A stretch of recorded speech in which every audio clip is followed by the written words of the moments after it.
Reincarnation of the Strongest Sword God audiobook by Kevin. Chapter 281. A Guild's Most Powerful Weapon.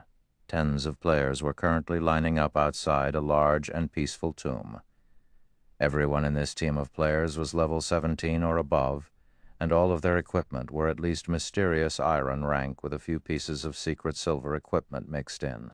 Most of the equipment the leading MT of this team had were of secret silver rank, and the crescent-shaped shield he carried was even of fine gold rank.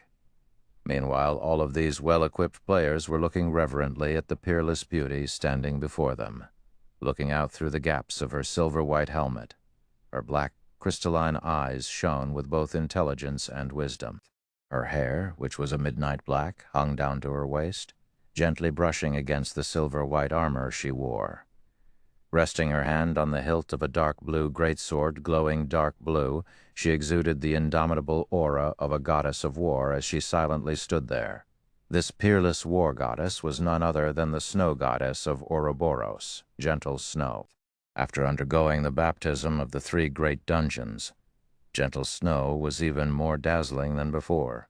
She was like a rough stone that had been polished, instantly revealing the sparkle of an icy cold sapphire. Currently, not only was Gentle Snow fully equipped with the Snowfall set equipment, a secret silver-ranked set equipment, the greatsword she wielded, albeit of indiscernible quality, was also giving off a frightening amount of energy. The Snowfall set equipment could only be obtained from the hard mode of the 3 great dungeons. As for the blue sky greatsword Gentle Snow wielded, she had obtained it after killing a great lord that served as a protector of a ruined temple. If Shi Feng saw this 2-handed greatsword, he would definitely be shocked. The reason being, this greatsword was similar to the Abyssal Blade, since it too was a magic weapon. Furthermore, it was also one of the 36 famed swords of God's domain, Blue Sky. Just as Gentle Snow's team was about to raid the 4th boss of the Land of Death, the Whitebone General Jera, Gentle Snow suddenly received a system notification, and a hint of astonishment flashed through her eyes when she read its contents. How can he be so fast? Gentle Snow knew exactly how difficult it was to obtain a guild residence. Even though she had a powerful guild like Ouroboros, the #1 guild in White River City, backing her, the reputation she had collected was still far from enough to allow her to become a baroness of White River City. Yet, Zero Wing was still a step ahead of her. Gentle Snow's lips suddenly curled into a faint smile as she muttered, "It seems I need to congratulate him." In White River City, Ouroboros and Zero Wing were actually allies, although this matter was not known to the public. If people did find out, however, they would definitely be greatly shocked. After all, who would ever imagine that White River City's #1 guild would actually be willing to form an alliance with Zero Wing, a guild that was declining by the day? However, Gentle Snow had indeed done such a thing. Although Ouroboros was the #1 guild in White River City, they were still far from being considered an unshakable existence. Just the fact that Dark Star was close to surpassing them showed how vulnerable Ouroboros was. Moreover, Dark Star also had some hidden connections with world dominators, which was also a first-rate guild like Ouroboros. If these 2 powerful guilds joined hands to wage war against Ouroboros, then Ouroboros would definitely suffer a huge loss. Hence, Ouroboros itself needed allies. Setting aside Dark Star and world dominators, there were still 3 others among the top 6 guilds in White River City. Of the 3, the most powerful would be Emperor's Light, a first-rate guild, while coming in second would be the Assassin's Alliance, a second-rate guild. As for Zero Wing, they were considered the weakest of the top 6 guilds in White River City. Yet, in defiance of all logic, Gentle Snow had chosen to ally herself with the recently established Zero Wing out of these 3 guilds. The reason for her decision was her optimism for Zero Wing. Setting aside the mysterious, elusive, and heaven-defyingly powerful Shi Feng, just the fact that Zero Wing had Black Flame in its midst had already solidified Gentle Snow's conviction. Not only was Black Flame the publicly acknowledged chief forger of Star Moon Kingdom, his personal combat strength was also frighteningly great. In addition, he had a mysterious organization supporting him from behind the scenes, not to mention a deep connection with the Starstreak trading firm. Black Flame's shocking financial power put even gentle Snow herself to shame. Although she could not make head or tail of the connection between Shi Feng and Black Flame, she knew for a fact that both of them possessed immeasurable strength. Yet despite being so powerful, neither of them chose to reveal that strength to the public, and such an action greatly confused gentle Snow. Just the thought of the two of them working together had sent chills down gentle Snow's spine. As if to put icing on the cake, the person named Aqua Rose had also appeared in Zero Wing out of nowhere. Aqua Rose used to be an honorary elder of Twilight Echo. Although her fame was less than Gentle Snow's, that was only because Gentle Snow had appeared in many advertisements before, raising her profile in the public eye. Gentle Snow had never personally fought against Aqua Rose. However, based on the video recordings of Aqua Rose's battles in terms of combat techniques, should they ever have a fight between themselves, Gentle Snow felt she only had a 50% chance of emerging victorious. In any case, just the presence of these three powerhouses in Zero Wing made it worthwhile for Gentle Snow to ally herself with them. Not to mention, Zero Wing still had many other experts within their ranks. Their true strength and potential were simply unfathomable. In the eyes of the public, Zero Wing would sooner or later vanish from existence. However, Gentle Snow knew very clearly. Zero Wing's current calm was merely the prelude to their next breakout. The situation right now would be the best example. Against all expectations, Zero Wing had suddenly become the first guild in Star Moon Kingdom to obtain its own guild residence, miles ahead of the other guilds. Within moments, Zero Wing had become the focal point of all players throughout Star Moon Kingdom. Shortly after the appearance of the system notification, Zero Wing's recruitment point was overrun by a stampede of players. Although Aqua Rose had long since prepared for such a reaction, the sea of players desperately trying to join the guild still left her breathless. Meanwhile, the players who had previously withdrawn from Zero Wing presently had regret filling up their intestines. If they had not acted so impulsively and had waited just a few more days, they would have been able to enjoy the various benefits offered by a guild residence. Now, unless they deleted their game accounts and started over with a new name, it was impossible for them to join Zero Wing anymore.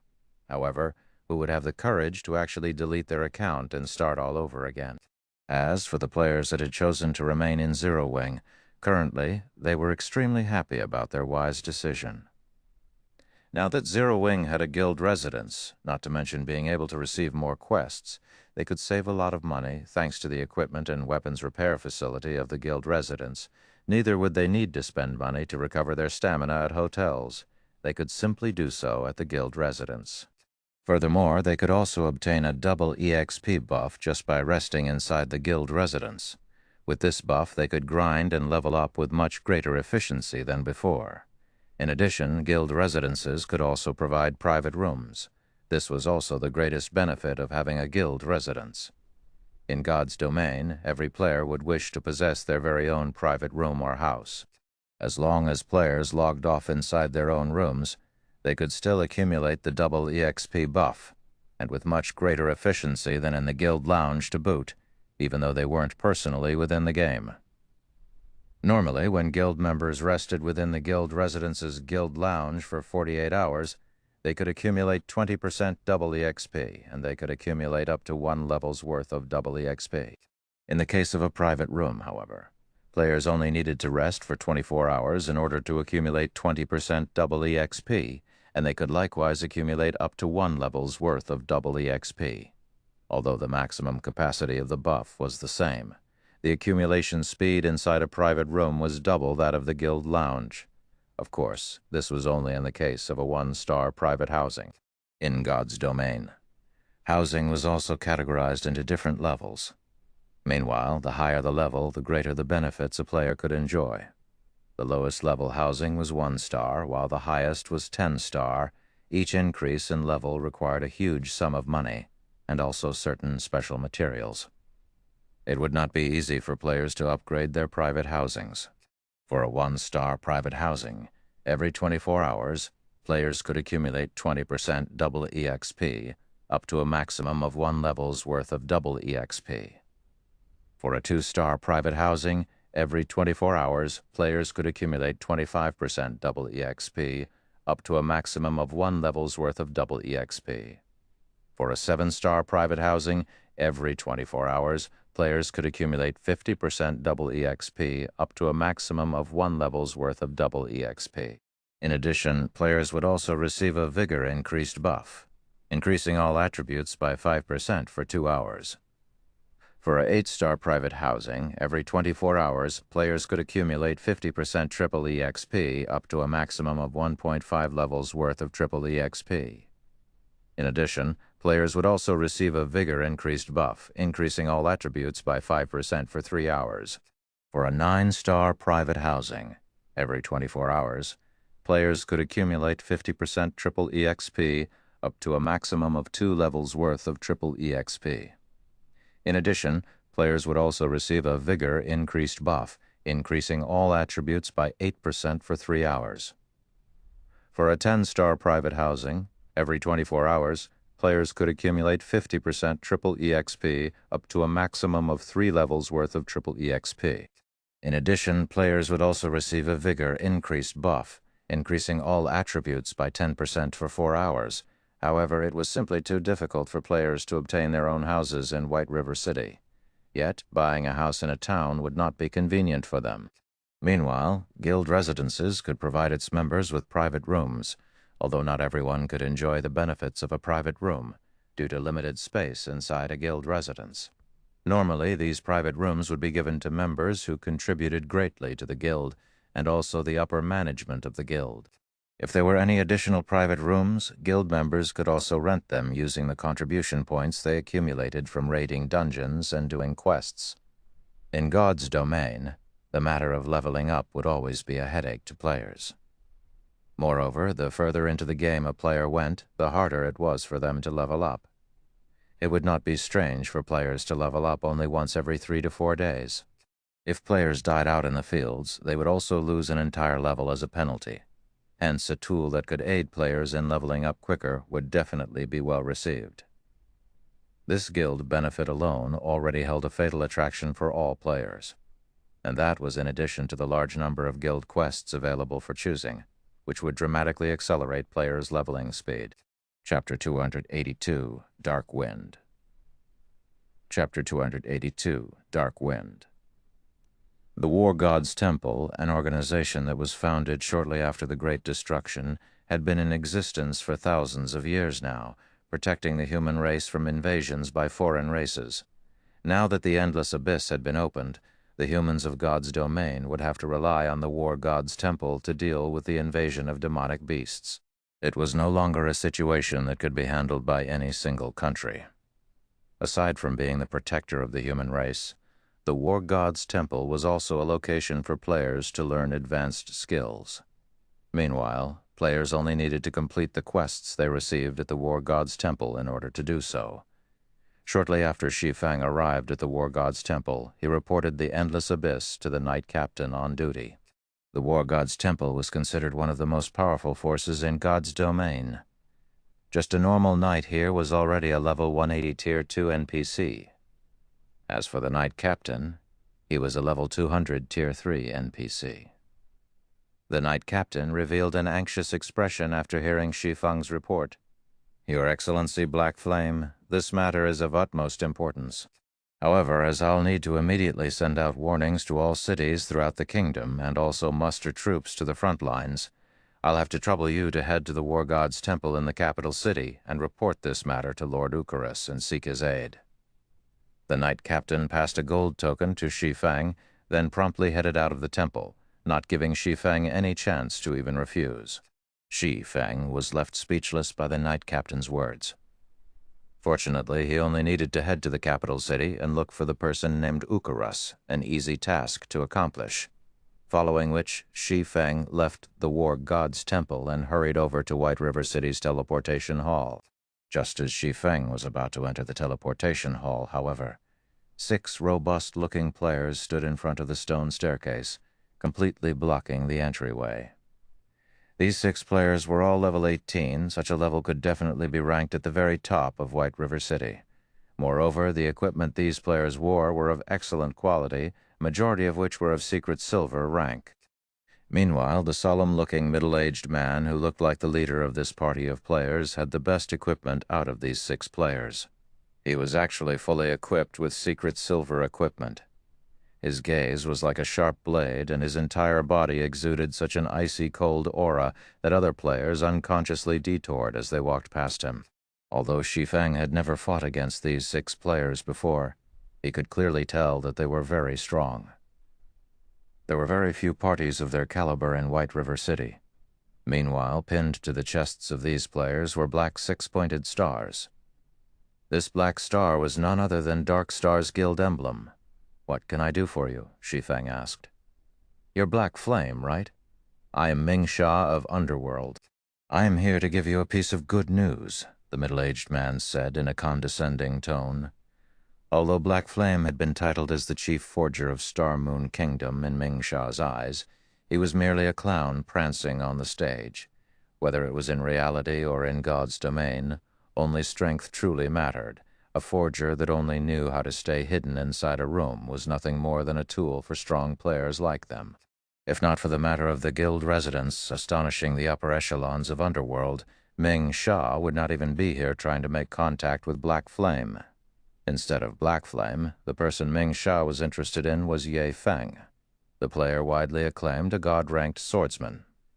Ming Sha really wished to meet him. Moreover, young Master Feng had also given orders to get rid of that Shi Feng and obtain the epic-ranked item in Shi Feng's hands. Unfortunately, Shi Feng proved simply too elusive. No matter how many men Ming Sha had sent out, they still could not find a trace of that Shi Feng. Ming Sha was very disappointed by such a result, as he never imagined that Shi Feng would be such a coward, not having the courage to even come out and fight. "Good news? Then why do I feel that you guys are coming with bad intentions in hand?" Shi Feng revealed an indifferent smile as he sent a glance at the other 5 menacing players. "Master Black Flame, it is our fault for behaving too rashly.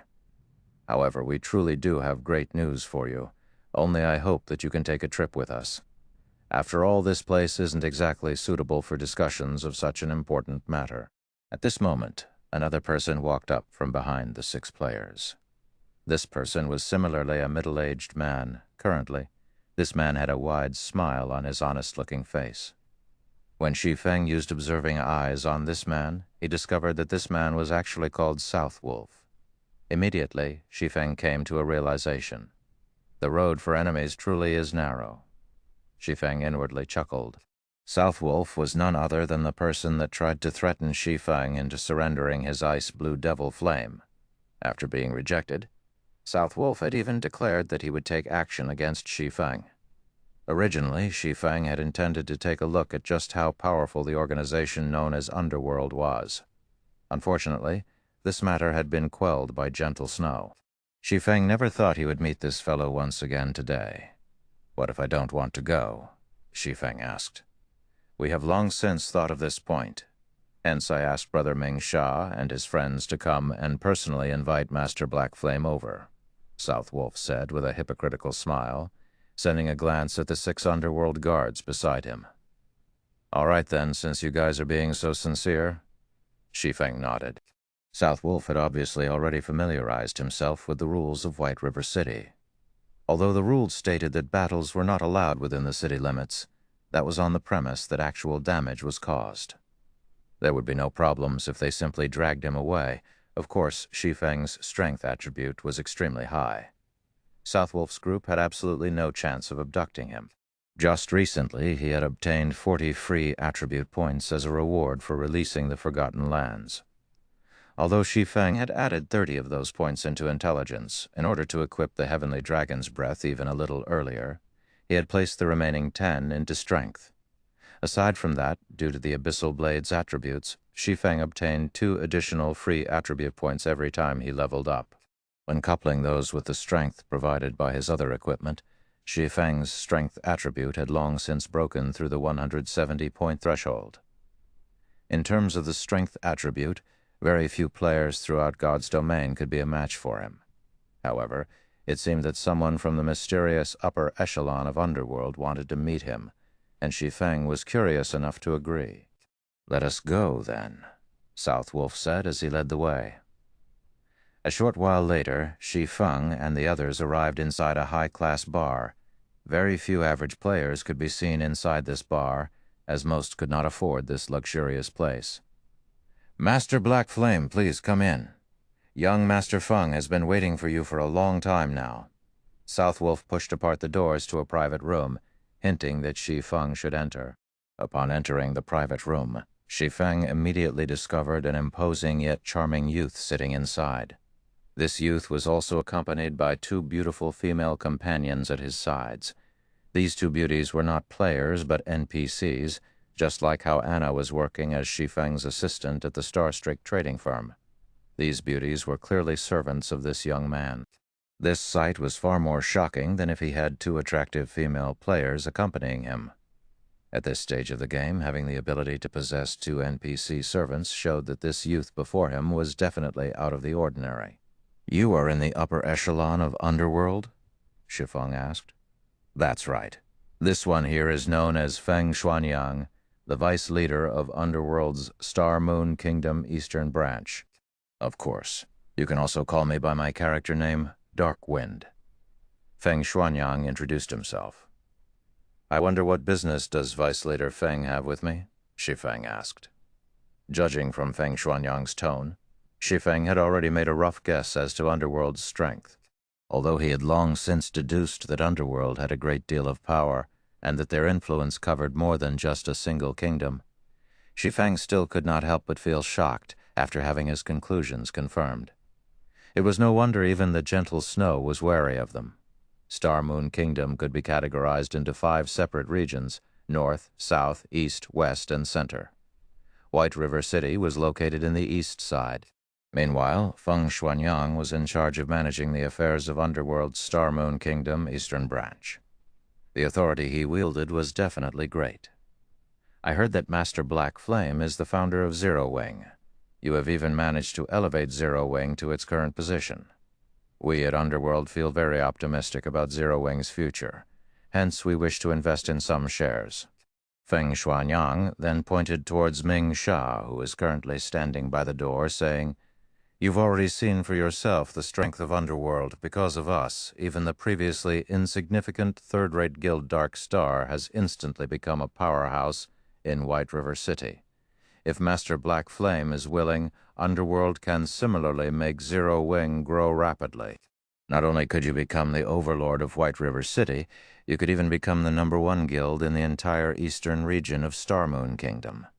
I wonder if Master Black Flame might be interested." Chapter 283, Arrogance.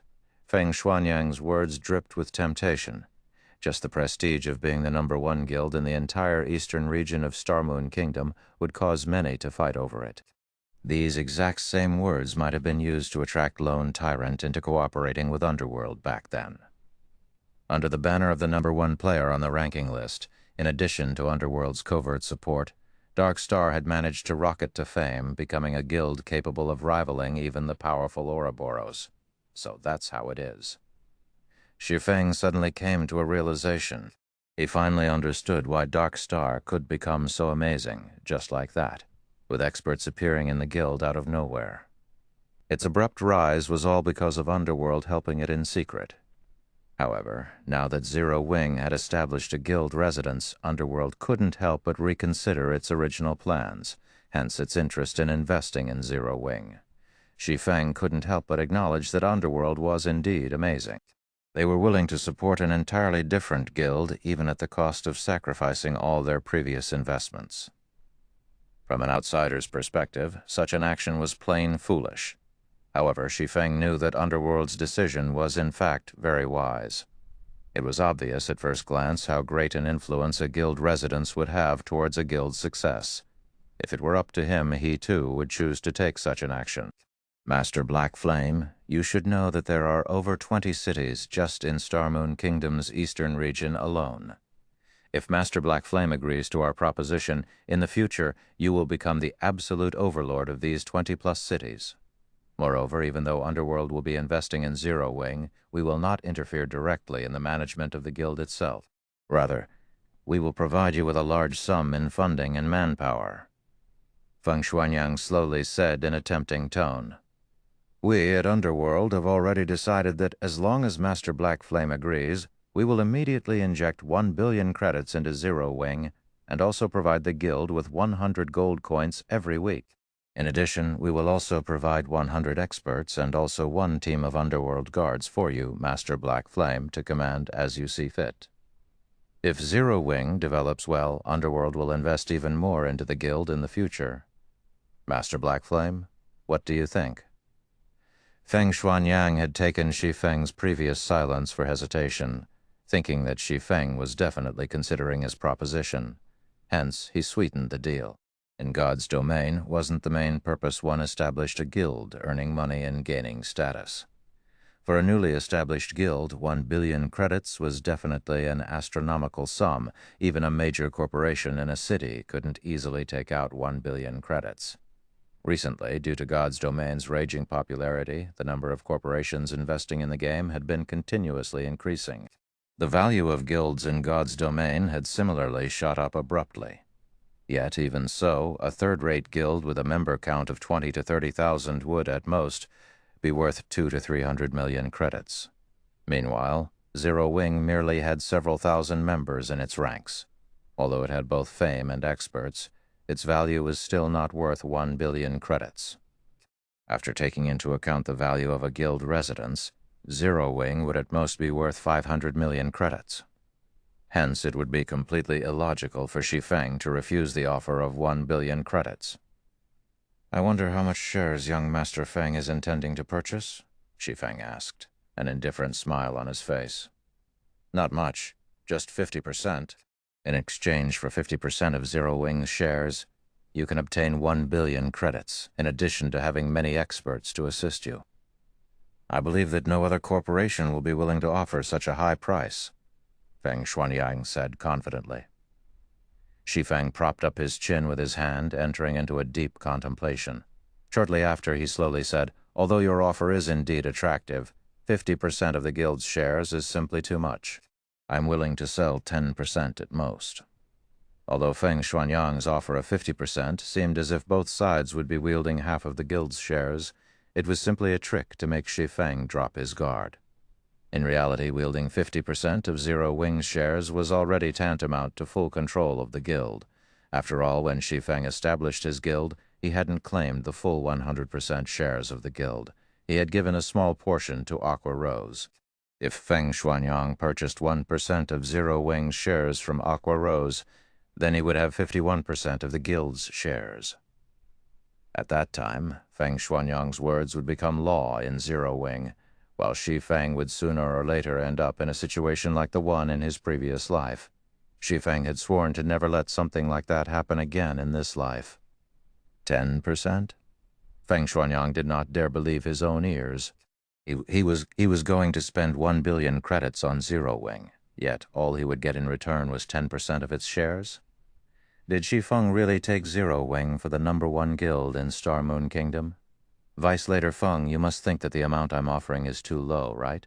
Shi Feng asked, his indifferent smile still on his face. It's only normal that you would think so.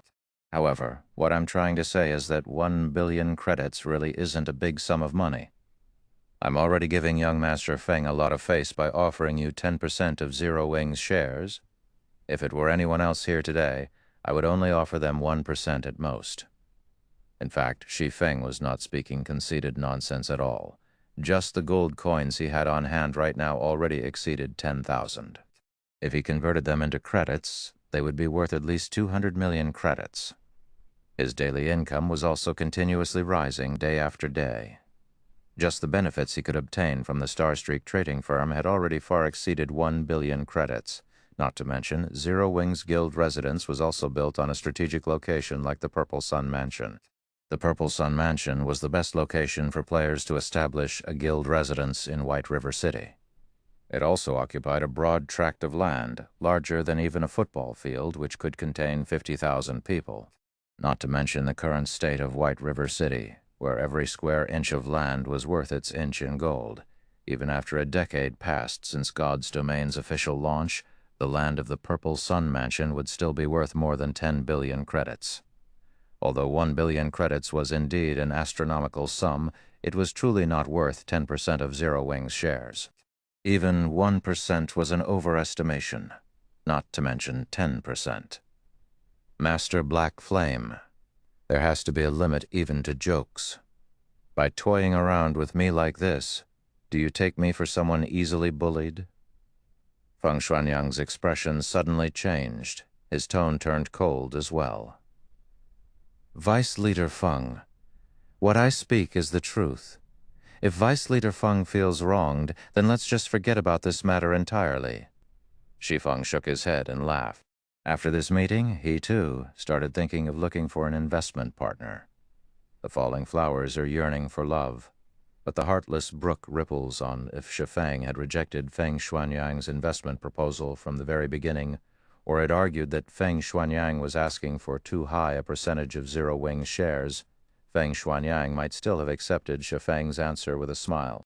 This was the atrocity of the truth, hence people would often prefer to hear a lie than the truth. The reason being, the truth was much crueler than a lie.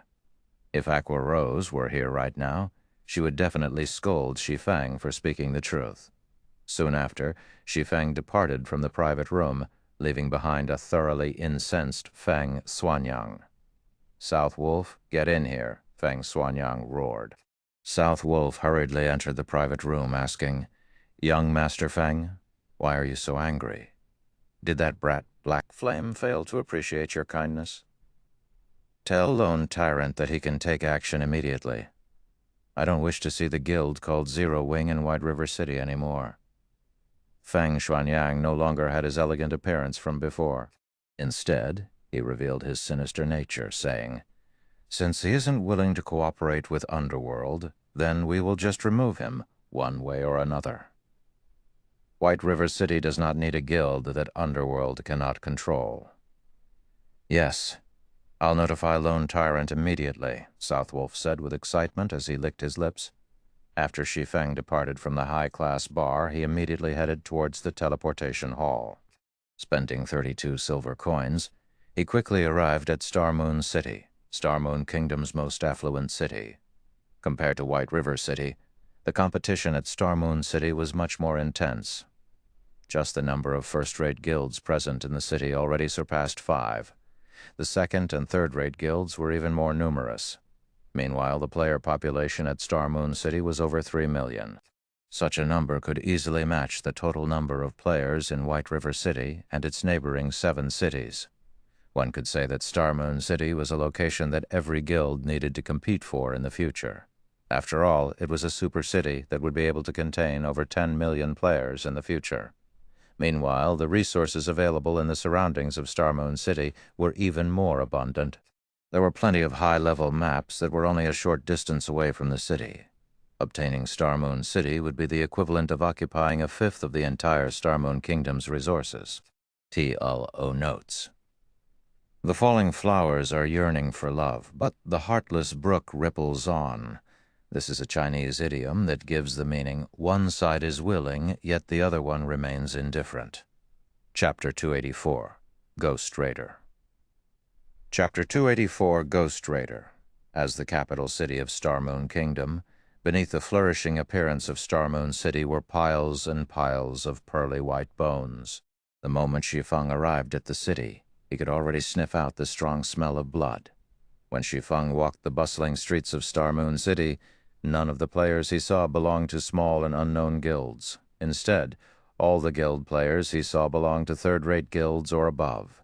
As for the unrated guilds, Shi Feng could make a general guess as to where they had gone. They had definitely been completely annexed by these large guilds. Furthermore, the average level of players in Star Moon City was very high. In terms of equipment, the players of Star Moon City were also a notch higher than the players of White River City. Originally, it was a very rare sight to find average players possessing bronze equipment. At Star Moon City, however, it was not a rare sight at all. Shi Feng had even seen some independent players who possessed equipment of mysterious iron rank and above. As for the players who wore a guild emblem on them, majority of their equipment were of mysterious iron rank. Some elite members of guilds were even fully geared with mysterious iron equipment. The standards of Star Moon City were clearly a lot higher than White River City's. However, if these players were to be compared to Shi Feng, they would still be miles and miles behind. When Shi Feng arrived in Star Moon City, he had removed his disguise of Black Flame. Instead, he had chosen to use his original appearance of Ye Feng to move around the city. Hence, he did not choose to hide the equipment he had on him right now. Although Shi Feng had already turned off the innate glowing effect that dark gold equipment possessed, he was unable to do anything about the originally dashing appearance of the item itself. There was also the two weapons at his waist, the Abyssal Blade and the Demon Bane, whose quality could not be discerned through sight alone. Overall, Shi Feng's equipment had caused all the players who walked past him to cast sidelong glances at him. Shi Feng was just like a famous celebrity as he strolled along the streets of Star Moon City. It was impossible for him to keep a low profile even if he wanted to. However, Shi Feng paid no attention to the stares he was receiving, focusing only on the task at hand. After arriving at Star Moon City, a new city, Shi Feng first made a trip to the city's auction house by force of habit. He intended to gauge the market conditions of this entire city. As the capital city, Star Moon City was geographically located in the central region of Star Moon Kingdom. Hence, whether it was the northern, southern, western, or eastern region, all trade would pass through this place. In the past, during the peak of Star Moon Kingdom, Star Moon City controlled a full quarter of Star Moon Kingdom's trade volume. One could simply imagine how large the trade volume at Star Moon City was. If one could dominate Star Moon City, the daily profits one could rake in would be astronomical. In comparison, the Star Streak trading firm's daily profit of 1,600 to 1,700 gold coins was merely a trifling sum. With such a large trade volume available, it would be a lie to say that Shi Feng did not have aspirations towards it. Unfortunately, Zero Wing had just recently set out on its journey. It would still be a long time before he could attempt to get a share of the pie known as Star Moon City. Today, Shi Feng was simply here to lay the groundwork for his eventual entry into Star Moon City's market in the future. Star Moon City's auction house was also the largest auction house in Star Moon Kingdom. When players registered an item here, the item would also be available for the players in the surrounding tens of cities to purchase. It was much more amazing than the White River City auction house. Moreover, when players from another country wished to visit Star Moon Kingdom, or when players from the kingdom itself wished to head to another country, they would be required to make a transit through Star Moon City, as it was the capital city of the kingdom. This situation also led to players from other countries selling their wares at the Star Moon auction house. There was a very large variety of items available at the Star Moon auction house, and no other auction house in Star Moon Kingdom could ever dream of being its equal. This was also one of the reasons why many players would willingly come here to purchase or sell their items. The inside of the auction house was filled with a sea of players. After entering the building, Shi Feng quickly looked for a quiet corner and sat down. He then called out the auction house interface, quietly browsing through its contents. "Brother Blade, look at that person's amazing equipment. Although my Eagle Eye's skill allows me to identify any weapon or equipment that is fine gold rank or below, when I tried identifying that person's stuff, many of them returned as unidentifiable," a skinny ranger said excitedly as he drooled at Shi Feng's equipment. "What? Unidentifiable? Don't tell me he's using dark gold equipment." "Imperial Thunder, did something go wrong with your skill? Let alone a player from an unknown guild, even the guild leaders of Ouroboros and the Star Alliance wouldn't be able to possess so many dark gold equipment," the robust-looking berserker named Lifeless Blade argued, laughing. "Brother Blade, you should know that this identification skill of mine is an advanced skill that I obtained only after completing a unique quest. When had it ever gone wrong before?" The ranger named Imperial Thunder replied earnestly. Lifeless Blade nodded, his expression turning serious. He then looked towards Shi Feng, who currently sat on a stone chair, noticing that he was actually unfamiliar with this person. "Ye Feng? He isn't an expert of Star Moon City. He should have come from some other city." After Lifeless Blade used an identification skill on Shi Feng, He immediately knew that Shi Feng was not a player belonging to Star Moon City. Lifeless Blade could be considered a somewhat famous person in Star Moon Kingdom. He had met many players before, and he had also met majority of the experts that could be found in the city. As for the experts he had yet to meet, he knew what they were called, at the very least. Even so, he had never heard of an expert called Ye Feng before. And yet, I seem to recall hearing this name, Ye Feng, from somewhere Lifeless Blade drifted into deep thought. I recall seeing this name on the official forums before. I wonder if I can still find it now. Thinking so, Lifeless Blade opened the official forums and started searching for information relating to a player called Ye Feng. At this moment, Imperial Thunder used eagle eyes on the guild emblem hanging on Shi Feng's chest. Instantly, a shocked expression surfaced on his face. Yet immediately after, that shock turned into great excitement. "Imperial Thunder? What happened to you?" Lifeless Blade asked curiously. It was his first time seeing Imperial Thunder produce such an expression.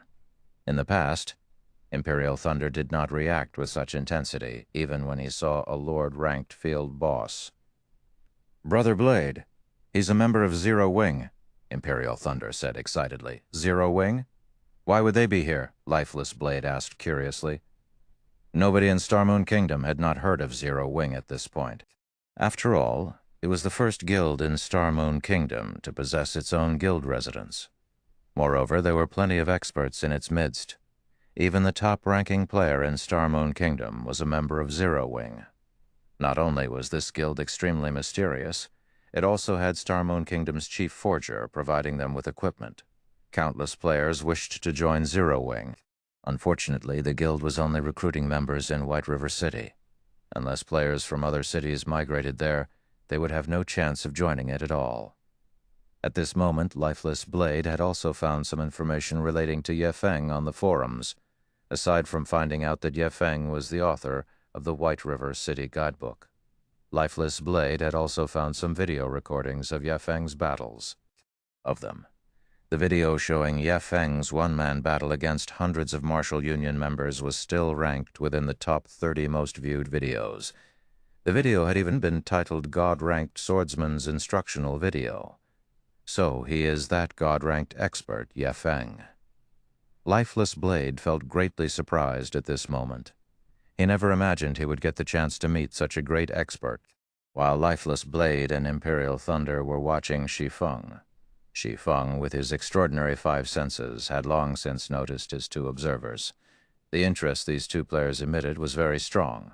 In addition, the fervor in their gazes made it hard for Shi Feng not to notice them, even if he wasn't trying. And here I was, wondering who was spying on me. It turned out that it was Lifeless Blade and Imperial Thunder. Shi Feng glanced at his two admirers, sending a faint smile at them. Shi Feng had been looking forward to meeting these two famous players for a long time now. Before they had even started playing God's Domain, they were already a relatively famous independent party. In the gaming world, they had even been called the Sharp Arrow Party. After they entered God's Domain, they shone even more than before. In the past, the team they had formed managed to successfully raid plenty of team dungeons that even the main force of first-rate guilds were helpless against. Meanwhile, the team leader, Lifeless Blade, had also been nicknamed the Ghost Raider. "Brother Blade, such a chance won't fall into our laps a second time. Why don't we go get acquainted with him? Who knows? We might even become friends," Imperial Thunder suggested to Lifeless Blade. Chapter 285, Market Research. Imperial Thunder's suggestion sent Lifeless Blade into a light contemplation. Soon after, Lifeless Blade replied with a nod. As the saying went, another friend is another opportunity. If one wished to succeed in a game, an extensive network of friends was necessary. It was especially true when it came to friends who were experts. If we are going to hastily approach and interrupt him like this, we need to be careful with our words when we speak.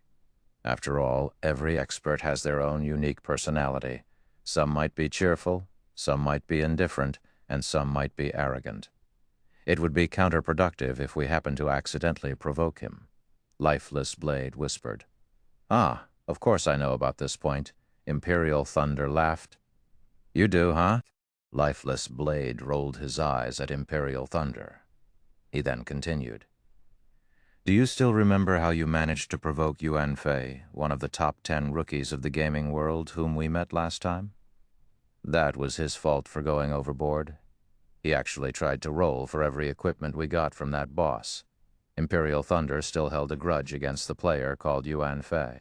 When they had discovered a Lord-ranked field boss before, they had kindly sent Yuan Fei an invite to raid the boss together.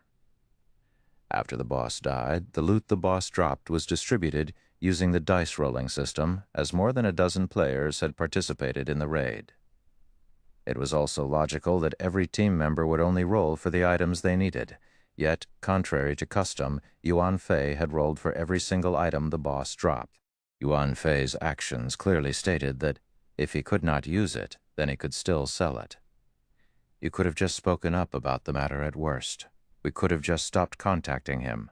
There was no need for us to become enemies. Yet you chose to pick a fight with him without even trying to talk things out.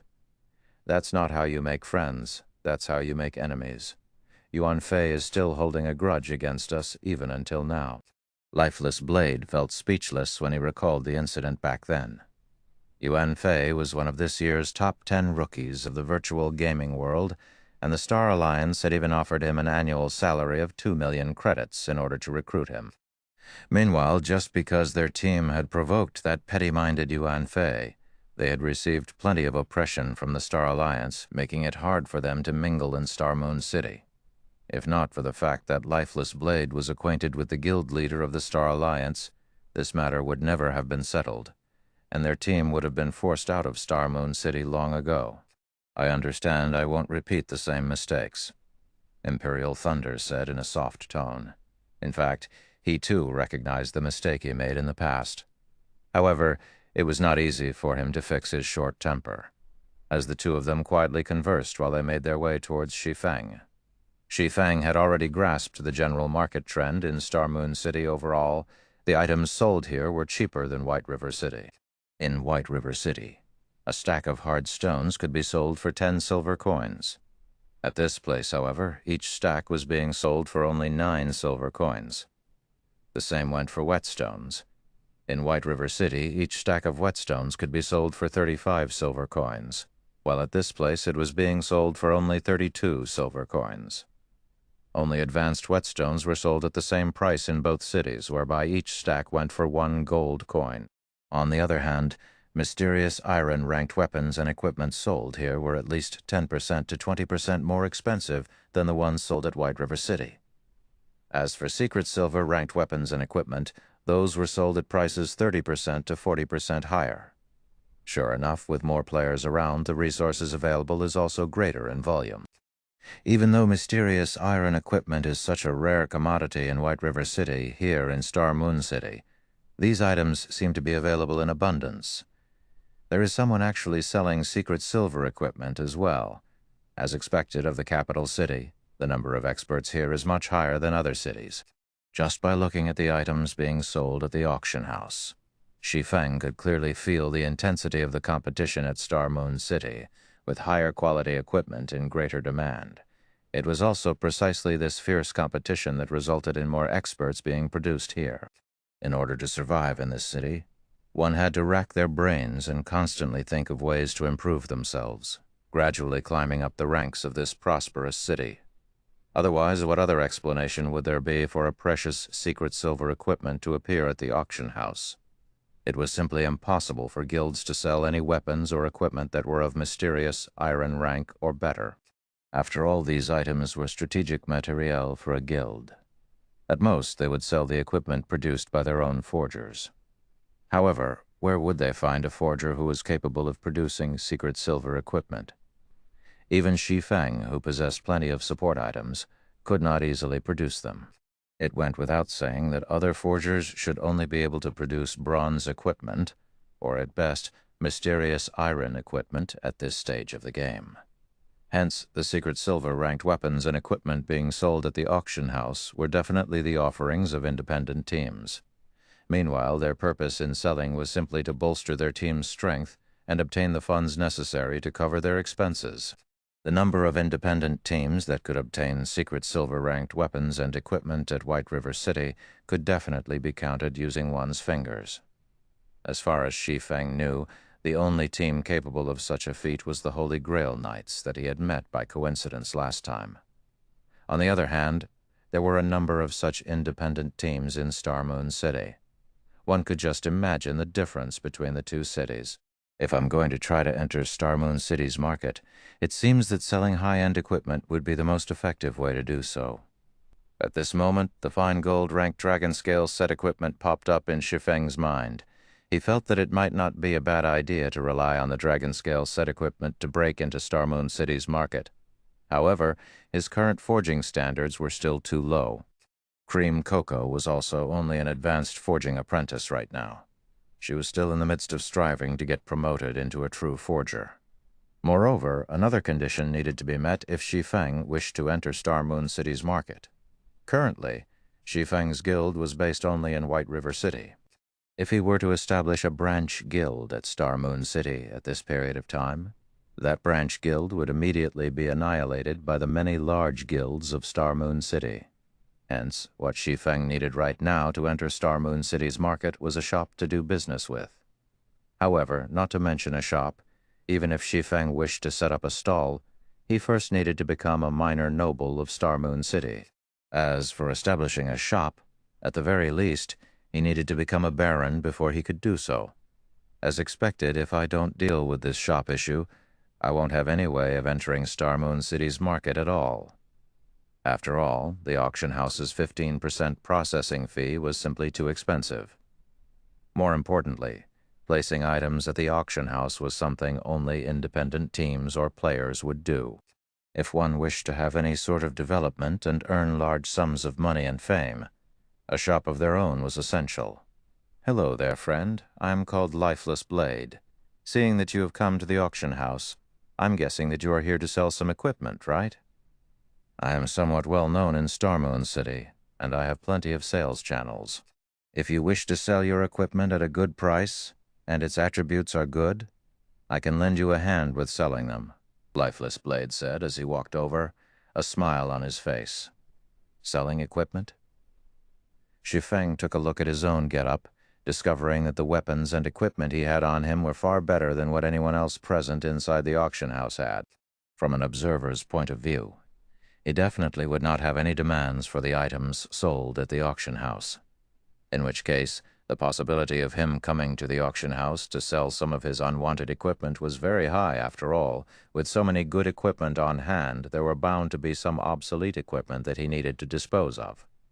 Immediately, Shi Feng shook his head, saying, "No, you misunderstand. I'm just here to take a look." "Sorry, it's my fault for misunderstanding," Lifeless Blade quickly said in embarrassment, when he realized that he had acted too rashly. "In truth, I'm not trying to earn some middleman's fees. I'm just trying to make your acquaintance. This here is a brother of mine, Imperial Thunder." Imperial Thunder nodded in reply, his mind still slightly dazed, completely mesmerized by the elegant appearance of the Abyssal Blade and the Demon Bane when seen at such a close distance. Dark gold weapons. Even the guild leader of the Star Alliance, a first-rate guild, did not possess such powerful weapons. Imperial Thunder wondered just what kind of attributes such weapons could possess. Just how much did they surpass the secret silver weapon he wielded? Seeing his companion constantly staring at the weapons hanging at Shi Feng's waist, the drool in Imperial Thunder's mouth nearly overflowing, Lifeless Blade immediately clapped Imperial Thunder's back.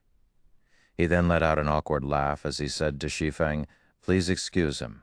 He doesn't normally act this way." Shi Feng had been playing God's Domain for many years now, and his eye for people was still quite accurate. Naturally, he could tell that the two players before him did not harbor any evil intentions in their hearts. They were really just trying to get acquainted with him. Furthermore, from the stories he'd heard about Lifeless Blade and Imperial Thunder in the past, he had quite a good grasp on the two's personalities. They were definitely not sinister, villainous people. Lifeless Blade was the calm and silent type. As for Imperial Thunder, although he was brash, he was a man of integrity. "No problem. I can tell that Brother Imperial is a straightforward man." Shi Feng waved his hand, laughing. "Since Brother Blade wishes to become friends, it would be my honor to oblige." Lifeless Blade's eyes immediately glowed. He hadn't expected Shi Feng to be so easy to get along with, having such an easygoing attitude. Hence, the two quickly started a conversation between themselves. When they touched on the topic of combat techniques, Shi Feng thoroughly shocked Lifeless Blade with his words. Meanwhile, Lifeless Blade finally understood why the public would acclaim Shi Feng a god-ranked expert. After conversing for more than half an hour, Shi Feng managed to obtain a more detailed understanding of the situation at Star Moon City, thanks to Lifeless Blade. "I've gained plenty from this discussion of ours. If not for Brother Ye Feng, I'm afraid I wouldn't even know such a combat technique existed. This knowledge is simply priceless for dungeon raiding," Lifeless Blade said earnestly. He then retrieved a special tool from his back and presented it to Shi Feng, saying, "This ring is the only item I can offer you as thanks. Brother Ye Feng, please accept it. Otherwise, my conscience won't let me rest." Chapter 286, The Eternal Throne. Chapter 286, The Eternal Throne. Shi Feng had not expected Lifeless Blade to be such a forthright person. Although Lifeless Blade had only taken out an ordinary-looking silver ring, Shi Feng knew exactly how precious this item was. The reason being, not only had he seen this ring in the past, he had even owned one before. The ring was a space ring. It was a storage item. One could not judge it simply based on its mysterious iron rank. The space ring could store up to 200 slots of items. It was a very significant amount. It also did not impart any additional weight to the user, regardless of the number of items stored in it. However, this was still not the most important point about this ring. Instead, the space ring excelled the most when used during battle, although it did not have many uses in a normal battle. When used in a fight between experts, a battlefield, or a boss battle, it could bring about game-changing effects. For example, if players wished to use magic scrolls or support items during a battle, they needed to first place their hands into their bags and search for their items before pulling those out. This entire process would waste much time. However, it was a different story if players possessed the space ring. With a simple thought, the item specified would instantly appear within the player's hands. The space ring was much more convenient than a bag. In reply to Lifeless Blade's offer, however, Shi Feng shook his head and said, "This item is too valuable. I cannot accept it." "Brother Ye Feng, I am a man who never takes advantage of his friends. I'll feel extremely guilty if you don't accept it. Moreover, this ring is merely a storage item. It's not particularly valuable, so please accept it," Lifeless Blade said. "Well, how about this? I have a favor to ask of Brother Blade. I wonder, how many reputation points does Brother Blade have at Star Moon City right now?" Shi Feng whispered, sighing. Lifeless Blade grew confused at Shi Feng's question, failing to understand why Shi Feng would ask him such a thing. However, he still chose to answer honestly. "I'm only 30 points away from becoming a minor noble of Star Moon City." As the capital city of Star Moon Kingdom, the reputation points of Star Moon City was the most difficult to earn out of all the cities in the kingdom. Even if Lifeless Blade and his team were amazing, they were still a distance away from becoming nobles of the city. 30 points? Shi Feng sank into deep contemplation. He thought to himself, "That's not a lot, I guess." If he completes those several quests, he should be able to get those points. "Must your favor require a noble to accomplish, Brother Ye Feng?" Lifeless Blade asked. "Yeah." Shi Feng nodded. Only by becoming a noble could one purchase a stall in Star Moon City. Also, exchanging of stalls could only be conducted between nobles of Star Moon City in order to prevent players from taking advantage of any loopholes. However, Shi Feng was a demon hunter. No matter where he went, he would still be treated like a noble. Hence, after Lifeless Blade purchased the stall, there would be no problems if he simply transferred ownership of the stall to Shi Feng. In this way, Shi Feng would have a stall in Star Moon City to officially sell his items. Originally, Shi Feng had thought to complete a few quests in Star Moon City to increase his reputation here. However, it would not be easy to obtain 100 Star Moon City reputation points. He needed to invest plenty of time to do so. Meanwhile, Lifeless Blade had a trustworthy character, and it would be much faster to earn just 30 reputation points than to earn 100 reputation points. At first, Lifeless Blade felt ashamed for being unable to be of any help to Shi Feng. However, Shi Feng's next remark immediately sent him into a daze. I know a few high-level quests that can increase reputation points. After Brother Blade completes them, you should be able to become a noble of Star Moon City. After saying so, Shi Feng proceeded to list out the few quests he had in mind to Lifeless Blade, withholding nothing at all. This shouldn't be a good idea, right? Lifeless Blade was nearly left speechless. Originally, he had fully intended to help Shi Feng. In the end, however, he had been the one to receive help from Shi Feng instead. Currently, the many guilds in Star Moon City were desperately searching for quests that could increase one's reputation, holding back nothing to do so. However, even when they offered a huge reward for any related information, they still had no luck in finding any. Yet Shi Feng had just casually revealed to him 4 high-level quests that rewarded reputation points, his casual remarks making it seem as if these quests were plain cabbages that could be found anywhere. Is the difficulty of these quests too hard for you to manage? Shi Feng suddenly came to a realization when he saw Lifeless Blade's troubled expression. I still know a few quests that reward reputation. However, as their difficulty is much lower, the reputation points rewarded is similarly low. You'll have to complete at least 7 or 8 of them in order to accumulate 30 points. Lifeless Blade's mind was an utter mess now. He even started to suspect Shi Feng was a GM, to actually know of so many reputation quests in Star Moon City. However, Lifeless Blade quickly dispelled this notion from his mind. After all, God's domain was controlled by the main God system. Nobody else was allowed to interfere with the game. Hence, the quests in the game were auto-generated by the system, and nobody should know about them in advance. Of course, if there was an exception to this point, then that would be the extremely mysterious beta testers. However, after God's domain was officially released, many settings and quests in the game were changed. In theory, the quests that were originally present during the beta test should no longer exist. Thinking up to this point, Lifeless Blade was thoroughly confused by Shi Feng's identity.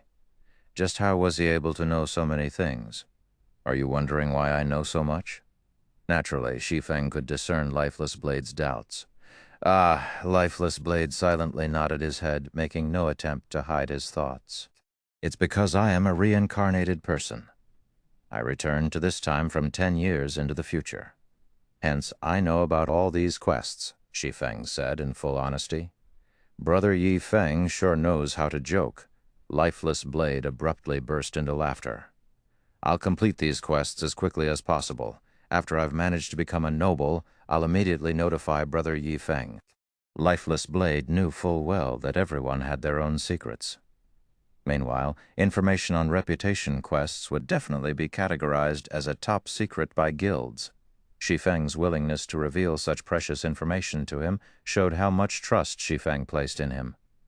If Lifeless Blade still tried to probe deeper into the matter, then he would simply be too insensible. I'm telling the truth, Shi Feng laughed bitterly. I know. Lifeless Blade nodded his head repeatedly, the smile on his face seemingly saying, I understand. Shi Feng was left completely speechless. Although he had long since grown familiar with such a behavior, he still could not help but feel helpless every time he was faced with it. Why wouldn't anybody believe him, even though he was telling the truth? Why must the world make an honest man like him tell a lie before somebody was willing to believe him? Shi Feng was no longer able to make sense of this world. Soon after, Lifeless Blade added Shi Feng as a friend before hurrying off to complete the quests. Meanwhile, thanks to Lifeless Blade, Shi Feng now had a better understanding of Star Moon City's situation. After Lifeless Blade's departure, Shi Feng hailed a horse carriage and headed to the War God's Temple of Star Moon City. He intended to continue carrying out his legendary ranked main storyline quest. The War God's Temple of Star Moon City was built beside the palace. From the outside, the building looked like a magnificent and majestic pyramid, and at the summit of this pyramid was a house-sized sunstone which exuded a divine light. Be it day or night, this sunstone would shine brilliantly on the entire war god's temple, and one couldn't help but admire this dazzling construction when seeing it. As the main branch of the war god's temple, it had Tier 3 NPCs roaming around outside the temple itself, and even a Tier 5 Shadow Saint would not be able to penetrate the tight security here. Although this was not Shi Feng's first time visiting this war god's temple, it was still his first time coming to the 9th floor of the temple, the Eternal Throne. Just the NPC guiding Shi Feng to this place was already a Tier 4 Glory Knight. In other cities, such an NPC would be an overlord-like existence that could cause others to tremble in fear. However, in this place, this NPC simply amounted to a guide. After entering the Eternal Throne, Shi Feng immediately discovered 1 purple throne and 9 golden thrones suspended in the center of the room. On the sides were 50 silver thrones. Aside from the empty purple throne, every other throne was occupied by a person. Moreover, these people were all apex powerhouses of God's domain. A single step of theirs could send tremors throughout the entire continent. However, among all these people, only one of them had a real body. The others were simply phantoms. Sitting in their thrones, these powerhouses quietly observed Shi Feng. Meanwhile, as the recipient of these gazes, Shi Feng could not help but feel that his life was no longer in his hands. His body felt incomparably heavy under these stares, and his back was also already drenched in sweat. This was the imposing aura of a true apex powerhouse. It was not something Tier 4 classes could ever hope of equaling. As expected of one of God's domain's strongest powers, to think they actually have so many apex powerhouses in their midst. Shi Feng was racked with emotion right now. Although he had played God's domain for over a decade, this was the first time he personally witnessed the war god's temple's true strength. What an interesting young man. However, I don't believe a little guy like you can accomplish that quest. This is something that involves the fate of the entire continent, after all. Since it is so, let us give this little guy a test. If he passes it, I believe that nobody here would have any other objections, right? A test? This lady likes it. Let's go with that. If he passes the test, I'll throw in my vote of support. If he fails, well, he'll already be dead at that point, so no punishment will be necessary. How are we going to test him? Obviously, we are going to activate the 12 trials. The 12 trials, I have only heard of it before and only treated it as a legend. The last time it was activated was more than 900 years ago. I didn't expect that I would be so lucky as to witness it being activated in my lifetime. I must really thank you, little guy. I do hope you can last a few rounds, though. Let this old man here widen my horizons.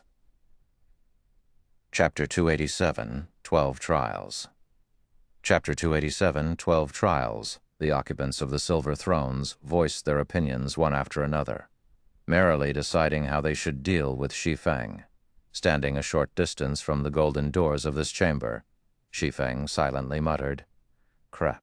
Don't players have any human rights?" However, Shi Feng had no choice under the circumstances. The NPCs before him were all apex powerhouses of God's domain. Shi Feng was merely an ant in their eyes. It would be fortunate if they even decided to give him a few extra glances, not to mention involve him in their discussion. At this moment, a youth garbed in white robes, one of the occupants of the silver thrones, moved and instantly appeared before Shi Feng. Although this youth was simply standing in front of Shi Feng, showing no animosity whatsoever to Shi Feng, the formidable pressure Shi Feng felt from him was much more overwhelming than what he'd felt from White River City's Magistrate Weissman. This white-robed youth was none other than Ucarus, the Star Moon Temple, Lord of the War God's Temple, whom Shi Feng had been instructed to look for. "Young man, we already know your reason for coming to this place. Although the endless abyss has indeed been unsealed, this is something that would have happened sooner or later. After all, no seal is eternal. In the face of time, everything is powerless. It is already good that the seal could suppress the endless abyss for hundreds of years. In the near future, we will join forces to suppress the endless abyss, preventing this matter from escalating. However, before we go and suppress it, We need to choose a person to collect the materials needed to reseal the endless abyss. However, this person must be a heaven-blessed person, and you just so happen to be one. We've decided to send you to collect the materials for us. Before we send you on your way, though, we need to first take a look at your potential. If you are no good, we will have no choice but to look for someone more suitable for the task. By heaven-blessed person, the NPC meant a player. In the NPC's settings, heaven-blessed people were immortal existences, as even if these individuals died, they could still revive shortly after. Heaven-blessed people were the best candidates for collecting the materials needed for the seal. We have decided that your test will be the War God's Temple's 12 trials. You will be considered to have passed the test as long as you can clear 6 of the 12 trials. Of course, we won't make you go through the trials for nothing. As long as you can clear up to the 2nd trial, you will be rewarded with 100 War God's Temple merit points. Also, the rewards will be doubled with every subsequent trial you clear. After you're done with a trial, you can use the treasury of the War God's Temple to exchange your merit points for treasures. You should know that the treasury of the War God's Temple contains the most treasure throughout God's domain. An ordinary secret silver ranked item only costs 200 merit points, while a fine gold ranked item costs 500 merit points. A dark gold ranked item costs 500 merit points, a dark gold ranked item costs 15,000 merit points, and lastly, a legendary item costs 60,000 merit points. If you have sufficient strength, you can even exchange for a divine artifact. However, that would require 200,000 merit points. While Icarus was giving his explanation with a smile, Shi Feng's heart was already pounding madly with excitement. Shi Feng couldn't help but admit that a legendary-ranked main storyline quest was indeed amazing. The highest-ranked item Shi Feng had seen before was only of legendary rank. He had only heard rumors about divine artifacts. He had never personally seen one before. Now that he had the chance to actually see one, his gains from this trip to the War God's Temple was already plenty. However, Shi Feng knew his own limits. Even a legendary item was already a luxury for him, not to mention a divine artifact. Shi Feng did not even dare fancy the notion of owning one. He would be satisfied as long as he could take a look at it, just as Shi Feng was imagining what a divine artifact looked like. Icarus started chanting some incantations, while drawing complex divine runes with his fingers. After Icarus finished chanting, a pair of large golden doors appeared before him. There were 12 scenes carved into the dazzling golden doors, and each scene told of a cruel battle. When the doors parted, a very ancient and violent aura gushed forth from within, as if there was a ferocious primordial beast housed beyond those doors. "Young man, the 12 trials lies beyond these gates." "Go ahead," Icarus said slowly as he pointed towards the golden doors. Shi Feng nodded in reply. Step by step, he slowly walked towards and beyond the doors, soon vanishing from the eternal throne. "Ha ha ha! That little guy sure is brave. Doesn't he know that the 12 trials is the cruelest trial of the War God's Temple? Icarus, you're a devious bastard yourself as well. You actually used such a temptation against that little guy. Moreover, you've only mentioned the abundant rewards he could gain, but not the penalty for death. The merit points needed for the divine artifact. Even after saving for an entire lifetime, this old man still hasn't collected the necessary amount. If he wishes to obtain the divine artifact, at the very least, he needs to clear the 11th trial. Ever since the War God's Temple was established, from ancient times until now, only one person has ever managed to do so. However, that great personage was a mighty god who had saved the entire continent in the past. This lady has read plenty of ancient texts relating to the 12 trials. According to the information in those ancient texts, the majority of the people that had entered the trial only managed to clear up to the 3rd or 4th trial. Meanwhile, the ones that were capable of clearing up to the 6th trial were as rare as a phoenix's feather and a killin's horn. Icarus, your requirement for him sure is high. Collecting the 7 treasures is a matter of great importance. Without sufficient strength, how can he expect to gather all of them? Besides, we can't afford to waste any energy on a weak little ant. Just as the occupants of the silver thrones were having another round of discussions among themselves, One of the occupants of the golden thrones, who had remained silent throughout the prior discussion, finally spoke. "This matter is decided. Just as Eucharis has said, the old monsters sealed within the endless abyss are becoming restless. We can't afford to waste too much energy on a single weakling. If he can pass the 6th trial, I will lend him a hand as well. As you command, my lord." The occupants of the silver thrones could not help but feel astonished when they heard one of the lords of the golden throne speak. They never expected that this great personage would take action as well. This was a fortune that could not be obtained even if one begged for it. Soon after, Eucharis waved his hand, summoning a water screen into the eternal throne. The water screen that was suspended in mid-air showed the image of Shi Feng, who was currently facing the first trial. Shi Feng's current location was at the summit of a precipice. Aside from the 100-yard or so plateau available to him, he was surrounded on all sides by deep cliffs.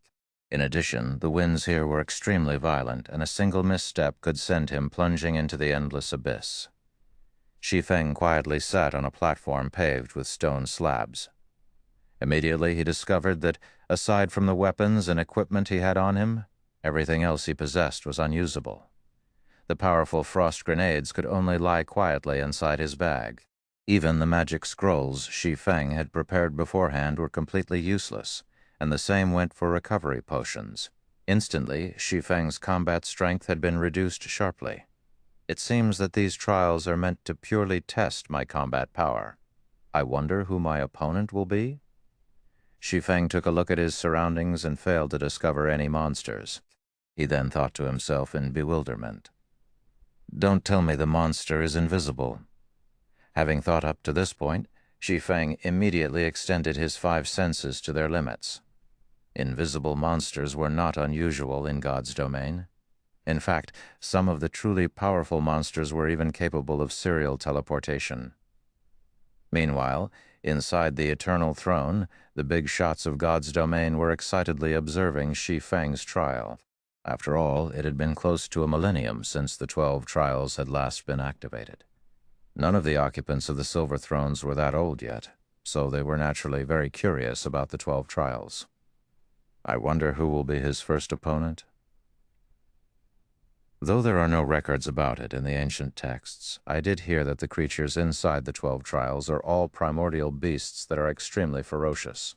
However, this is only the first trial. That little guy isn't even a Tier 1 swordsman yet, so the monster's strength should be barely within the Tier 1 realm. Look, something's flying over. Chapter 288, Continuous Clearance.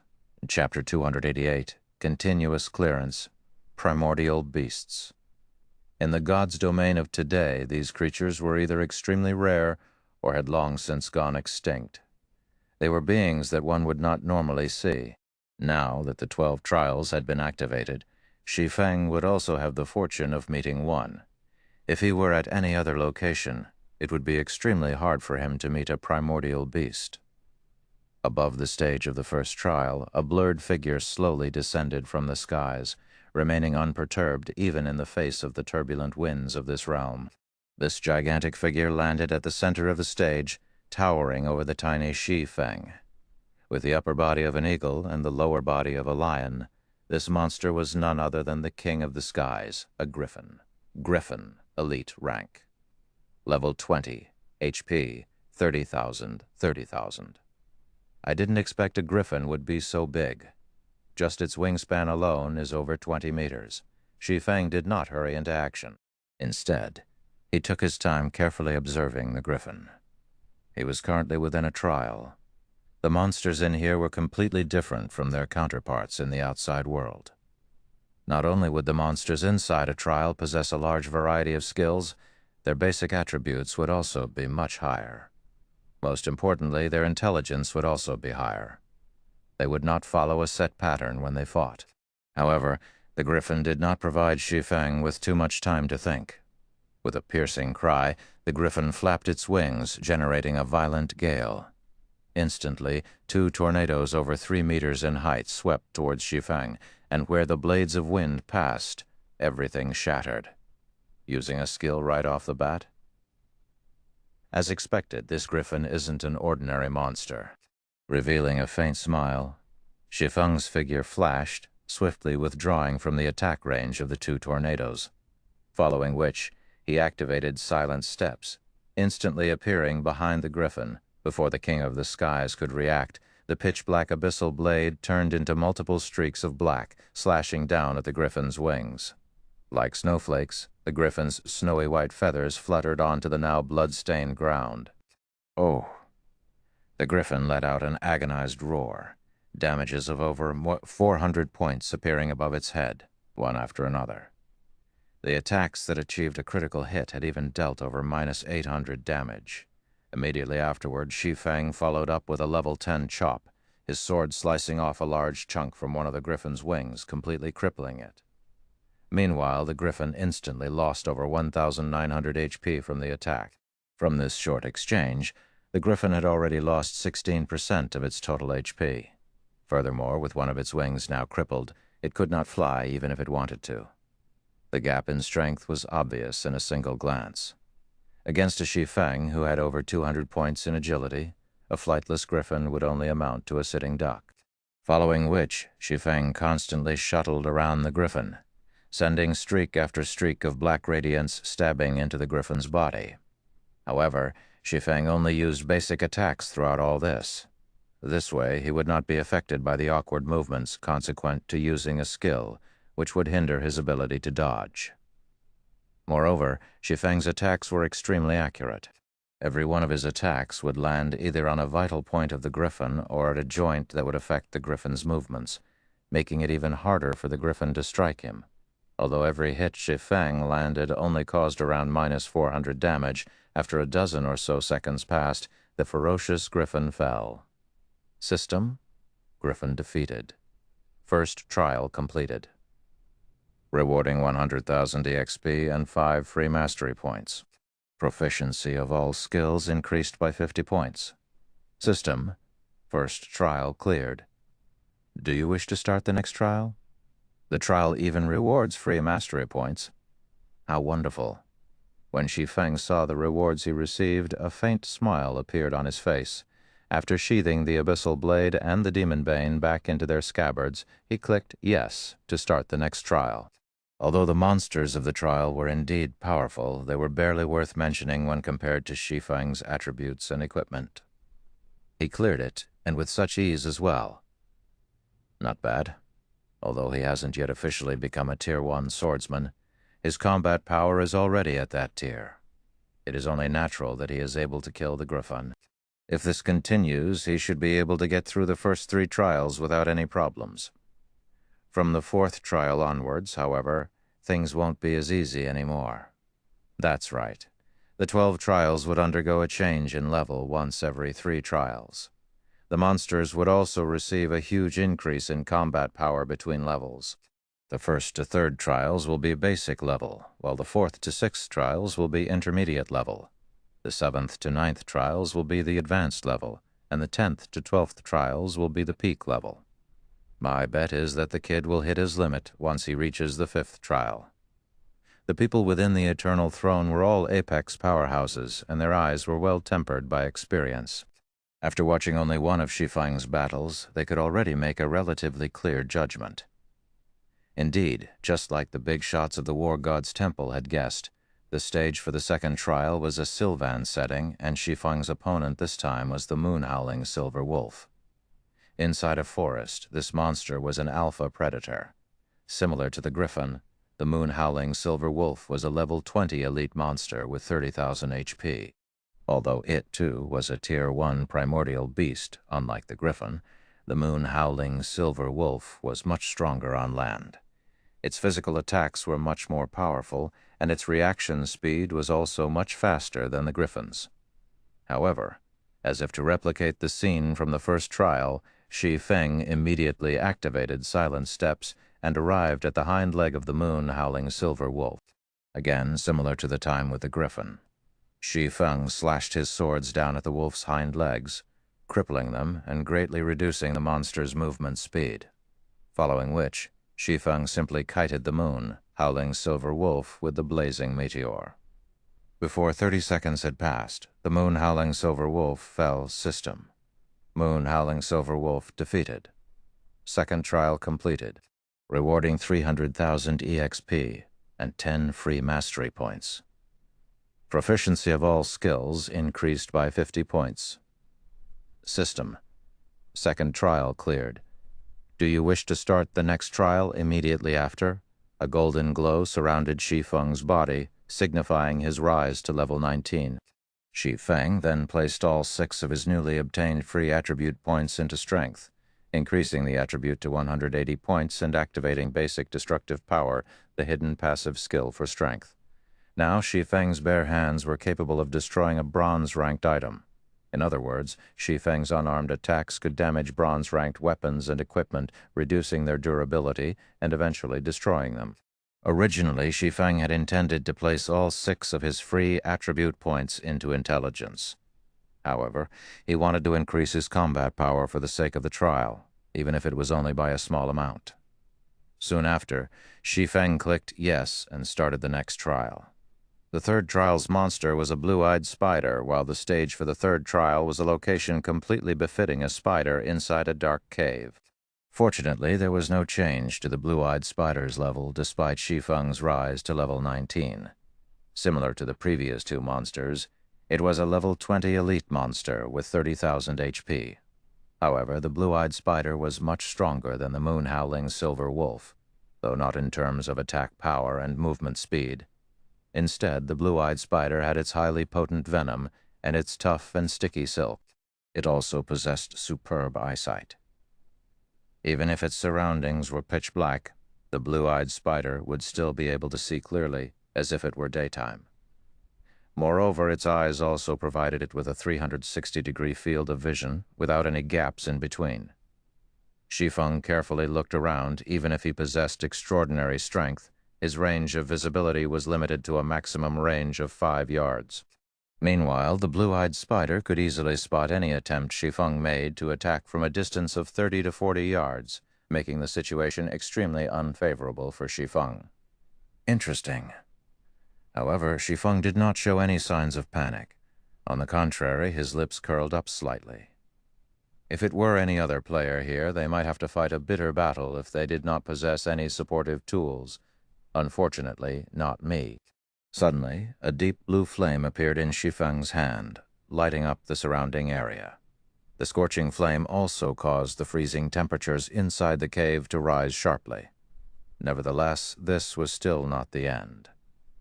The ice-blue devil flame in Shi Feng's hand quickly expanded and enveloped his body, completely covering him in a layer of deep blue flames. At this moment, Shi Feng looked just like a god of fire, the flames on his body brightly illuminating the entire cave. Meanwhile, the blue-eyed spider's position had also been clearly revealed. Chapter 289, Silver-Eyed Lion King. Chapter 289, Silver-Eyed Lion King. The blue-eyed spider lived in darkness all year round. Its eyes, which were accustomed to the dark, could not adapt at all when the dazzling flame suddenly illuminated the entire cave. The blue-eyed spider was just like a frightened little rabbit. Suddenly, the blue-eyed spider, which had previously had the upper hand, was placed in an unfavorable situation. On the other hand, Shi Feng, who had summoned the ice-blue devil flame, could now deal 20% more damage, and his fire and ice-type attacks would also have an additional 40% damage, instantly breaking out of his disadvantageous position. While the blue-eyed spider was still incapacitated, Shi Feng used silent steps and arrived over 20 yards behind the 8-legged monster, with the power of thunder and flames coating its length. The abyssal blade smashed into the blue-eyed spider's body 1,836. A frightening amount of damage appeared above the blue-eyed spider's charred head. The attack had also placed it in a fainted state for 4 seconds. Shi Feng then followed up the attack with a thundering flash and a normal attack. 634, minus 1,751, minus 1,087, minus 1,069. After suffering this series of attacks, the blue-eyed spider finally broke out of its stupor. However, it only had 72% of its HP remaining now. The blue-eyed spider was furious. Rotating its body, it spat a stream of dark green venom at Shi Feng, Having long since anticipated such an attack, Shi Feng swiftly dodged to the side, avoiding the attack completely. He then activated Windwalk and escaped. Shi Feng knew full well how frightening the blue-eyed spider could be. Its venom attack just now was merely the tip of the iceberg. The deadliest feature of the monster was the poisonous gas emitted by its venom. If he stood his ground to fight the blue-eyed spider, the end result would be obvious. He would inevitably die of poisoning. Meanwhile, Shi Feng's purpose in using Thundering Flash on the blue-eyed spider was simply to inflict the damage amplification effect on the monster. He would then kite it using the blazing meteor shortly after. One by one, fiery red needles streaked through the air and pierced the blue-eyed spider's body.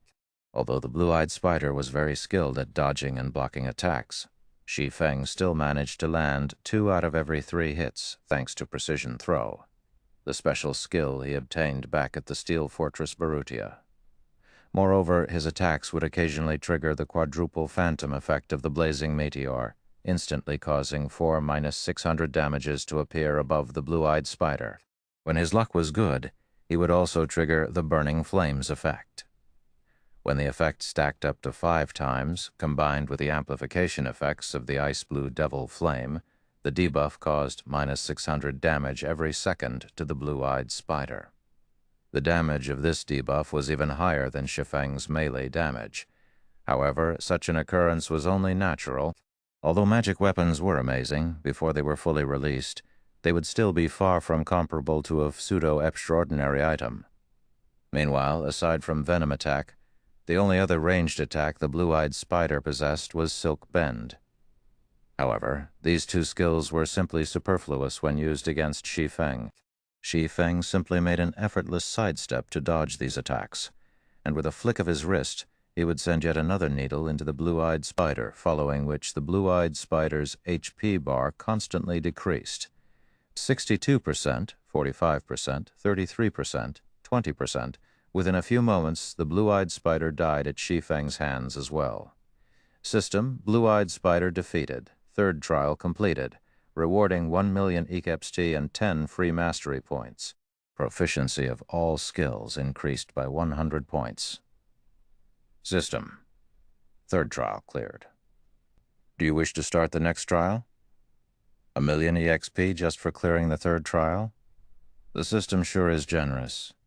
The difficulty for the first 3 trials isn't that high, though. It seems that the truly difficult part would start from the 4th trial onwards. I should take a rest and get my mental state back to peak condition for now. Despite having effortlessly cleared the first 3 trials, Shi Feng did not believe, even for a second, that a legendary ranked main storyline quest could be so easily completed. Although Shi Feng did not possess a good understanding of the 12 trials, it was still established as one part of a legendary quest. Its difficulty would definitely be high. The passing requirement was for Shi Feng to clear up to the 6th trial. Yet, the difficulty of the first 3 trials was not particularly high. According to combat power, the monsters Shi Feng had faced were only at the basic level of a Tier 1 monster. Hence, the truly difficult part was definitely the 4th to 6th trials. Shi Feng had always been a careful person. Hence, he intended to make ample preparations. Inside the Eternal Throne, the many Apex powerhouses there had been slightly surprised by Shi Feng's battle. That was a Tier 2 mysterious flame, the ice blue devil flame. It seems that the kid is still hiding his strength. It seems he really does have a chance at clearing the 6th trial. Based on his current strength, from the 4th trial onwards, he should be facing intermediate-level Tier 1 primordial beasts. In terms of combat power, the kid is already at the intermediate level of Tier 1. Since the primordial beast that would appear in the 6th trial will be at the peak of intermediate Tier 1, he should have a 30% chance of defeating it with his current combat power. The big shots sitting in the Silver Thrones unanimously acknowledged Shi Feng's potential. After resting for more than 10 minutes, Shi Feng discovered an interesting matter. Although he could not use any potions or magic scrolls, he could still eat food made from cooking to boost his attributes. It was a good choice to let Violet Cloud continue pursuing the chef subclass. Shi Feng smiled. After Zero Wing's workshop was established, Shi Feng had given Violet Cloud a very high salary. The salary was much higher than what Violet Cloud earned from selling her cooking products. There was no need for her to continue on the path of a chef. However, Violet Cloud had chosen to continue cooking, giving the reason that it had already become a habit of sorts. Moreover, Violet Cloud herself loved cooking, and currently she was already an advanced chef. She was not far away from being promoted to a master chef. Now, not only could the delicious steaks she cooked increase the consumer's HP regeneration rate while in a non-combat state, it could also provide an additional buff that increased the consumer's strength by 10% for 10 minutes. To others, a 10% increase in the strength attribute might not amount to much.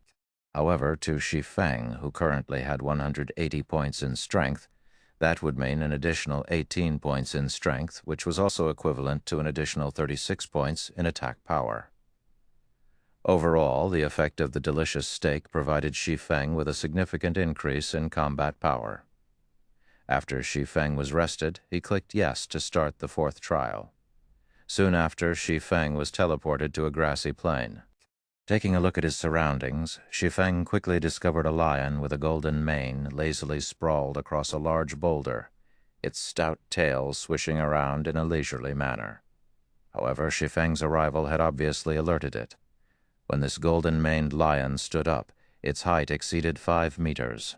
A chill flashed in the lion's silver eyes as it raised its eyelids. In the next moment, the lush green grass beneath its paws was frozen solid. The grassy plains had also been instantly transformed into an icy hell, the green landscape turning snow-white. Silver-eyed Lion King, Special Elite, level 20 HP 100,000. At the difficulty of the fourth trial was clearly much greater than the third trial. Amazing, as expected of the primordial beast of the fourth trial.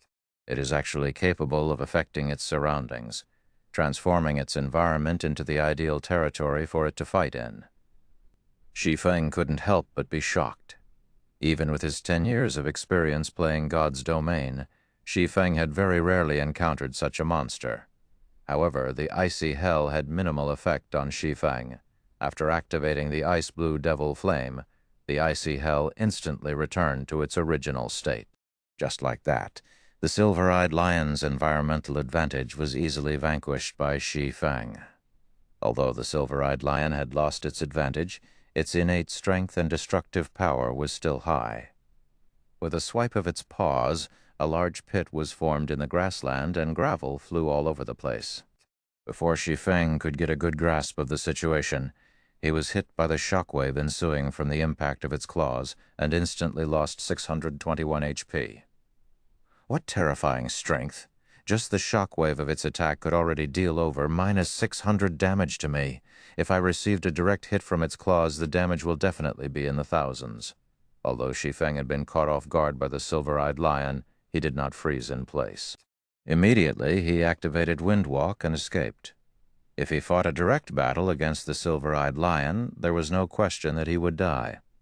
Although Shi Feng could avoid the silver-eyed lion's claws in a head-on confrontation, if its claws battered the ground just like before, the resulting shockwave would propagate over at least an 8-yard radius. Shi Feng would have no way of dodging the shockwave at all. Also, Shi Feng only had a little more than 2,400 HP in total. He would last only a few hits at best. Chapter 290 Simultaneous Advancement. Chapter 290 Simultaneous Advancement. The silver-eyed Lion King roared furiously when it saw Shi Feng running away. Focusing its eyes on Shi Feng, the silver-eyed Lion King abruptly pushed against the ground with its robust and powerful legs. Like a violent gale, its body shot forth directly at Shi Feng. Unfortunately for it, in terms of speed, Shi Feng had a clear advantage over the silver-eyed Lion King. The distance between Shi Feng and the silver-eyed Lion King gradually grew as the chase continued. However, if Shi Feng started his kiting maneuver, the silver-eyed Lion King would quickly close this distance. Under a situation where he was not allowed to use potions to recover his HP, Shi Feng's only recovery method was his innate battle recovery. However, he would only recover 1% of his HP every 5 seconds. Based on Shi Feng's total HP, he would only recover around 24 HP every 5 seconds. If he wished to recover the 600 plus HP he'd lost, he needed to spend a relatively long period of time to do so. Fortunately, I'm a tad faster than it. The stage this time also covers a large area, so I can run around without any worries. Otherwise, I will really lose my life this time. Shi Feng sent a casual glance at the silver-eyed Lion King, while majority of his attention was focused on the surrounding terrain. God's Domain was different from other virtual reality games in that it was much more realistic than the others. One could say that a player's combat power was responsible for only around 50% of a battle's outcome. Meanwhile, 40% was due to environmental factors, while the remaining 10% was up to luck. Luck was something filled with uncertainties, so there was no need to place much consideration into it. As for the 50% combat power and 40% environmental factors, how much a player could grasp them was an important indicator of how skilled a player was. Normal expert could only exhibit around 50% of their personal combat power. In God's Domain, the main God system would be the one responsible for evaluating and making the final judgment on a player's personal combat power. This method of calculation was the most credible way to judge a player's personal combat power.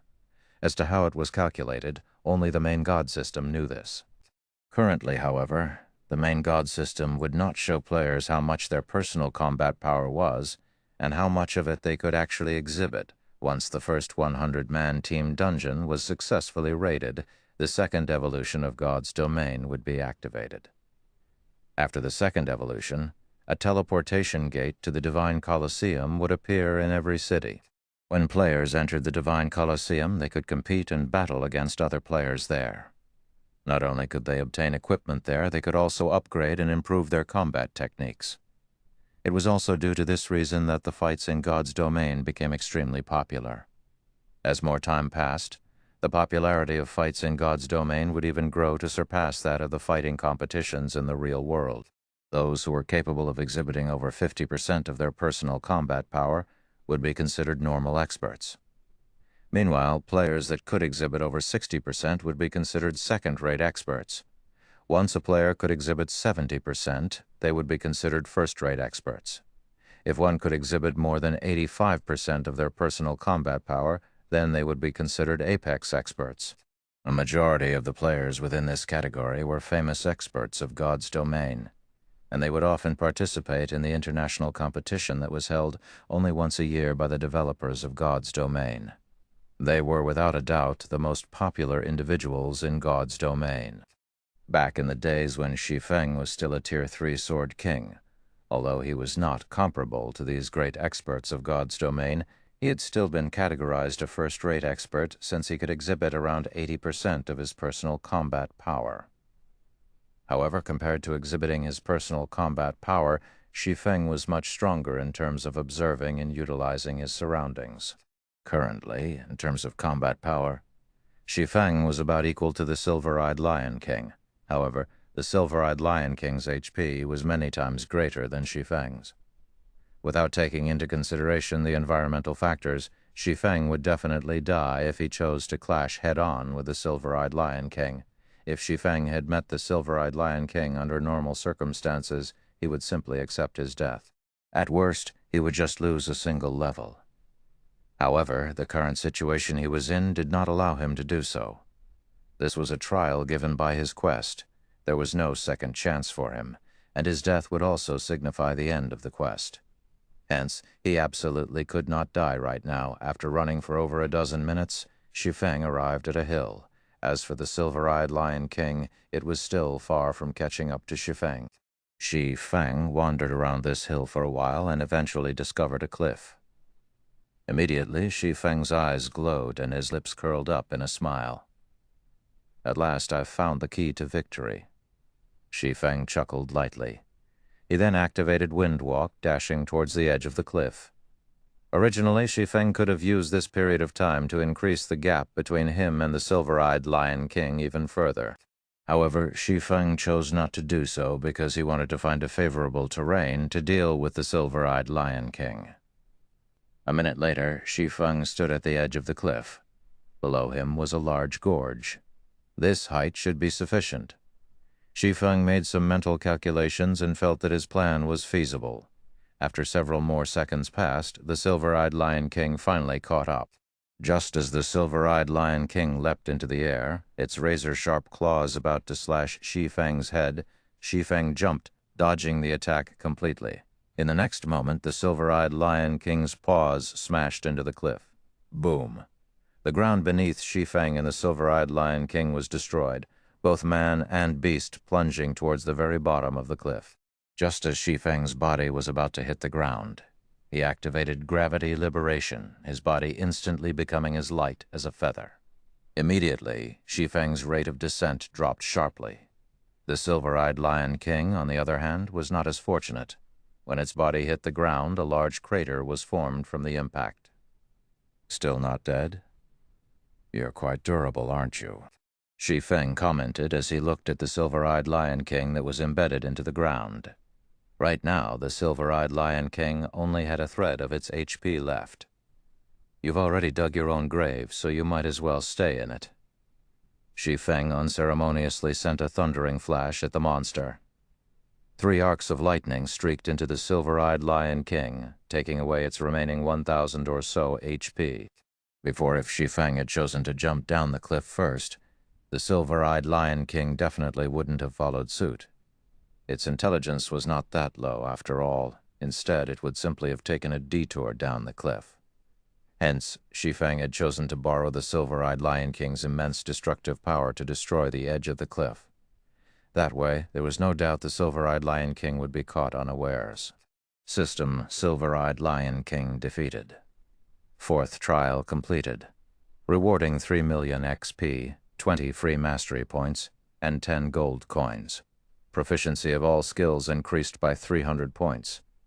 System 4th trial cleared. Do you wish to start the next trial? 3 million EXP.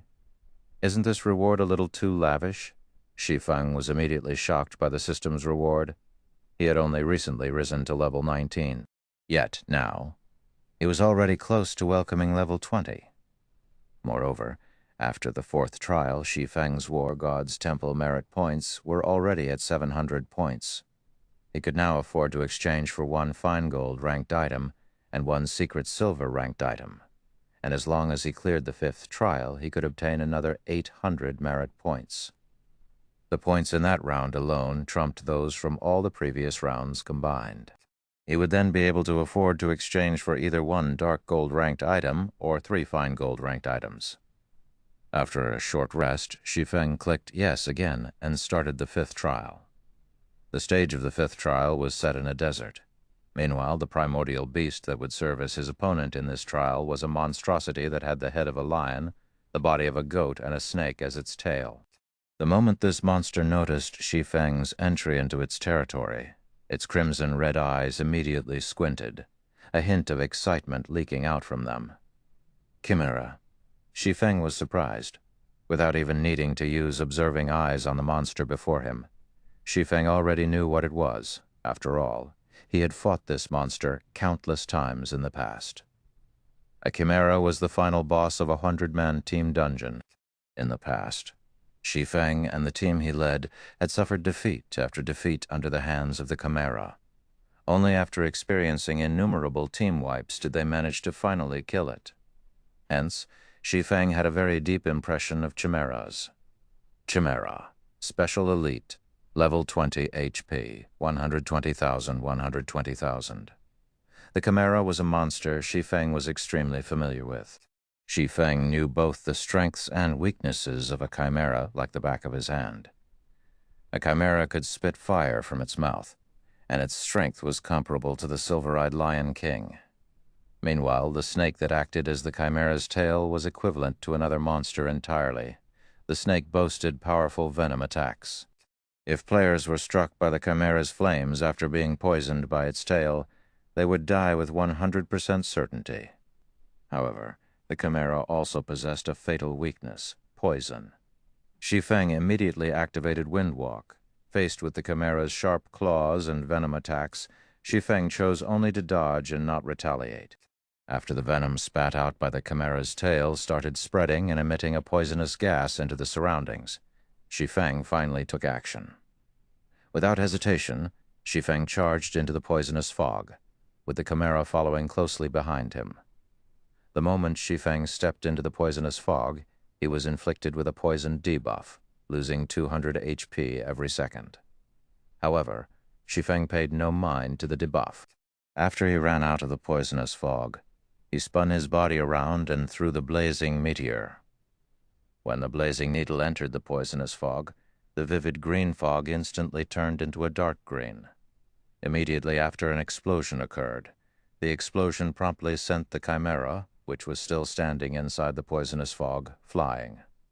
The monster lost over 10,000 HP from the explosion, and it was placed in a momentary crippled state. Taking advantage of this change, Shi Feng launched a barrage of attacks at the Chimera. By the time the Chimera had recovered from its crippled state, Shi Feng had already taken an additional 6,000 or so HP away from it. Furious, the Chimera charged at Shi Feng, while the latter started evading the Chimera's attacks once more, biding his time while he waited for the next poisonous fog to form. After repeating this process several times, the battle finally came to an end. Although Shi Feng had only around 400 HP remaining, the Chimera had already fallen at his feet. System Chimera defeated. Fifth trial completed, rewarding 6 million EXP, 20 free mastery points, and 10 gold coins. Proficiency of all skills increased by 300 points. System, fifth trial cleared. Do you wish to start the next trial? Immediately, Shi Feng's experience bar rose to 62% of level 20. He was not far away from reaching level 21.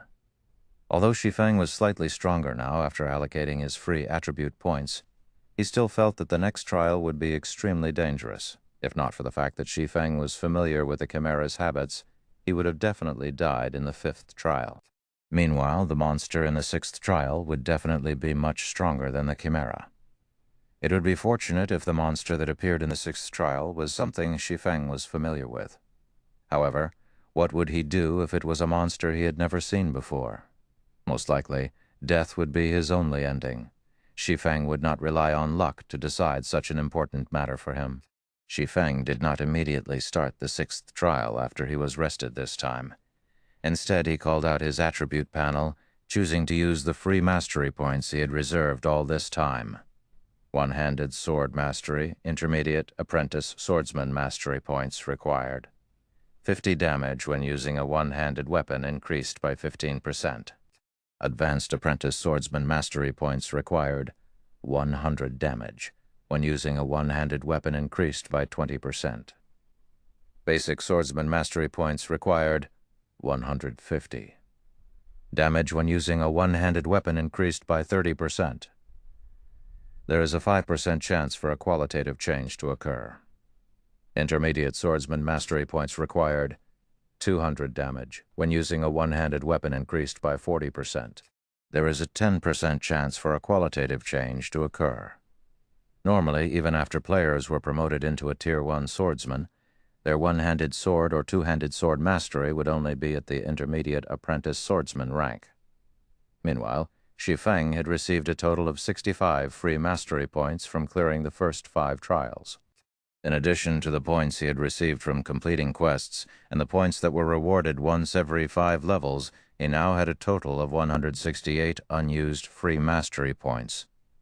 After Shi Feng used up all his free mastery points, his one-handed sword mastery had reached the rank of a basic swordsman.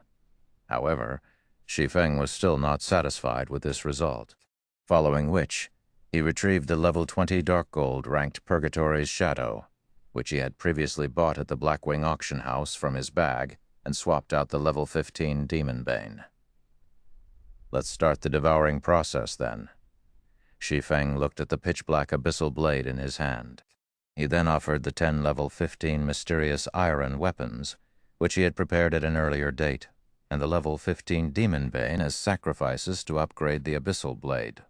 Although it was unfortunate that he did not possess 10 level 15 secret silver weapons to use as a sacrifice, the legendary quest was of utmost importance. He could not afford even the slightest misstep, and it was necessary for him to utilize all available avenues. TL notes. There are some inconsistencies with the following 2 paragraphs. Meanwhile, Shi Feng had received a total of 65 free mastery points from clearing the first 5 trials, in addition to the points he had received from completing quests and the points that were rewarded once every 5 levels. He now had a total of 168 unused free mastery points. After Shi Feng used up all his free mastery points, his one-handed sword mastery had reached the rank of a basic swordsman. After calculating the free mastery points Shi Feng received from quests, leveling up, and the 5 trials, he should have around 194 free mastery points remaining. This doesn't include the 50 points he has already allocated back in Chapter 88. In theory, he should be able to reach Intermediate Swordsman if he used up all his points. Remaining free mastery points at GH 8, 15 points. Demon's Heart Quest, GH 270, 50 points. Miracles Unsealed Quest, GH 278, 40 points. Level 10, 15, 20. 3 times 8 points equals 24 points. 5 trials, 5 plus 10 plus 10 plus 10 plus 20 plus 20 equals 65 points. Total, 194 points. Note, the points for one-handed sword mastery are cumulative, so it's not 50 plus 100 plus 100 plus 50 plus 200, etc. Instead, it's like one-handed sword mastery, 50 points, intermediate apprentice swordsman, one-handed sword mastery, 100 points, advanced apprentice swordsman. After all said and done, however, please assume that Shi Feng only has 168 free mastery points at the moment, and after using them up, he's only at the basic swordsman rank. Also important note. Chapter 88. Basic Swordsman, Basic Apprentice Swordsman, Intermediate Swordsman, Intermediate Apprentice Swordsman, Basic Mastery, Basic Apprentice Mastery, Intermediate Mastery, Intermediate Apprentice Mastery. The raws for Chapter 88 didn't actually include the word apprentice in them. Chapter 291, The Beginning of Greatness. Chapter 291, The Beginning of Greatness.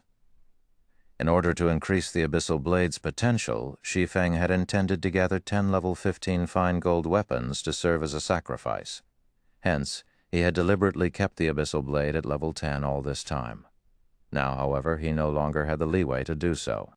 The Abyssal Blade started exuding a dark fog, which immediately charged at the sacrificial weapons Shi Feng had prepared.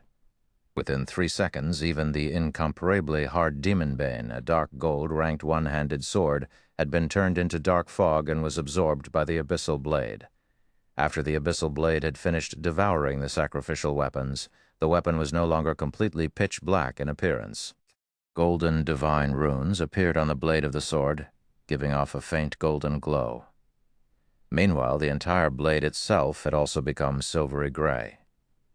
When Shi Feng casually brandished the Abyssal Blade, slashing it through the air, the feeling he got was like he was cutting a transparent sheet of paper. "Sharp!" Shi Feng looked at the Abyssal Blade in his hand, astonishment filling his eyes. If he combined such sharpness with the basic destructive power passive skill, even without the ice-blue devil flame, he could still easily destroy mysterious iron-ranked weapons and equipment.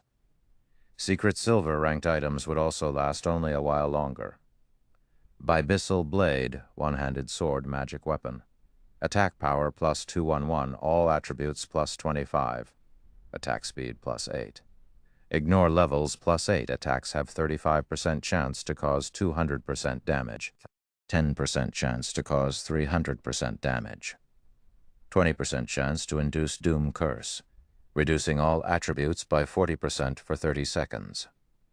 If wielder belongs to any swordsman-related class, all skill levels plus 3, increase free ability points received for every increase in level by 2 points. Equipment level 15. Can be upgraded. Devour 10 level 20 mysterious iron weapons and 1 level 20 secret silver weapon to upgrade to level 20. Can be evolved, unknown. Additional skill 1, Phantom Kill. Instantly creates a doppelganger. You can control this doppelganger.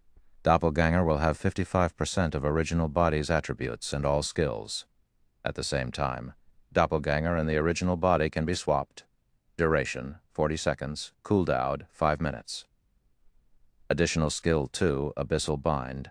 binds enemies and prevents movement, reducing defense by 100%. 3 seconds. Cooldown, 1 minute. Additional skill, 3. 9 Dragon Slash. Instantly creates 9 phantoms of the Abyssal Blade for wielder to use. Each phantom sword is capable of dealing up to 30% damage. Duration, 30 seconds. Cooldown, 5 minutes. Additional skill 4 Dark Violent Dance. 45% of the total damage dealt to the target spreads in a cone-shaped area towards targets within a distance of 12 yards. Duration, 30 seconds. Cooldown, 1 minute. The Abyssal Blade was personally created by Master Smith Ulysses using the Black Dragon King's fangs as material. It is one of 36 famed swords, and it is ranked 31st. However, this sword has been cursed by the Black Dragon King. Aside from providing the wielder with immense strength, there will be a backlash every period of time. However, after being remodeled by Jack using a star crystal, the strength of the backlash has been greatly reduced. If the wielder is unable to suppress the backlash, the wielder will receive the curse of the Black Dragon King, permanently reducing all attributes by 50%. Unable to be dropped, unable to be traded, as expected of a magic weapon. Even though only 10 mysterious iron weapons and 1 dark gold weapon were used as its sacrifice, its new attack power is even higher than a dark gold weapon of the same level. This attack power could already rival a dark gold ranked two-handed sword. Shi Feng smiled in satisfaction. The level 15 dark gold ranked Demon Bane only had 183 attack power. Meanwhile, the Abyssal Blade had 211 attack power. It was far stronger than the Demon Bane. Not to mention, the other attributes and skills of the Abyssal Blade had also received a significant improvement from the upgrade this time around. Unfortunately, the Abyssal Blade was still far from being a match for the Purgatory's Shadow, a level 20 dark gold ranked one-handed sword. Purgatory's Shadow, one-handed sword, dark gold rank, level 20, can be upgraded twice. Attack power plus 273, strength 30, agility plus 25, endurance plus 22. Attack speed plus 2 attacks have 20% chance to cause 300% damage, 10% chance to reduce damage dealt by target by 20%, effect not stackable. Additional skill, Purgatory Power, when activated, increases attack speed by 100% and damage dealt by 30% for 15 seconds. Cooldown, 2 minutes. However, this could not be helped. Level 20 weapons and equipment were essentially more powerful than level 15 ones. At level 20, players could take the promotion to become a Tier 1 class. Hence, level 20 weapons and equipment would all be significantly stronger. Although the attack power has improved greatly, it won't be enough to get me through the 6th trial. Shi Feng knew that a player's combat power could not simply be measured through their attack power alone. An increase in attack power only meant that the damage players dealt would be higher than before. Meanwhile, combat power was the synthesis of various other factors such as strength, agility, endurance, and other basic attributes. Skill level was also a factor to consider. Even if Shi Feng multiplied his current attack power by 3 to 4 times, his HP would still be tens of times lower than the monster in the 6th trial. If he could not dodge the monster's attacks, he would still lose his life after taking a few hits. So an increase in attack power would not bring too great an increase to his overall combat power. A player was just like a wooden bucket that was used to collect water. How strong they were depended not on their strengths, but their weaknesses. Shi Feng called out the system interface. As Icarus had already opened up the exchange system of the War God's Temple's treasury for Shi Feng, he could now directly exchange his merit points through the system. Shi Feng immediately used 1,500 merit points to exchange for a level 20 dark gold weapon. He then took out another 10 level 20 mysterious iron weapons from his bag. There were plenty of mysterious iron weapons stored inside the guild warehouse. Moreover, during the past few days, while Shi Feng, Aqua Rose, and Fire Dance were trapped within the Forgotten Lands, Blackie and the others had kept themselves busy raiding level 25-man party dungeons to level up and obtain materials and equipment. They were making preparations to challenge the level 20 10-man Great Dungeon. During this process, they had obtained plenty of level 20 mysterious iron-ranked weapons and equipment. Currently, Zero Wing possessed the most level 20 weapons and equipment out of all the guilds in White River City. With such a large supply, Shi Feng had set aside some of the level 20 mysterious iron-ranked weapons and equipment with the weakest performance for future use. However, he had never thought he would get to put them to good use so quickly, following which Shi Feng chose to upgrade the Abyssal Blade once more, in God's domain. Level 20 was considered a large threshold. Just like the time the Abyssal Blade had risen to level 10, it would receive a large improvement when it was upgraded to level 20. Now, whether or not Shi Feng could clear the next trial would rely solely on the performance of the level 20 Abyssal Blade. The devouring process this time was clearly different from when the Abyssal Blade got upgraded to level 15. After devouring the offerings, the Abyssal Blade erupted and let loose a dragon's roar. The sky and earth trembled in the face of this mighty roar. Immediately after, the Abyssal Blade broke free from Shi Feng's grasp and floated in midair. Boom. The Abyssal Blade exploded, transforming into a black tornado. The surroundings went deathly still, as if with bated breath. As the black tornado dissipated, a gigantic figure emerged in its place. This figure was none other than the phantom of the Black Dragon King that Shi Feng had previously seen. However, compared to the first time Shi Feng had seen it, the phantom that appeared this time was much more vivid. Moreover, the destructive aura it emitted was far stronger than before. Even when he was faced with the apex powerhouses back at the Eternal Throne, Shi Feng had not been so scared. Of course, this disparity was also due to the fact that those big shots had been intentionally suppressing their auras at this moment. The Black Dragon King's phantom, which was several hundred meters in height, actually turned to look at Shi Feng and revealed a human-like sneer. Soon after, the phantom dissipated and transformed back into the Abyssal Blade. As the sword landed, its blade stabbed deep into the earth before Shi Feng, with only its hilt remaining above ground. Some time passed before Shi Feng gradually recovered from his stupor. He then slowly extended his hand and pulled out the Abyssal Blade. The appearance of the Abyssal Blade had greatly changed after being upgraded. The entire sword was now silvery gray in color, and it exuded a faint black aura of death. The image of a black dragon could also be seen fading in and out of existence on the blade of the sword. Meanwhile, the image of a dragon had also been carved out of the hilt of the Abyssal Blade. There were small black chains wrapped around the hilt as well, seemingly acting as a seal for the dragon. Have I just done something I shouldn't have? Shi Feng wondered, laughing bitterly as he looked at the lifelike dragon sculpture. Everything was playing out just as Faust, the legendary character Shi Feng had met back at the Star River Valley, had said. A magic weapon was a double-edged sword. As one allowed the magic weapon to grow in strength, the curse contained within it would also grow stronger.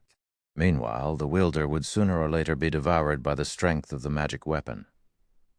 TL Notes 1. This is the bucket that's being used as description. https://vo3dstatic.com/vo3dsagjex-i4cacpo wk1hf6 hi bikey says 0% 3d bikey 92% 2c 5% 2c 5% 2c mind 2% 2c30 sim e09 bcf 35d3c 8a786 aa 27425 co660 2584 do86 eo61 d9583 d3c940. How much water the bucket can hold relies not on the longest plank used to make the bucket, but the shortest plank instead. Chapter 292, Black Emperor. Chapter 292, Black Emperor. Extraordinary strength comes from an extraordinary will. This was the only advice Faust had given Shi Feng. After Shi Feng grasped the Abyssal Blade, which had undergone a huge change in its appearance, he could fully feel the terrifying strength contained within the sword itself. It was like the sword was alive. Shi Feng could even feel pulsations when he gripped the hilt of the Abyssal Blade. It felt as if the Black Dragon King was roaring inside the Abyssal Blade and likely to break through its seals at any given time. Such powerful attributes. When Shi Feng checked the attributes of the Abyssal Blade, he couldn't help but secretly marvel at them. The Abyssal Blade was definitely the best weapon below epic rank Shi Feng had seen. Even the blazing meteor, which had been crafted by the forging genius Celiora, was not its match. Currently, based on the Abyssal Blade's attributes, it would not be an exaggeration to label the sword a pseudo-extraordinary item, provided that he could continue upgrading it. It would reach the epic rank standard before long. Abyssal Blade, one-handed sword, magic weapon, attack power plus 302, all attributes plus 30 attack, speed plus 10, ignore levels plus 10. Attacks have 40% chance to cause 200% damage, 15% chance to cause 300% damage, 20% chance to induce Doom Curse, reducing all attributes by 40% for 30 seconds. If wielder belongs to any swordsman-related class, all skill levels plus 3 increase free ability points received for every increase in level by 2 points. Equipment level 20. Can be upgraded. Devour 10 level 25 secret silver weapons and 1 level 25 fine gold weapon to upgrade to level 25. Can be evolved unknown. Additional skill 1, Phantom Kill. Instantly creates a doppelganger. You can control this doppelganger. Doppelganger will have 70% of original body's attributes and all skills. At the same time, doppelganger and the original body can be swapped. Duration, 40 seconds. Cooldown, 5 minutes. Additional skill 2, Abyssal Bind. Binds enemies and prevents movement, reducing defense by 100%. Duration, 4 seconds. Cooldown, 1 minute. Additional skill 3, Nine Dragons Slash. Instantly creates 12 phantoms of the Abyssal Blade for wielder to use. Each phantom sword is capable of dealing up to 40% damage. Duration, 30 seconds. Cooldown, 5 minutes. Additional skill 4, Dark Violent Dance. 50% of the total damage dealt to the target spreads in a cone-shaped area towards targets within a distance of 12 yards. Duration 30 seconds. Cooldown 1 minute. Additional Profound Inheritance, Black Emperor. When activated, every critical hit will accumulate 1 layer of Death Aura. Each layer of Death Aura can be used to increase all attributes of wielder by 2% and attack speed and movement speed by 1% for 10 seconds, or be used to reduce the cooldown of a skill by 3 seconds.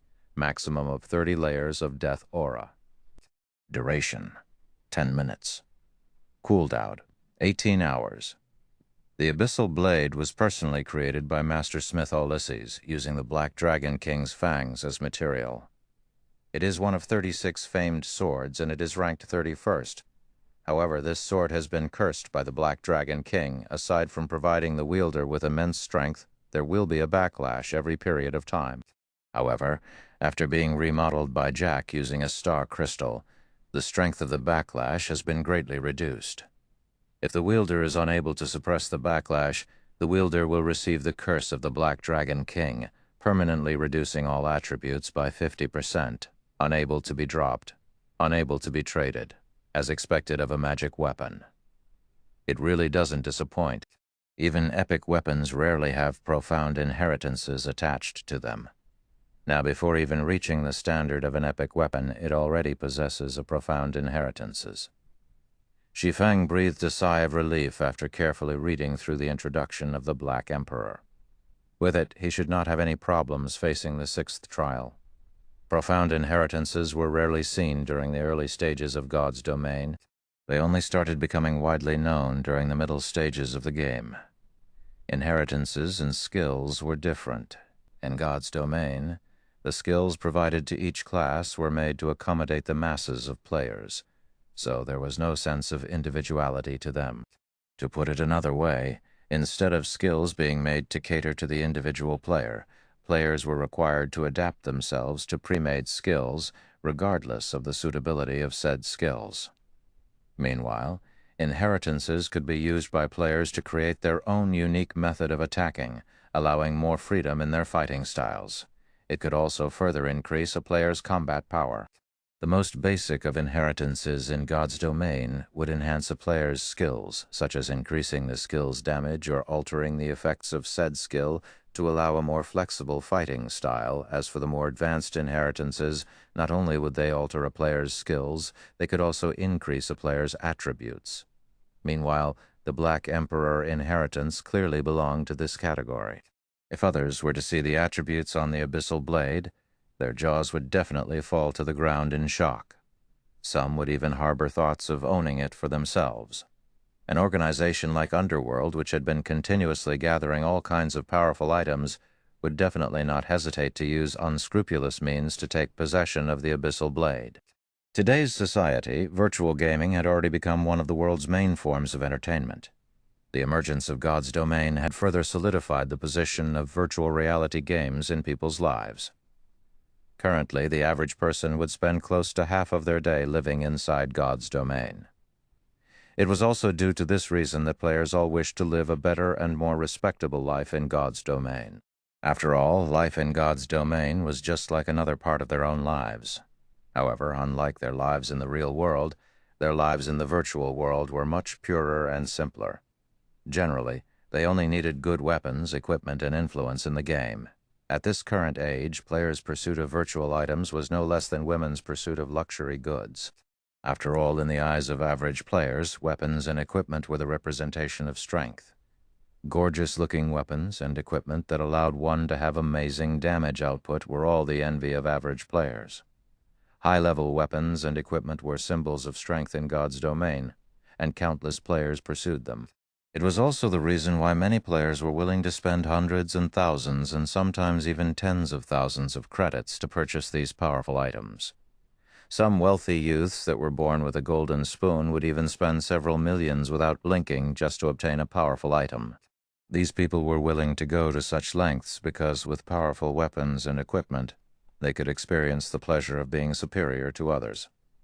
In the case of a magic weapon like the Abyssal Blade, it wouldn't be impossible for it to sell for an astronomical price of several tens of millions.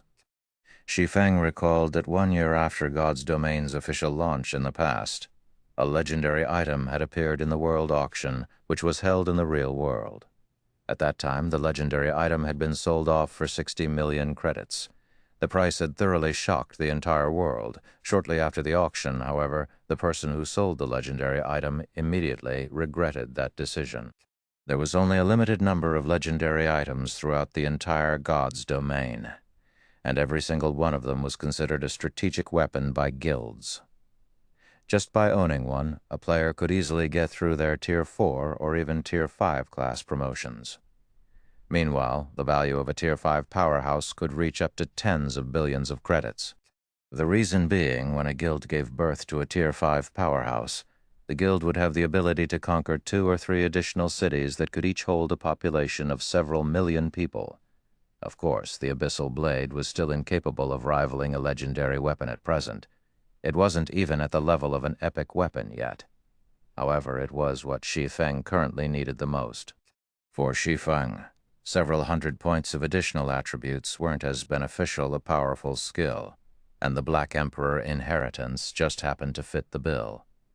Shi Feng had learned many powerful skills, however, all of them possessed the same fatal weakness. All of them possessed explosive power, but none of them possessed any staying power. Maybe this weakness wouldn't be a problem when these skills were used inside a dungeon or against players with poor equipment. After all, when going against players with poor equipment, Shi Feng did not even need to use up all the skills in his arsenal to finish them off. He could simply overwhelm them with superior attributes, and not even techniques would be required. Meanwhile, when inside dungeons, he would have MTs to tank the monsters at the front lines, healers to heal him from behind, and many other players to support him. He only needed to survive and wait for the cooldown of his skills to end before starting the next volley of attacks. But when fighting against monsters or players that were equal in strength with him, just a short burst of damage would not carry him to victory. Without sustainability, he would be trampled by his opponent after his short burst. Just take Absolute Heaven, for example. When he had ambushed Shi Feng after a series of attacks had been defended against by Shi Feng, the only other thing Absolute Heaven could do was to escape. Unless absolute heaven had a method to take advantage of his opponent's weakness, only death awaited him. Following the upgrade of the abyssal blade, Shi Feng sank into deep contemplation for more than 2 hours, thinking of ways to incorporate the Black Emperor inheritance into his fighting style. Now he felt much more confident about clearing the 6th trial. Let's see what kind of monster is awaiting me in the 6th trial, then. Shi Feng revealed a faint smile. Stretching his finger, he tapped Yes on the system interface and started the next trial, Chapter 293, Balrog Serpent. Chapter 293, Balrog Serpent inside the Eternal Throne. The apex powerhouses of the War God's Temple were currently observing the situation inside the 12 trials, and they were all very shocked to discover that Shi Feng actually wielded a magic weapon. What an amazing little guy. He isn't even a Tier 1 swordsman, yet he is actually able to master a magic weapon. Moreover, he has even released its power to such a degree, controller of a magic weapon. Dominator of a mysterious flame. Moreover, his control over his own power has obviously crossed that threshold. He sure knows how to surprise us time after time. Yes, it would have been fine if it were just the magic weapon and mysterious flame. But he has even reached such a level of control over his own power already. Many of those who have attained a Tier 3 class can't even achieve such a degree of control. It seems he won't have any problems clearing the 6th trial. With such great potential hidden in him, if he had come to us a little later, he might have been able to clear even the 7th trial. Such a pity. The threshold these NPC big shots were referring to was simply one's ability to display 50% of one's own combat power. However, none of these NPCs knew that, in the past, Shi Feng had once been a Tier 3 Sword King. Back then, Shi Feng was capable of displaying up to 80% of his personal combat power. If not for his weak physique, limiting his brain's development potential, and also the quality of his own equipment being a problem, Shi Feng would have long since been promoted to a Tier 4 Sword Emperor. This can't be helped. Who would have known the endless abyss would break the seal so quickly? There is no point feeling pity over the matter. We old folks should make some preparations for when the trial ends as well. Otherwise, we'll break our backs from overwork later. The Lords of the Silver Thrones unanimously acknowledged Shi Feng's potential. However, in regard to Shi Feng's managing to clear the 7th trial, they held no hope towards it at all, the reason being, it had been over a millennium since the 7th trial had been cleared. Inside the 12 trials, the stage for the 6th trial was a cave of lava similar to the Flame God's Cave. However, the fire-type mana here was far purer than in the Flame God's Cave. Shi Feng currently stood inside this cave, and the molten hot lava around him was making bubbling sounds as it flowed through the cave. If Shi Feng did not possess 20 points in fire resistance, allowing him a certain degree of immunity to heat, he would have long since been cooked by the scalding hot temperatures. Any average player that came here might already be half dead before they even started battling. Before Shi Feng could fully observe the terrain inside the cave, a gigantic flame-covered snake over 20 meters long emerged from the molten lava. Balrog Serpent, Special Elite. Level 20 HP, 150,000, 150,000, 50,000. Even if Shi Feng did not know exactly how powerful this Balrog Serpent was, he had no doubt whatsoever that this serpent had a very high resistance towards fire-type attacks. Let's use you as a test for my new weapons. Shi Feng revealed a faint smile as he unsheathed the abyssal blade in the Purgatory's shadow. However, he did not directly charge at the Balrog Serpent, as that was something only an idiot would do before charging into battle. Experts would first try to understand as much as they could about their opponent. Hence, Shi Feng simply stood still and calmly observed the Balrog Serpent's every action, familiarizing himself with the giant serpent's movement patterns. The Balrog Serpent was also no idiot itself. It obviously knew that it was much stronger than Shi Feng, and that its HP was tens of times higher than Shi Feng's as well. So, instead of giving Shi Feng time to study it, the Balrog Serpent immediately widened its mouth and sent fireballs flying, one after another, at Shi Feng. Shi Feng's feet moved, his body instantly reacting and leaving behind an afterimage as he effortlessly dodged these incoming fireballs. Not giving up. The Balrog serpent continued bombarding Shi Feng with a stream of fireballs. If 3 were not enough, then 5. If 5 were not enough, then 10. Soon the space within the cave was packed with fireballs. By attacking in such a way, not only could the Balrog serpent damage its enemies, it could also prevent them from closing in on it. Faced with such a method of attack that combined both offense and defense, average players would definitely grow helpless and suffer the bombardment of these dozens of fireballs.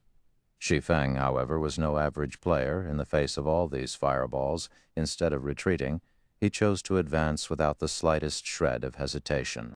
Yet, contrary to expectations, Shi Feng did not end up suffering a tragic end at the hands of the fireballs.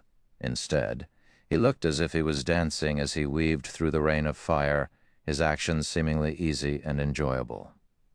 However, when the distance between him and the Balrog serpent shortened to 20 yards, he could no longer rely solely on evading the fireballs to move forward.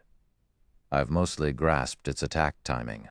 Now it's time to have a look at how amazing my new weapons are. Shi Feng inwardly smiled as he looked at the Balrog serpent that was constantly spitting out fireballs. Shi Feng activated the ice blue devil flame, and deep blue flames immediately wrapped around his body. He then used silent steps to appear right behind the Balrog serpent's head. The first thing he did when he arrived was to send a vertical slash down on the Balrog serpent's head, causing minus 372 damage to the monster. Such strong defense. Shi Feng looked at the resulting damage, disbelief filling his eyes. The abyssal blade itself already possessed 302 attack power. If Shi Feng's strength were taken into account, his total attack power should be well over 700 points. Moreover, the ice blue devil flame had also increased the damage he dealt by 20%. Yet he had managed to cause only minus 372 damage to the monster. The Balrog serpent's defense could already rival a lord-ranked monster of the same level. If Shi Feng had not upgraded the abyssal blade to level 20, nor equipped the dark gold-ranked Purgatory's Shadow, Shi Feng might not even be able to deal 150 damage to the Balrog serpent right now. At this moment, Shi Feng felt fortunate that he had not rushed before to start the 6th trial. Otherwise, his chances of victory would have been lower than 20%. However, although Shi Feng had allowed this thought to linger in his mind for a moment, his attacks on the Balrog serpent never stopped. Immediately after his first sword strike, Shi Feng followed up by using Thundering Flash. 3 electric arcs dove into the flaming Balrog serpent, piercing its gigantic body and causing damages of minus 554, minus 1,528, and minus 1,125. The damage he dealt was much higher than before. Simultaneously, he had also inflicted a damage amplification debuff that lasted 20 seconds on the Balrog serpent. Following which, Shi Feng continued with a chop, the attack achieving a critical hit and dealing close to 2,000 damage.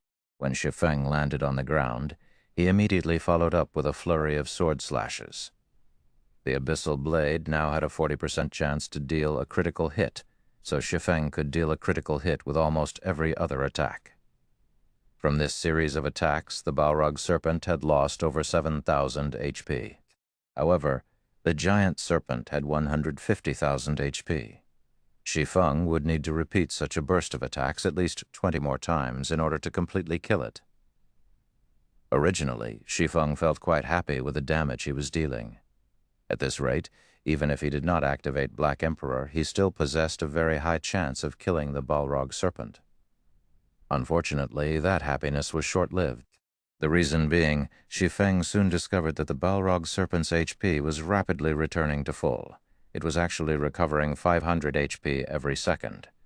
That amount was even higher than a single one of Shi Feng's normal attacks. If Shi Feng remained idle, the Balrog serpent would fully recover in less than 20 seconds. Meanwhile, the Balrog serpent immediately sent its tail swiping at Shi Feng, finally reacting to Shi Feng's attacks. Shi Feng hurriedly used parry to block the attack. Although he suffered no damage from the Balrog serpent's tail strike, he was forced to retreat 3 steps with his hands growing numb from the force of the impact as well. In terms of destructive power, the Balrog serpent was definitely superior to the Chimera. The Balrog serpent was also much faster. Shi Feng had actually been forced to use parry because he could not dodge in time. Currently, Shi Feng's parry was at level 7, so it had a cooldown of 21 seconds. Aside from parry, Shi Feng also had Defensive Blade, a skill that had both offensive and defensive capabilities. Currently, Defensive Blade was at level 6, and it had a cooldown of 2 minutes. Although its cooldown was much longer than parry, it allowed Shi Feng to completely block 4 melee attacks and 8 ranged attacks. He would also be immune to charge attacks. Just as the dozens of fireballs were about to hit him, Shi Feng jumped into the air, dodging them completely. Right after that, the Balrog serpent swiped its tail at Shi Feng again. The sound of wind whistling could be heard as its tail streaked through the air. In the face of this powerful attack, Shi Feng showed no signs of weaknesses. Immediately, he countered the attack with the level 7 Thunder Flame explosion.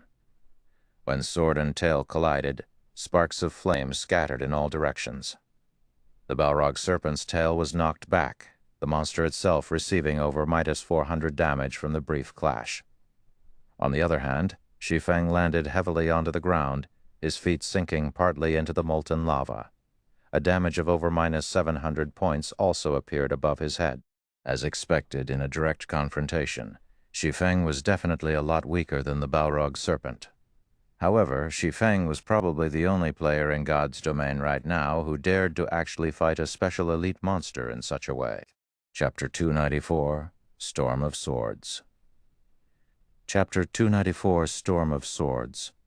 Although Shi Feng lost against the Balrog serpent in a direct confrontation, Thunder Flame Explosion, the skill he used, wasn't just a powerful destructive skill, it was also a control skill. However, the Balrog serpent was a special elite monster. It possessed a degree of resistance towards control skills.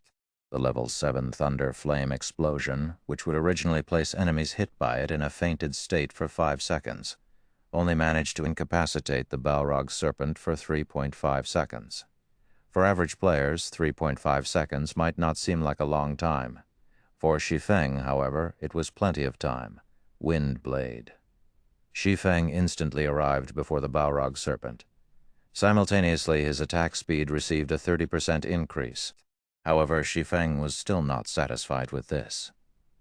He then proceeded to activate the additional skill of the Purgatory's shadow, Purgatory Power. Purgatory Power, when activated, increases attack speed by 100% and damage dealt by 30% for 15 seconds. Cooldown, 2 minutes. Shi Feng then activated 9 dragons/12 phantoms of the Abyssal Blade suddenly appeared floating around Shi Feng. Each phantom was capable of dealing 40% damage for 30 seconds. However, it had a long cooldown of 5 minutes. Shi Feng brandished his 2 swords using his full strength. In addition to the 12 Abyssal Blade phantoms he was controlling, a total of 14 swords surrounded and madly attacked the Balrog serpent. Within moments, the cave was filled with sword images dancing around. 14, 28, 56, 112. Countless sword images flashed in the air, forming a storm of swords that devoured the Balrog serpent whole. Shi Feng's swords slashed at the Balrog serpent's body one after another, each strike causing close to -500 damage. Moreover, close to half of this barrage of attacks achieved a critical hit, each dealing close to -1000 damage to the monster. Meanwhile, each of the phantoms of the Abyssal Blade had also managed to deal over -200 damage to the Balrog serpent. The total damage of the 12 phantoms was even more frightening than that of Shi Feng himself. As if the floodgates to the Balrog serpent's 150,000 HP had been opened, the Balrog serpent lost HP incessantly. Within a short 3.5 seconds, the Balrog serpent's HP had already fallen to 61%. When the Balrog serpent regained consciousness, it immediately released an enraged roar. At this moment, however, Shi Feng pointed the Abyssal Blade at the Balrog serpent. "Now is still not the time for you to wake up." Shi Feng cast Abyssal Bind on the Balrog serpent right away. If he were to allow the Balrog serpent to start retaliating, his previous efforts would all go to waste. In the blink of an eye, 9 pitch-black chains emerged from the ground, quickly wrapping around and binding the Balrog serpent. Meanwhile, the Balrog serpent could do nothing but roar in anger as it helplessly watched sword after sword piercing its own body, continuously reaping its HP. The abyssal bind had a duration of 4 seconds. Moreover, the Balrog serpent's resistance towards control skills was completely ineffective against it. The abyssal bind's effective duration was not reduced in the slightest. In addition, the abyssal bind reduced the Balrog serpent's defense by 100%, rendering the Balrog serpent's innately powerful defense utterly useless. Now, each of Shi Feng's sword strikes dealt over -800 damage, with the occasional triple critical hit dealing over -2,500 damage. A series of splendid numbers appeared above the Balrog serpent's head. Before the eye-catching number of -2,500 disappeared, a damage of over -1,700 points appeared on top of it. Practically 1 out of every 2 strikes would achieve a critical hit. Meanwhile, each of the 12 abyssal blade phantoms were now dealing over -350 damage to the Balrog serpent. For the Balrog serpent, these 4 seconds were a complete hell. By the time the Balrog serpent escaped from the chains binding it, it had only 19% HP remaining. However, Shi Feng had long since been prepared for this moment. Disappear. Shi Feng raised the silvery gray abyssal blade. The dense fire-type mana in the surroundings started gathering around the abyssal blade, causing the sword to release a blinding glow. This was indeed Shi Feng's ultimate skill, Flame Burst. Flame Burst. Level 5 requires 4 million EXP to upgrade to level 6, channeling time 2 seconds. Gathers the power of flames to a single point and causes 420% damage to the target. Attack count 6 times. Cooldown 3 minutes 30 seconds. Before the Balrog serpent could even start attacking, Shi Feng had already brandished the scorching hot abyssal blade 6 times. All 6 sword slashes immediately sank into the Balrog serpent's body. 3,310, 3,347, 96,784, 96,706, 3,371, 96,706,371, 96,754. 6 frightening damages appeared consecutively above the Balrog serpent's head, instantly taking away the monster's remaining 28,000 HP. Soon after, the Balrog serpent's body started fading away, and only after it disappeared completely did Shi Feng release a sigh of relief. System: Balrog serpent defeated. 6th trial completed, rewarding 9 million EXP, 20 free mastery points, and 10 gold coins. Proficiency of all skills increased by 500 points. System: 6th trial cleared. Do you wish to start the next trial? Shi Feng's experience bar immediately rose to 41% of level 21. If put on the ranking list on White River City, Shi Feng would only be beneath Violet Cloud and the others.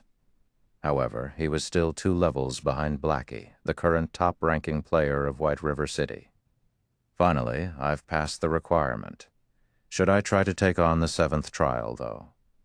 Shi Feng looked at the system interface, showing the trial's prompt. Privately, Shi Feng had the notion to take the challenge. Now that he had cleared the 6th trial, it signified that his task was already over.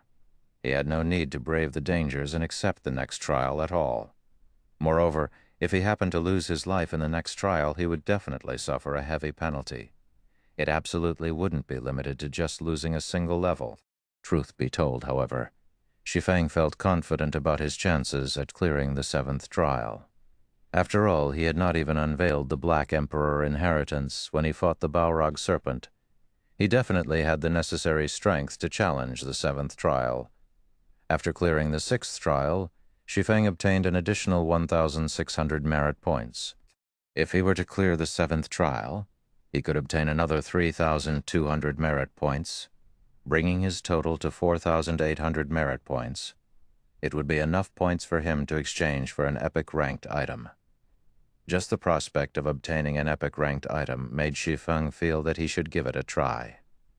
Besides, Shi Feng no longer had any burdens to carry, so why not give it a try? However, Shi Feng was unsure of what kind of price he would have to pay if he were to suffer death. If it was only losing a single level, then Shi Feng would gladly proceed to the 7th trial. However, Shi Feng knew such an outcome was not likely. Just the penalty for not completing the Trial of Gods was already considered unbearable for players. Some players might even have to delete and restart their accounts due to the harsh penalties imposed. Meanwhile, the 12 Trials was the most challenging trial of the War God's Temple.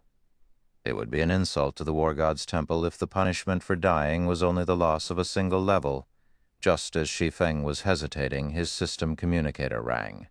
Meanwhile, the person calling him was Aqua Rose. "Did something happen?"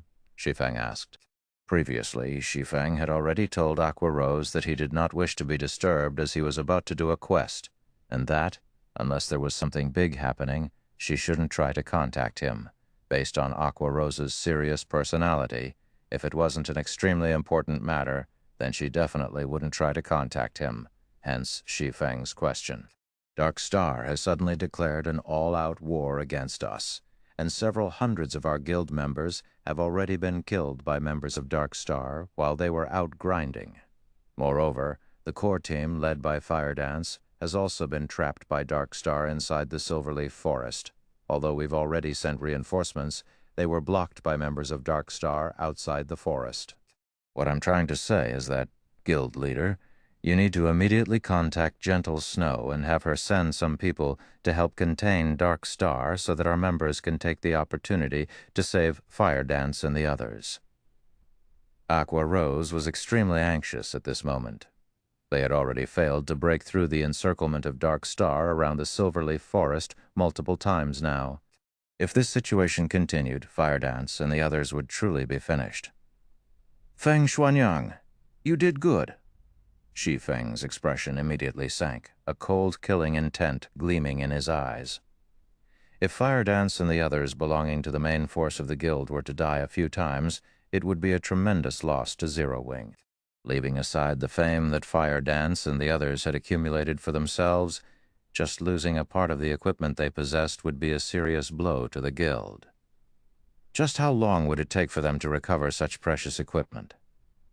Meanwhile, when Shi Feng tried to figure out who was responsible for such a situation, Feng Xuanyang came up as his strongest suspect. Feng Xuanyang was the true wielder of authority in Dark Star. After Shi Feng's previous forthright rejection, it would not be strange if Feng Xuanyang retaliated. Hence, who else could be responsible for Dark Star's declaration of war? Chapter 295, Mirage Beast. Chapter 295, Mirage Beast. Although Shi Feng was incensed by this news, Fire Dance and the others would have long since lost their lives by the time he arrived at the Silverleaf Forest. "All right. I'll contact Gentle Snow immediately." Shi Feng disconnected his call with Aqua Rose after saying so. He then called out his friends list, selected Gentle Snow's name, and chose to contact her. It was a fact that Ouroboros and Zero Wing were allies. Since an ally was under attack, Gentle Snow naturally did not refuse to send reinforcements when Shi Feng asked. Moreover, Gentle Snow had found out about this entire matter a step ahead of Shi Feng. She had already organized her subordinates even before Shi Feng contacted her, and they were just about to hurry over to the Silverleaf Forest right at that moment. Gentle Snow had gathered 2,000 members from Ouroboros to aid Zero Wing. Of them, 500 were elite members of the guild. Such a powerful force would pose a huge threat to the 6,000 members of Dark Star blocking the way into the Silverleaf Forest. "Many thanks for your help, Miss Snow. In the future, members of Ouroboros, that shop at the Star Streak trading firm, can enjoy a 10% discount on all products," Shi Feng said in thanks. "You said this yourself. I'll gladly accept your offer, then." Gentle Snow revealed a faint smile. Currently, over half of the player population in White River City was patronizing the Star Streak trading firm. After all, not only were the items sold there of good quality, there was also a large selection available. Moreover, the product supply was plentiful. Normally, the various guilds in White River City would always make a trip to the Star Streak trading firm before they went dungeon diving. If Ouroboros could receive a 10% discount when purchasing items there, it would save the guild a lot of money. Really, though, just what is going through the minds of those people in Dark Star? It would be fine if it were just the usual minor skirmish. However, they have actually declared an all-out war on Zero Wing. Isn't Lone Tyrant afraid that his guild might suffer heavy losses and lose the ability to compete for the first clear of the 3 great dungeons? Gentle Snow commented curiously. The competition over the first clear of the 3 great dungeons had already reached its most crucial moment right now. Moreover, Dark Star only had the final boss left to defeat in order to snag the first clear of the Land of Death and gain an absolute advantage over the other guilds. However, Dark Star had instead chosen to take action against Zero Wing at this critical junction. God's Domain had been launched just recently. At this early stage of the game, everyone was busy leveling up and raiding dungeons to strengthen themselves. Guilds in particular were deeply afraid of falling behind others. Even if conflict arose between guilds, both sides would usually choose to show restraint. After all, an all-out war between guilds would profit nobody. Worse, they might even get taken advantage of by a third party. If such a situation were to truly occur, then the damage to both guilds would grow even more massive. Hence, unless there was a huge disparity in strength between both sides, nobody would casually choose to start a war. Dark Star and Zero Wing were both among the top 6 guilds in White River City, so the difference in strength between the 2 guilds was not particularly wide. No matter how Gentle Snow looked at the situation, she could not figure out why Dark Star would choose to suddenly declare war. I am afraid that the one starting the war this time around isn't Lone Tyrant, but the organization that's backing him, Underworld, Shi Feng said, laughing bitterly. Underworld? Gentle Snow couldn't help but wrinkle her eyebrows at this revelation. So that's how it is. I've been wondering how Dark Star had managed to suddenly obtain so many experts. It turns out the mysterious power supporting Dark Star is Underworld. However, how did you manage to find out about this? Even though I've planted many spies inside Dark Star, I never managed to uncover the forces hidden behind Dark Star. Feng Xuanyang from Underworld came looking for me to buy some of Zero Wing's shares. However, the price he offered was simply too low. I rejected his offer, so now he is trying to get back at me by destroying Zero Wing. Shi Feng revealed the truth. Gentle Snow immediately understood the situation after listening to Shi Feng's words.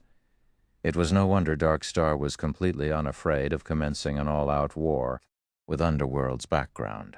It only needed to field a part of its forces located in the eastern region of Star Moon Kingdom to completely destroy Zero Wing. With such a large disparity in strength, it was natural for Dark Star not to fear a war, so it is Feng Xuanyang. He is indeed a person who would take revenge for the slightest of offenses. However, with Underworld's financial power, his offer to buy Zero Wing, which possesses a guild residence, should not have been low. At the very least, he should have offered 500 to 600 million, right? Gentle Snow came to an abrupt realization. However, she also felt curious about this matter, as the Feng Xuanyang she knew was not a tight-fisted person. 1 billion credits and several hundred experts. In addition, they would also provide 100 gold coins as support every week, Shi Feng said. 1 billion credits and also 100 gold coins per week? Feng Xuanyang sure is generous. Even I might feel tempted if given such an offer. Yet you actually complain that it's too little? No wonder he's angry. Gentle Snow chuckled softly. Shi Feng simply replied with a faint smile, not bothering to give an explanation on the matter. Aside from a few core guild members knowing about the Purple Sun Mansion being their new guild residence, nobody else knew anything about it.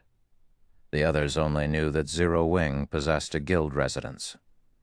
They were not clear where exactly it was located. After all, there were simply too many plots of land available in White River City. Moreover, the Purple Sun Mansion was currently under reconstruction. It would take 2 more days before it can be used and also unveiled to the public. Following which, Shi Feng made some small talk with Gentle Snow before ending the call. He then proceeded to start the 7th trial. If nothing unexpected happened, The 2,000 players led by Gentle Snow could definitely break apart Dark Star's encirclement around the Silverleaf Forest. What Shi Feng needed to do now was to increase his own strength by obtaining even better tools and equipment, slowly and gradually enhancing their guild's foundation. In regard to the battle at the Silverleaf Forest, Shi Feng could only play the role of an observer. Even if he were to rush over there right this instant, everything would have long since been over by the time he arrived. However, Shi Feng would definitely remember this debt of hatred. Sooner or later, he would repay this debt to Dark Star and Underworld 10 times over. The stage for the 7th trial was an ancient coliseum. The moment Shi Feng laid eyes on his opponent, he was immediately shocked by what he saw. "Why is it myself?" Shi Feng looked at the familiar figure gradually appearing at a corner of the coliseum, feeling very surprised. However, when he used observing eyes on this twin of his, he immediately came to an understanding. Mirage Beast. Rare Special Elite. Level 20 HP, 200,000, 200,000. This Mirage Beast was capable of replicating the appearance and skills of an enemy. However, unlike players, it had a frightening amount of HP. In a one-on-one situation, players would find it extremely difficult to kill the Mirage Beast.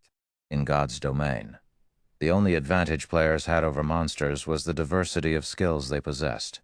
Meanwhile, players could use these skills in various combinations to exert even stronger power. Yet, if the Mirage Beast possessed the same skills that players did, then players would lose even that little advantage they had. When comparing the power of skills, the Mirage Beast's skills might even be more powerful than the players'. Good timing. I was just thinking of trying out a few things. Shi Feng advanced, immediately directing a chop at the Mirage Beast. Meanwhile, the Mirage Beast had similarly charged at Shi Feng, and it too had sent a chop at Shi Feng. The moment the two swords clashed, sparks flew all around. However, when all was said and done, Shi Feng was still a player. In terms of strength, he was still far inferior to the Mirage Beast. Shi Feng was easily repelled, forced by the Mirage Beast to retreat step by step. Meanwhile, the Mirage Beast was also superior in terms of attack speed, although the ensuing damage from a collision of weapons was small. After clashing for tens or even hundreds of times, Shi Feng would eventually lose his life. After all, the Mirage Beast possessed 200,000 HP, while Shi Feng's HP was just slightly over 2,600 after reaching level 21. Moreover, Shi Feng was receiving more damage than the Mirage Beast from their exchanges. Not to mention, both sides were also executing various skills. When Shi Feng used Thundering Flash, the Mirage Beast would activate Windwalk to dodge the attack. It would then counter with a Thundering Flash of its own. Knowing that he could not receive the attack directly, Shi Feng too activated Windwalk to dodge. However, the Mirage Beast activated Windblade to immediately appear before Shi Feng. It then followed up with a chop, sending an extremely quick vertical slash down towards its prey. Shi Feng hastily used parry to block the Mirage Beast's chop. He countered with a Thunder Flame explosion right away. In the end, however, the Mirage Beast used parry to fend off the powerful attack. Shi Feng then followed up with a Flame Burst, which was promptly countered with a defensive blade by the Mirage Beast. The exchange between both sides was extremely intense. After a dozen seconds or so, Shi Feng's HP had fallen to 60%. On the other hand, the Mirage Beast had lost only a negligible amount of HP.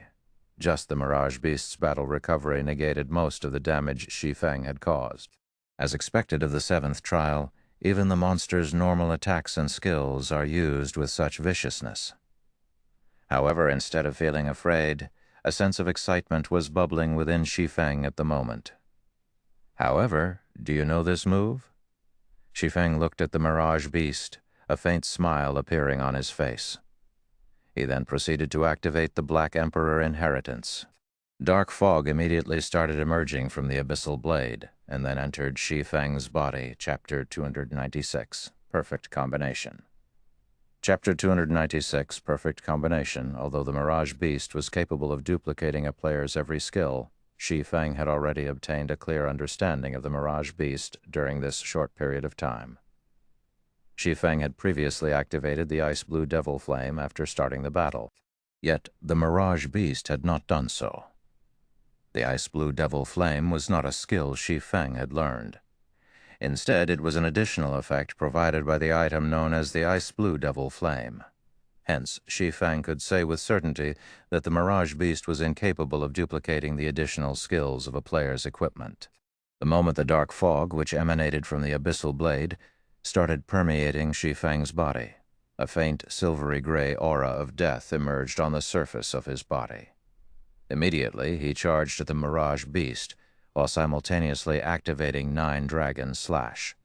The 12 abyssal blade phantoms promptly started attacking the Mirage Beast the moment they came into existence.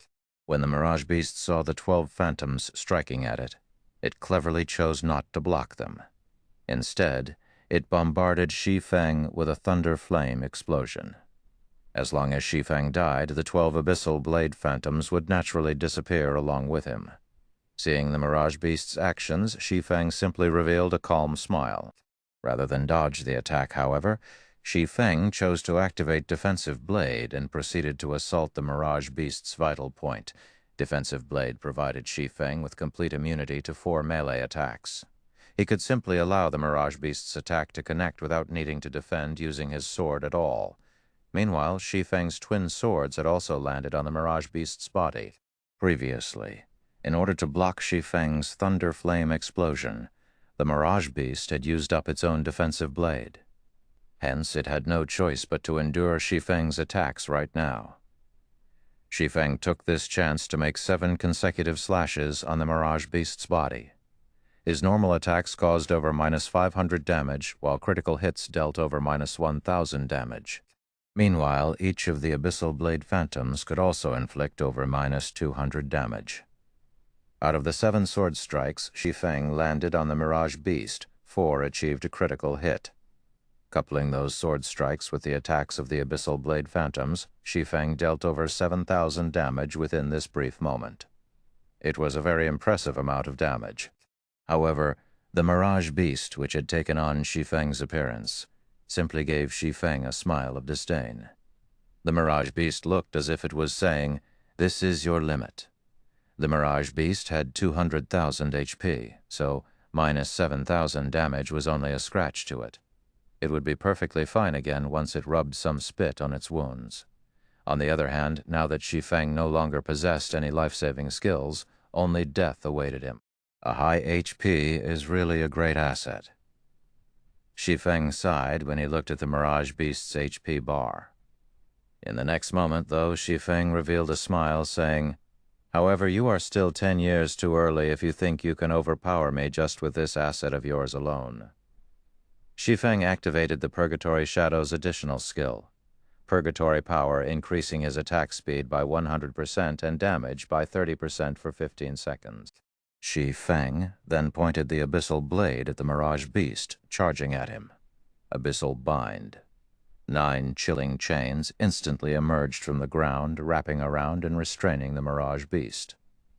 Abyssal Bind had a duration of 4 seconds. Despite being sealed, however, the Mirage Beast showed no signs of panic at all. It did not even try to resist in the slightest.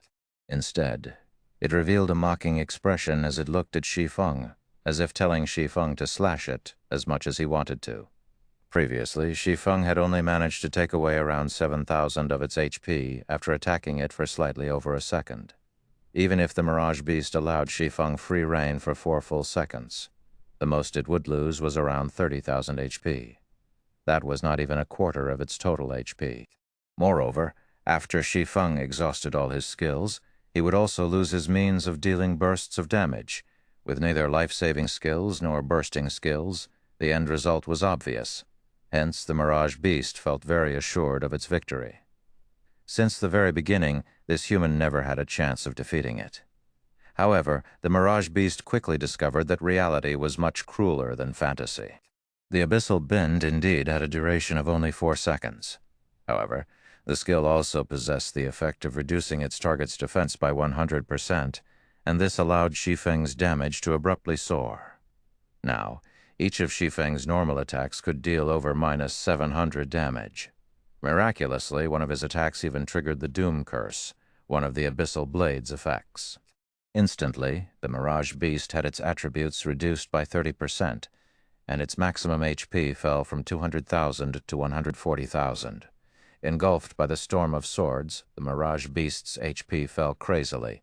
Shi Feng also achieved critical hits with his attacks one after another, stacking layer upon layer of death aura around his body. In this situation, the Nine Dragons Slash could be said to be a perfect match for the Black Emperor inheritance.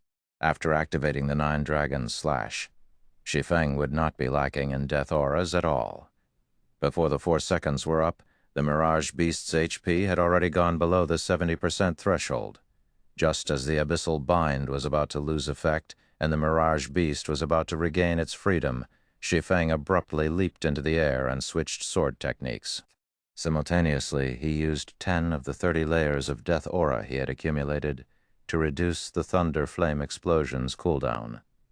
The level 7 Thunder Flame Explosion had a cooldown of 30 seconds.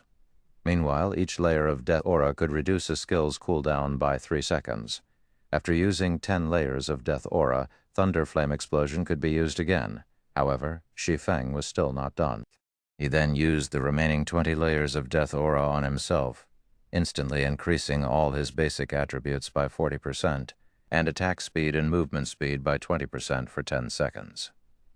After receiving this new buff, Shi Feng executed Thunder Flame Explosion, bombarding the Mirage Beast's head and sending sparks of flame flying all around. A damage of over -300 points appeared above the Mirage Beast's head, and the monster was placed into a fainted state for 3 seconds.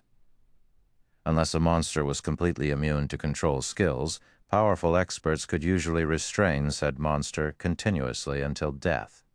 Meanwhile, it was obvious that the monsters were not completely immune to control skills. They simply had a certain degree of resistance that would degrade the effects of control skills. Otherwise, it would truly be impossible for players to clear the 12 trials. Nevertheless, Shi Feng was very clear about his own situation.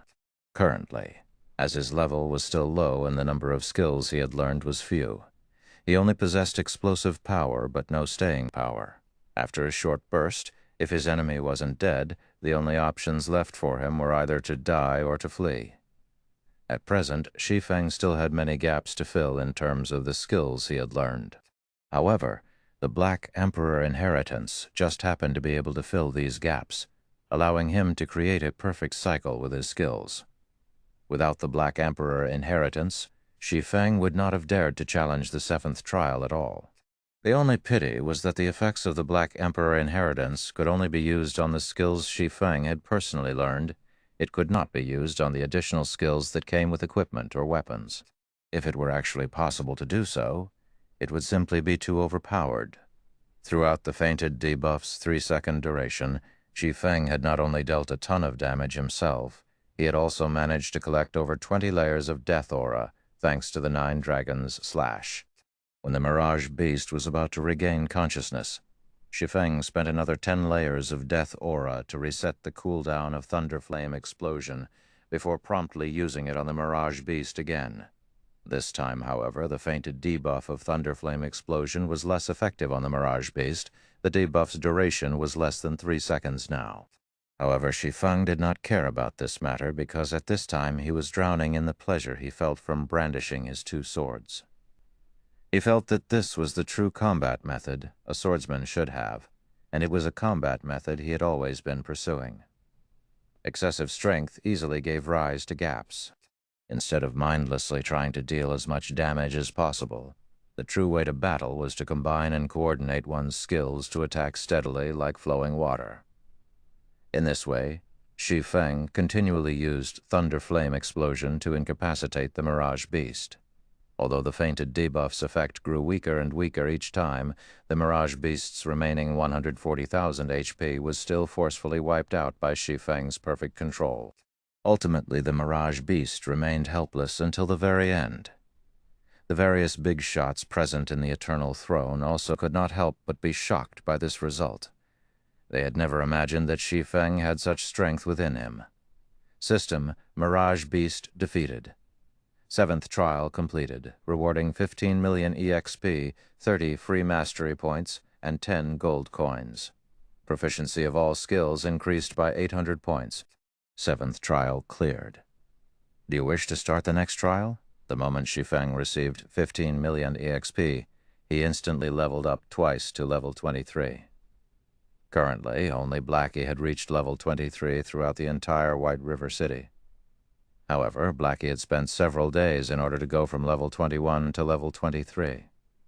On the other hand, Shi Feng had taken less than 10 seconds to do so. Shi Feng then looked at the system notification. Although his heart was filled with anticipation towards the 8th trial, he still shook his head, thinking to himself, one needs to know when to stop. With the points I've earned, I can already exchange for an epic ranked item. If I were to choose to continue, I would no longer be an expert, but a gambler.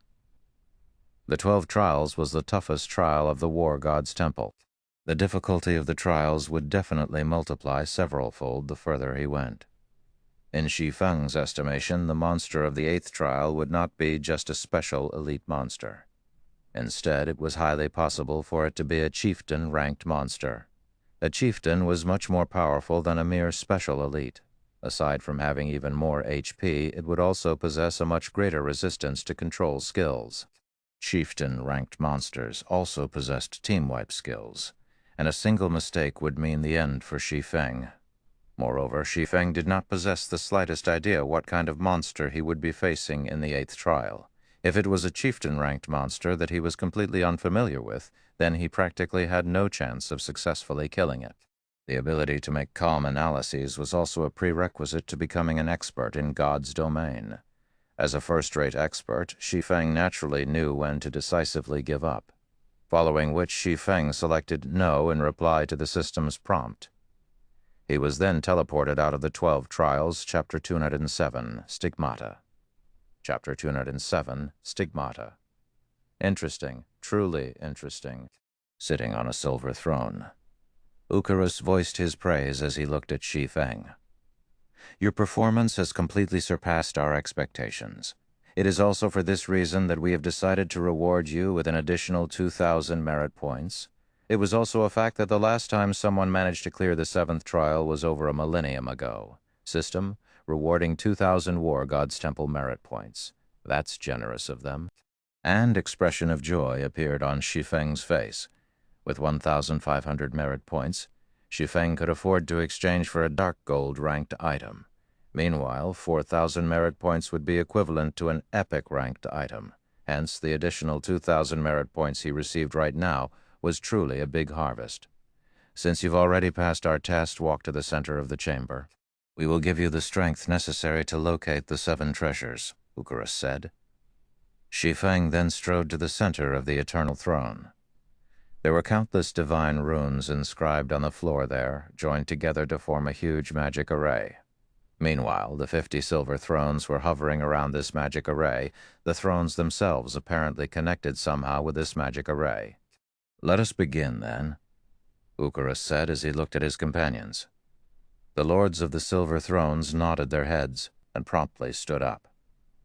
Immediately after, the mana inside the Eternal Throne started churning. The mana density here was no less than at the god's grave. Meanwhile, this thick mana clustered around the magic array, forming 50 dense-looking fluid balls. Each one of these fluid balls was the size of a basin.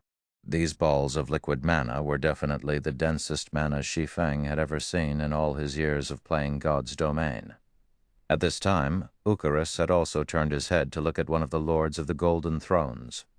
My lord, the preparations are completed, Eucharis said respectfully.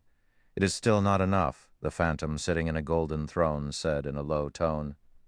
Eucharis was confused by these words. The liquid mana they had formed was several hundred times more precious than even 7 luminaries' crystals, and each and every drop had taken the 50 of them great efforts to form, not to mention 50 basin-sized liquid mana. Such an amount of liquid mana was more than enough to cast a silver stigmata. It is rare to find good talent. Let us lend a hand as well, the phantom sitting in a golden throne said to his 8 other companions. Very well, then. A person capable of passing the 7th trial is indeed worthy of the 9 of us taking action.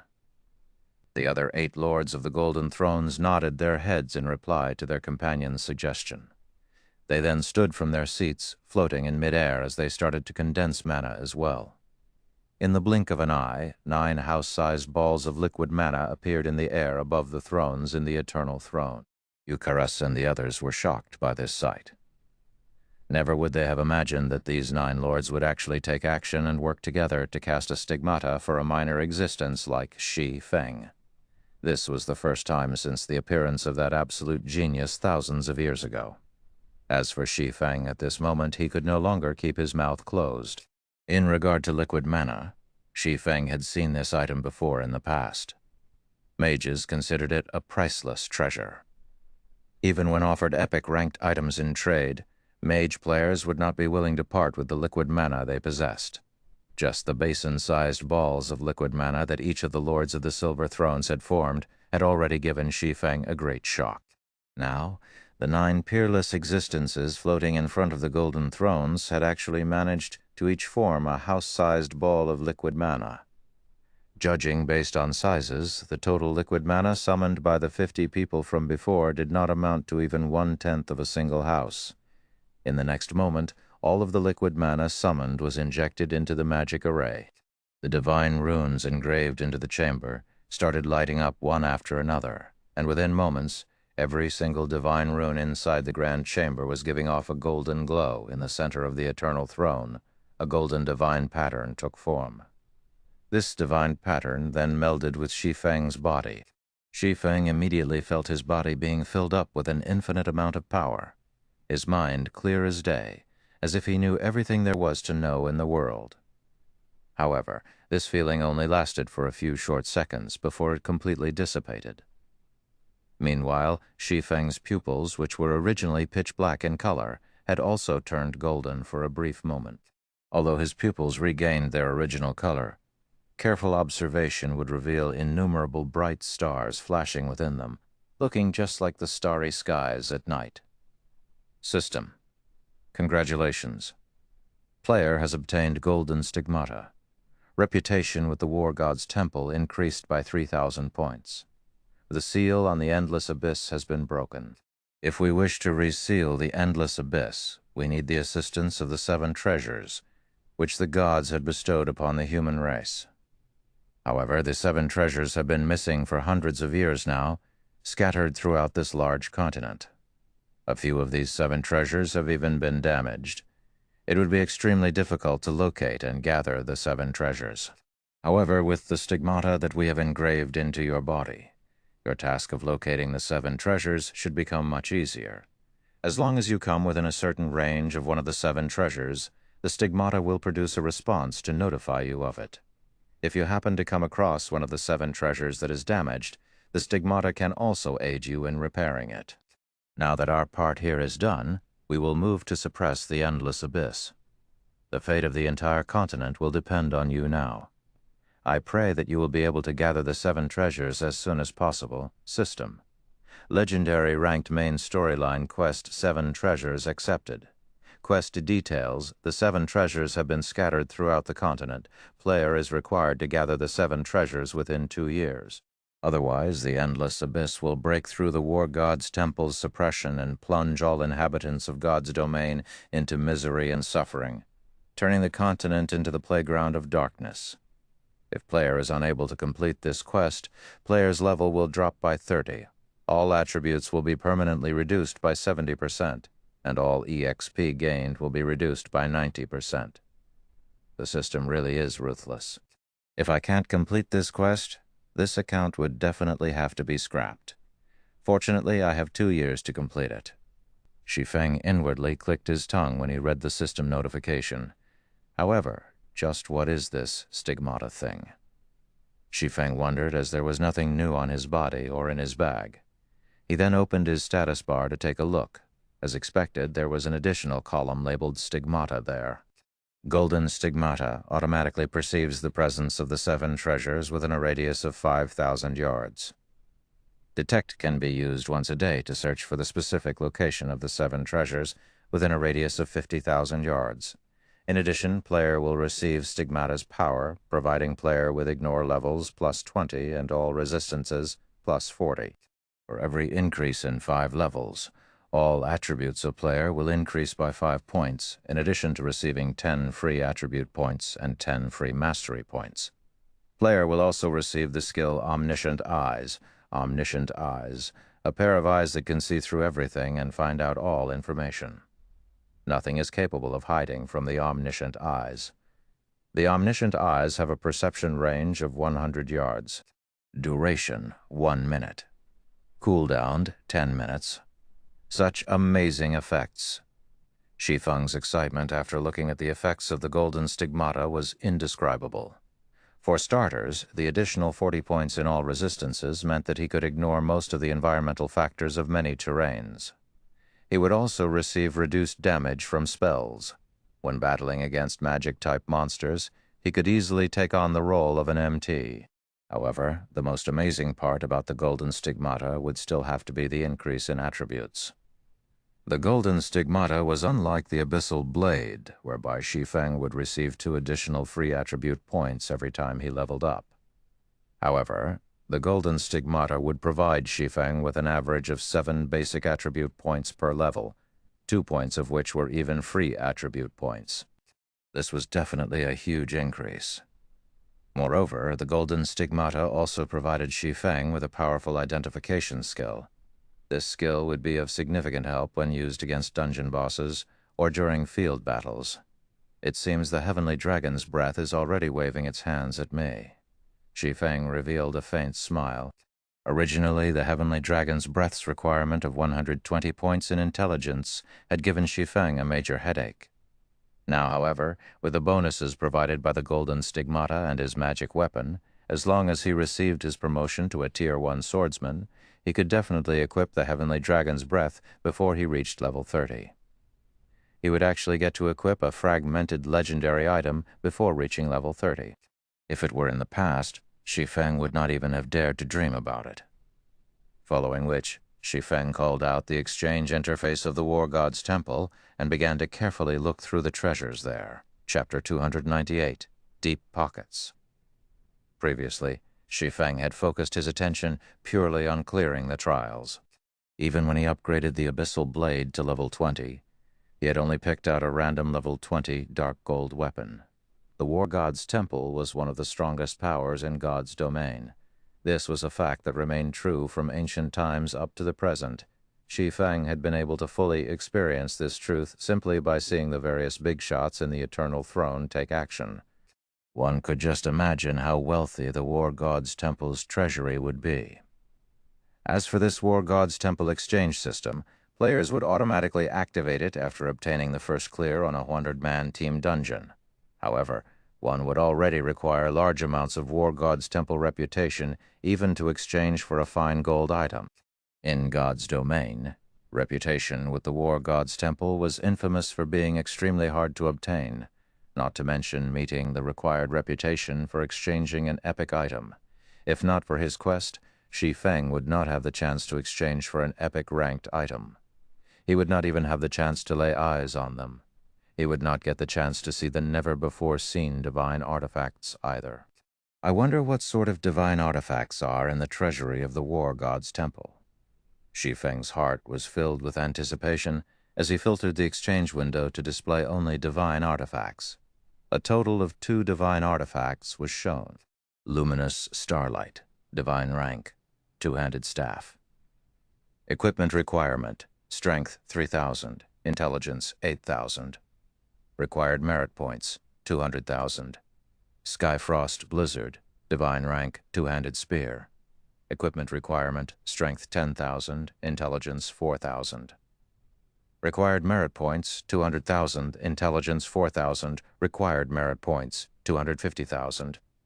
Although he could not see the exact attributes of these 2 items, just the merit points demanded and the equipment requirements of these 2 divine artifacts left Shi Feng utterly speechless. Can a person really equip these divine artifacts? Shi Feng had his doubts. It was simply unthinkable for a person to possess 10,000 strength. Even during his prime, Shi Feng had not even been close to meeting such a requirement. After having his fill of looking at the divine artifacts, Shi Feng filtered the window to display only epic-ranked items. Immediately, an endless list of items appeared before him. Simple glance told Shi Feng that there were more than 10,000 items listed, and he could not help but wish he could take them all to enrich his own guild warehouse. If Zero Wing's guild warehouse had so many epic ranked items stored within it, then dominating the entire Star Moon Kingdom would not be a problem, let alone conquering White River City. However, this was only a passing thought. Shi Feng currently had 6,800 merit points, and he could exchange for only a single epic ranked item at most. However, it was also not a simple task to choose a suitable item for himself out of these tens of thousands of items. For starters, let's forget about weapons. Armor should be a good place to start from, Shi Feng thought. Presently, he already possessed a magic weapon, the Abyssal Blade. The dark gold ranked Purgatory Shadow he now wielded was also sufficient for his current self.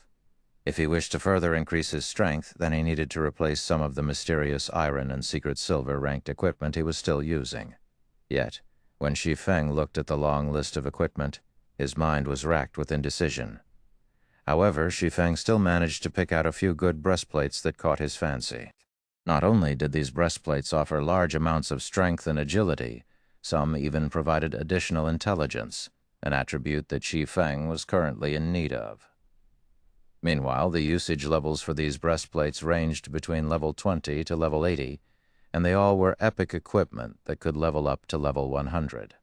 One of these breastplates was called the Purple Fire Battle Armor, and it required 5,000 merit points. It was a breastplate that mainly focused on the strength attribute, in addition to providing a certain amount of intelligence. The other one was called Merciless and required 5,300 merit points. It was similarly a breastplate that mainly focused on the strength attribute, and likewise it provided a certain amount of intelligence. The final breastplate that caught Shi Feng's fancy was a breastplate called the Carnage Chest Protector.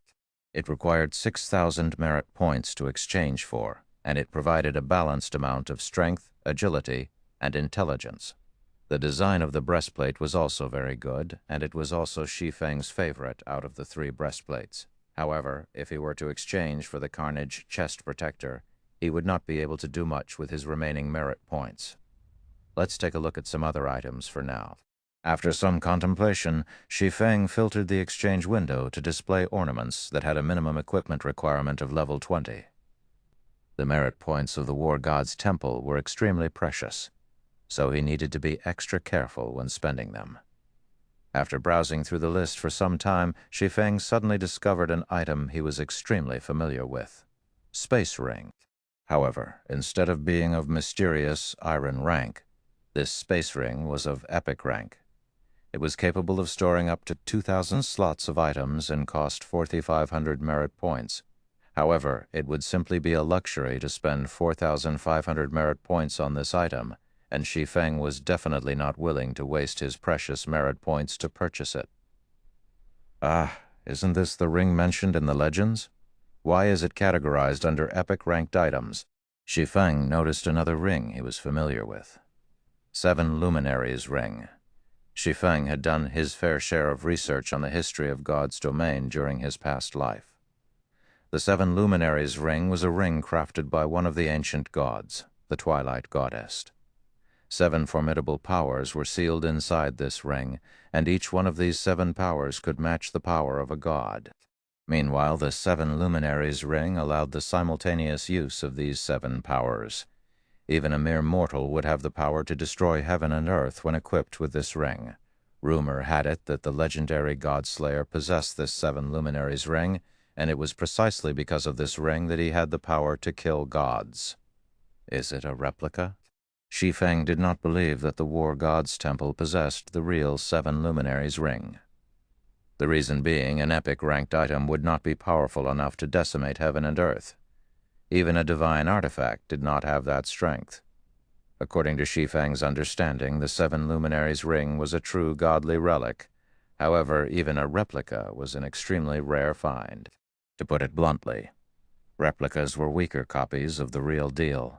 Although the replica 7 Luminaries Ring would not possess the power to decimate heaven and earth, at the very least it could still be used to beat some tigers and kill some wolves. It should still have the original features, albeit greatly watered-down versions of them. Shi Feng then looked at the merit points required, discovering that the ring actually cost 8,000 merit points. It was worth almost half of a fragmented legendary item. Are you kidding me? Is this the brand effect? Shi Feng couldn't help but inwardly curse the war god's temple. It was simply a replica. The other epic ranked rings only cost 6,000 points at most, so on what basis would a replica be worth 8,000 points? 8,000 merit points? It seems I won't be able to exchange for it, Shi Feng sighed. Although he coveted the 7 luminaries ring greatly, he had only 6,800 merit points. Following which, after taking his time looking through the myriad items, he still did not find anything that he fancied. Ultimately, he ended up choosing the Carnage chest protector. As for the 7 luminaries ring, he could only slowly accumulate merit points in exchange for it in the future. System: 6,000 merit points are required to exchange for the Carnage chest protector. Current merit points in possession: 6,800. Do you wish to exchange? Shi Feng immediately clicked, yes. System: player's reputation with the war god's temple has reached 3,000 points. Player is allowed to pay 20% of the required merit points using gold coins. Do you wish to pay using gold coins? It can't be right. I can also pay using gold coins? Shi Feng grew ecstatic. He had hope of obtaining the 7 luminaries ring. Now, currently, he needed to pay 1,800 gold coins for 1,200 merit points. This meant that each merit point was equivalent to 1 gold 50 silvers. Such a price was much more expensive than just simply buying epic-ranked items on the market, where one epic-ranked item was worth only around 1,000 gold. If 6,000 merit points were converted to gold coins, that would be a total of 9,000 gold. This price was at least 8 to 9 times more expensive than the markets. The system was truly black-hearted. However, this was a rare chance for Shi Feng. If he could pay a portion of the merit points required using gold coins, he would be more than willing to do so. Following which, Shi Feng chose to exchange for the 7 luminaries ring instead. 20% of 8,000 merit points would be 1,600 points, which would be 2,400 gold coins. At this stage of the game, average players would be glad just to have a few extra silver coins to spend, and spending 20 to 30 silver coins at once would be considered an extravagance. As for gold coins, average players might not even know what these things looked like. Currently, 1 gold coin could be sold for 11,000 credits. Meanwhile, 2,400 gold coins would be worth over 25 million credits. Even a first-rate guild would not spend so much money just to obtain an epic-ranked item, not to mention spending 2,400 gold coins. If Aqua Rose were to find out about this matter, she would definitely label Shi Feng a spendthrift. However, Shi Feng chose to pay the 2,400 gold coins without hesitation. He had 5,000 gold on his person at this time, having originally intended to use this money to purchase a stall in Star Moon City. Now, though, doing so was no longer possible. After completing the exchange, a purple gold crystal ring appeared on Shi Feng's palm. There were 7 different gems inlaid into the ring, and the entire ring itself exuded a faint purple aura. It looked absolutely luxurious and fascinating. Chapter 299, one word. Chapter 299, one word. Translator, Hell's Scythe. Editor, Hell's Scythe. Editor, Hell's Scythe. When Shi Feng received the ring, he could not help but grow excited. In the past, a legendary item had been sold for tens of millions of credits at the world auction. At that time, the news had thoroughly shocked the entire world. Many people felt that the person who purchased the legendary item was a complete fool. After all, it was simply an item inside a virtual world. It was nothing more than a data-generated item. Only a person whose head was caught in the door would spend so much money to purchase it.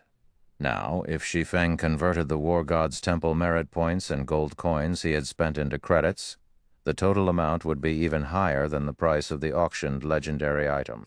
More importantly, he had spent such a large sum just to obtain an epic item, which was 2 ranks lower than a legendary item. However, even if Shi Feng were called a fool several hundred times over, he would still be willing to do what he had done without hesitation. He was only afraid that he would not get such a chance. Back then, countless people had ridiculed the person who purchased the legendary item as a big fool.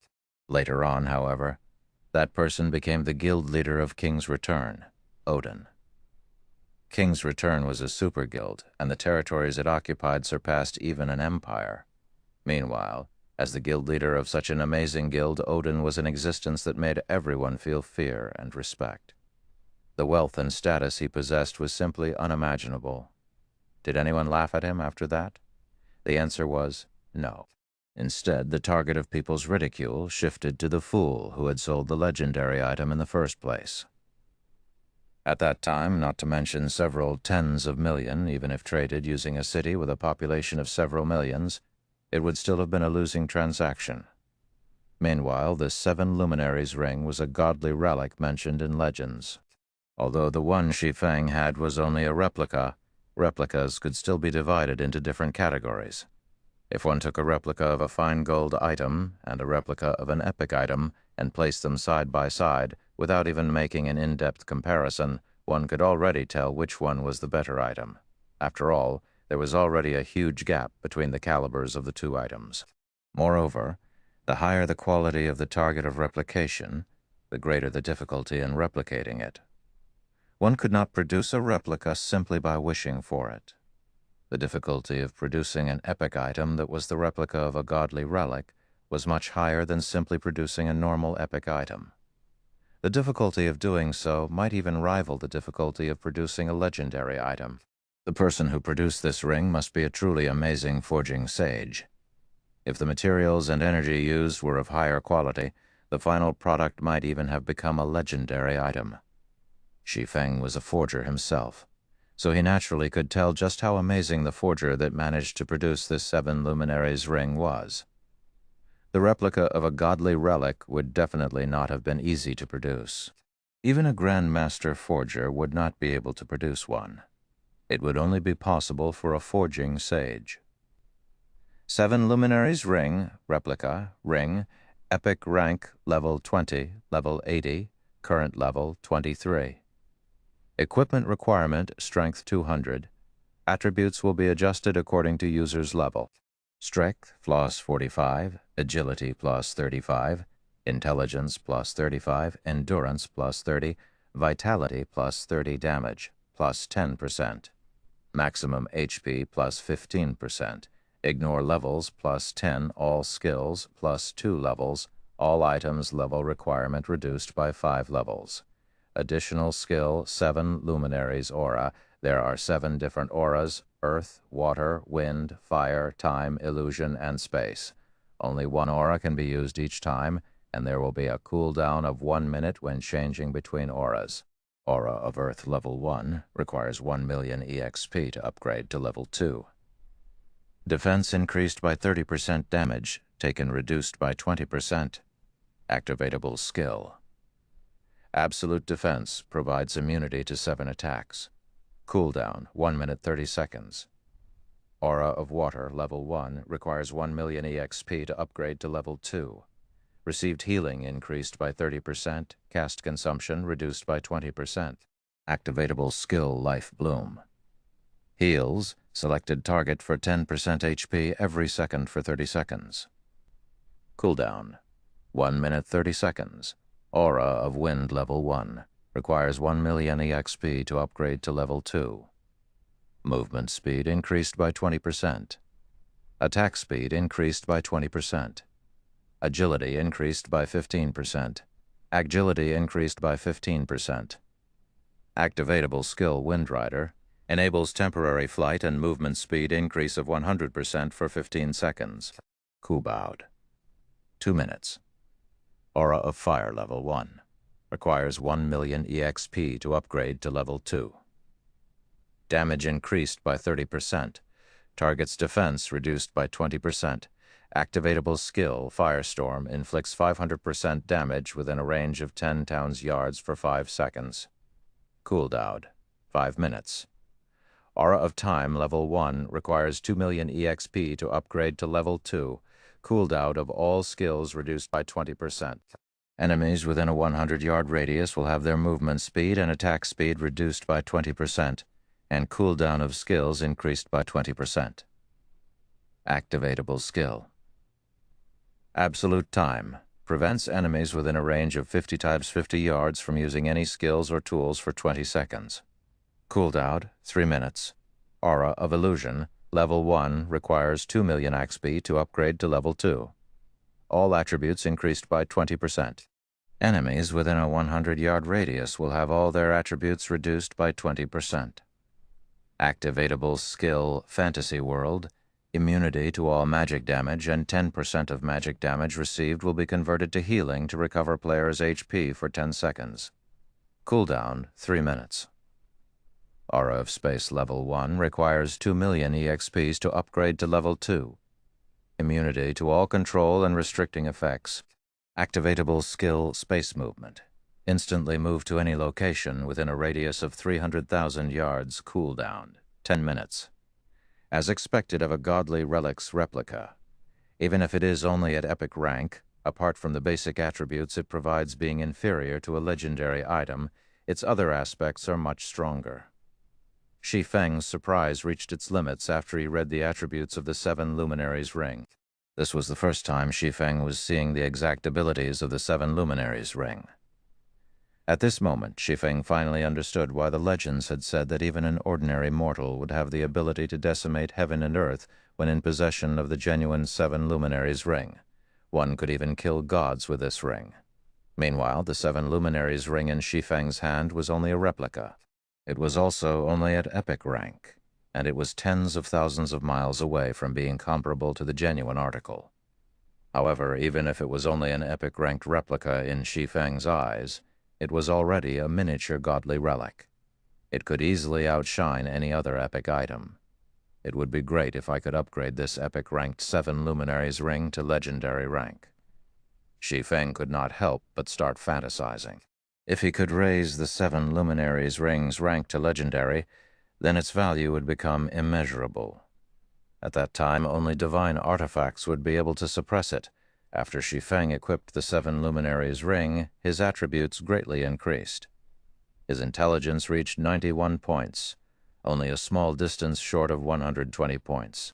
I can use the aura of earth when acting as an MT, aura of water when acting as a healer, aura of wind when hunting or escaping, aura of fire when battling, aura of time and aura of illusion when fighting in a team battle, and aura of space when I'm in a hurry. This ring covers almost every possible situation. It truly is the most powerful epic item. Shi Feng had mostly grasped the uses of the 7 auras in the 7 Luminaries' ring. It really made one wonder just how powerful the genuine godly relic was. Just as Shi Feng was fantasizing about the genuine godly relic, he suddenly thought of another matter. If he used the aura of space, he could still make it if he hurried to the Silverleaf Forest right now.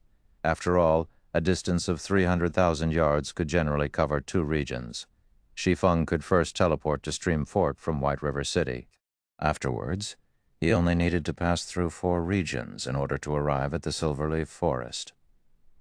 Under normal circumstances, even if Shi Feng ran with all his might, he would still need around 5 hours to travel across these 4 regions.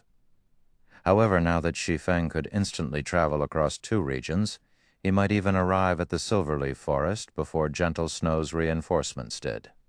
Thinking so, Shi Feng immediately departed from the War God's Temple and headed towards the teleportation hall of Star Moon City. Chapter 300, Midway Interception. Chapter 300, Midway Interception.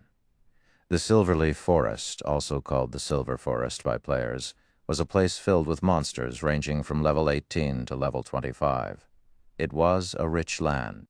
As to why it was called rich, it was because the monsters here were a great source for high-quality leather.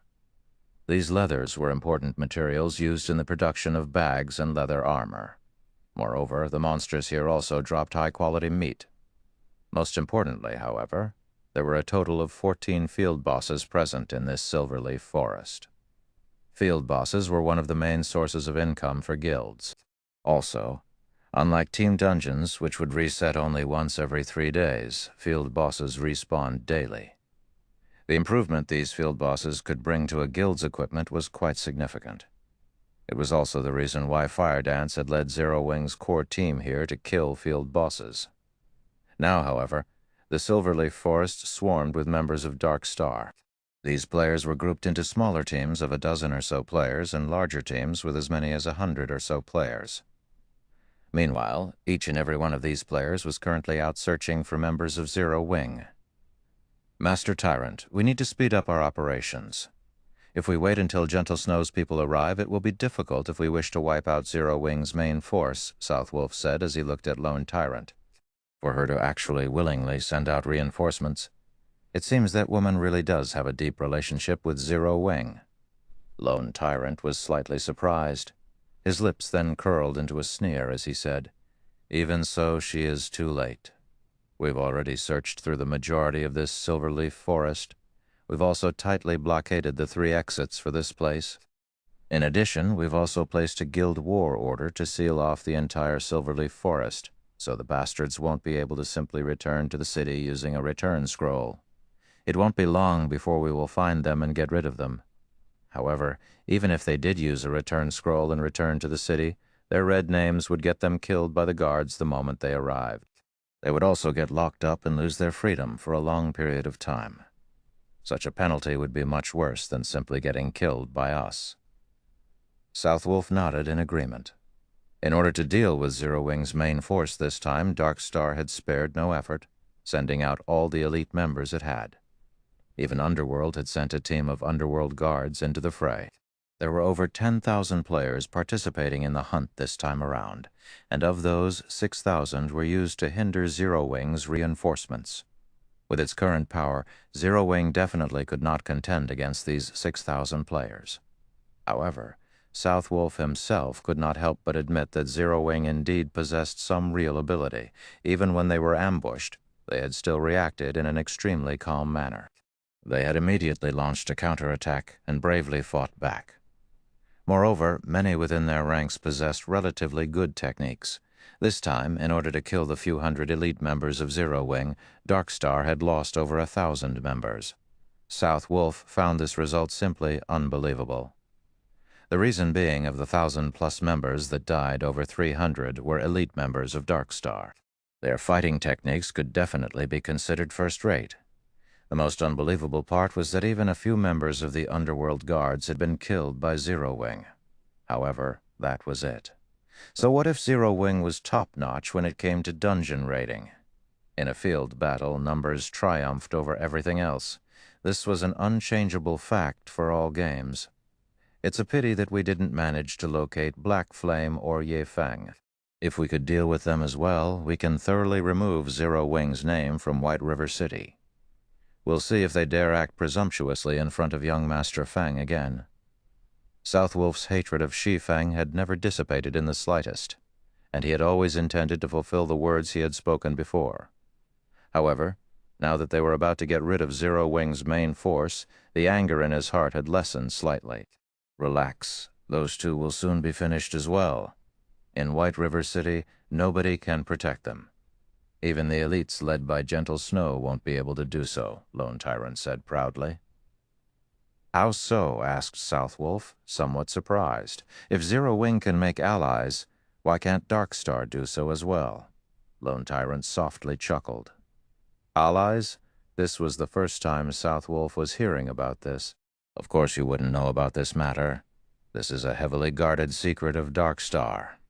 I made this alliance precisely to forestall Gentle Snow's intervention, and also to prevent them from joining together with Zero Wing to deal with us, Lone Tyrant said pridefully, as if he had full control over everything. If Gentle Snow wishes to bring reinforcements over, she'll have to first see if she can arrive at the Silverleaf Forest's entrance. Regarding the matter of exterminating Zero Wing this time, you can rest assured. You just need to remind Vice Leader Feng of the agreement we made. Guild Leader Tyrant can rest assured on this matter. As long as you complete the task this time, we will definitely deliver the 100 million credits and weekly funding of 150 gold that we promised. Southwolf laughed. Fine, as long as you guys don't forget your promise. Lone Tyrant nodded in satisfaction. In truth, he did not place much importance on Zero Wing. When Feng Shuanyang had asked him to deal with Black Flame and Zero Wing, Lone Tyrant had simply agreed, not giving the request much thought. After all, Lone Tyrant had never acknowledged Zero Wing as Dark Star's opponent. His true enemy was only one person, Gentle Snow. However, the capital injection offered by Feng Shuanyang this time around was quite attractive, so Lone Tyrant naturally yielded to his request. With this capital injection, he would be able to contend against Gentle Snow for White River City on an equal footing. As an added bonus, he could also gain plenty of good equipment from Zero Wing guild leader. "We've found them," an assassin suddenly said in the team chat. "Good, we'll head over there immediately." Lone Tyrant softly chuckled. He then gave a command through the guild channel, saying, "Everyone, hurry over to that location. We mustn't let them escape this time. The precious equipment on their bodies are waving their hands at us." Immediately, all the members of Dark Star that had come to the Silverleaf Forest cheered loudly. They had long since been drooling over Zero Wing's precious equipment. What secret silver equipment? Many members of Zero Wing's main force possessed fine gold equipment, and some even dark gold equipment.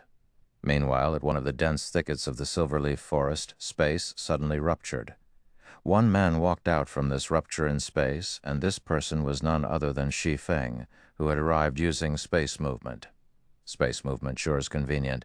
Too bad it has a slightly long cooldown.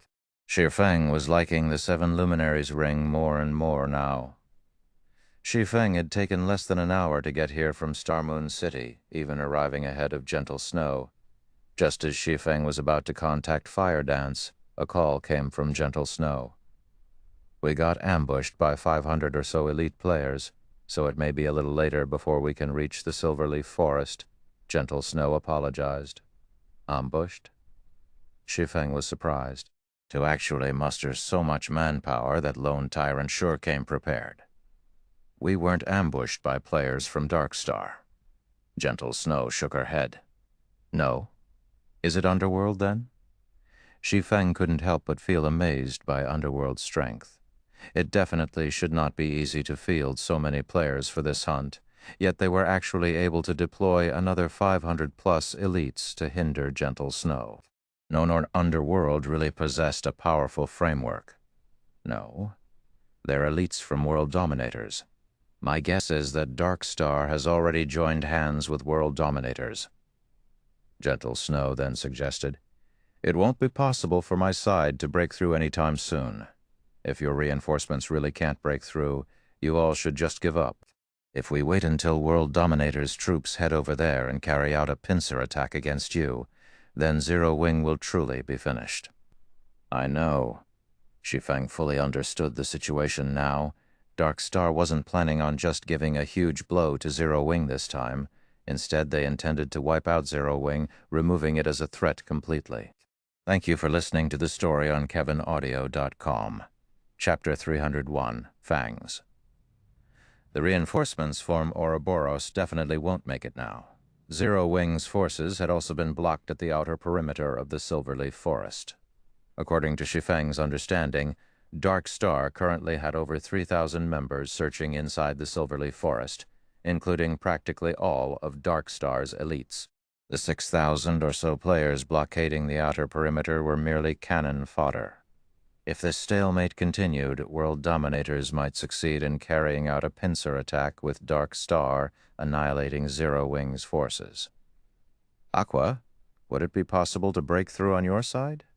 Shi Feng contacted Aqua Rose and asked, "With the current numbers we have at hand, definitely not. However, I've already mentioned this matter in the guild channel and have sent for more members to hurry over. We should be able to gather another 3,000 members in half an hour.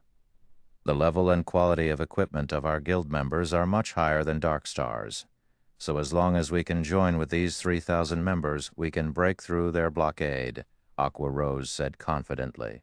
She had faith in their guild's combat prowess.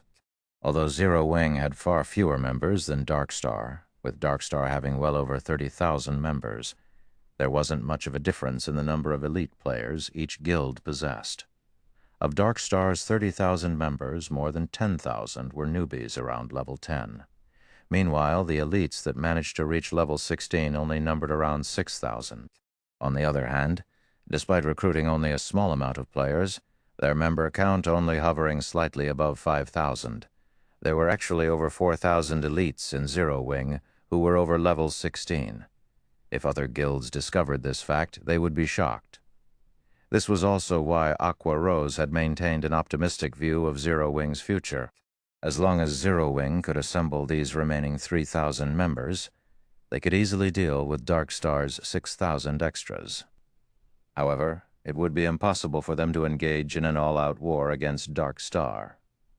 After all, there was still a big gap in the total number of elites each guild possessed. On top of that, Dark Star still had over 10,000 extras. Even if their combat prowess was weak, they could still overwhelm and kill Zero Wing's elites using the advantage of numbers. I understand World Dominators is currently hindering Gentle Snow's group. You should stop trying to break through into the Silverleaf Forest from your side. Instead, turn around and begin a pincer attack on World Dominators. Let's take this chance to kick them out of White River City. Shi Feng issued his commands after some thought. However, Shi Feng's words had shocked Aqua Rose into a daze.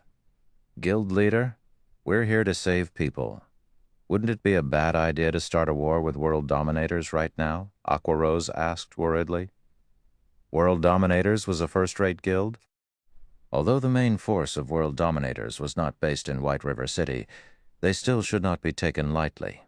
Just like Ouroboros, even though their main force was based outside of White River City, they were still the top guild in White River City. Moreover, wasn't World Dominators similarly one of the top 6 guilds in White River City? If Zero Wing headed over and attacked the members of World Dominators right now, it would be a declaration of war. Dealing with Dark Star was already a huge headache. If they had to face another one of the top 6 guilds in White River City, how could Zero Wing continue mingling in White River City? It'll be all right. Just go. Remember, the moment you arrive, immediately use a guild war order to seal the location. Don't allow anyone from World Dominators to use a return scroll to leave that area, and make sure you kill every single one of those bastards. Teach them that there is a price to pay if they wish to take advantage of Zero Wing. Shi Feng growled murderously. Although Shi Feng advocated a low profile and secretive development, that did not mean that he would receive enemies with a smile even when said enemy banged on their front door. Whether it was Dark Star or World Dominators, if they really thought Zero Wing was a sickly animal that they could easily bully, they should get ready to pay a heavy price. But what do we do about Fire Dance and the others? There are still more than 50 players with them, and they are all the cream of the crop of our guild. Now that they are all red names, if they die, our guild will suffer tremendous losses. Although Aqua Rose could discern Shi Feng's rage and killing intent from the tone of his voice, she still tried to dissuade him. I'll save Fire Dance and the others, Shi Feng answered with absolute confidence. Aqua Rose sighed at Shi Feng's answer. However, she no longer chose to pursue the matter, and instead, she said, fine, but as the guild leader of Zero Wing, don't you think you should say a few words to your fellow guild members as well? You haven't expressed your intentions since Dark Star declared war against us.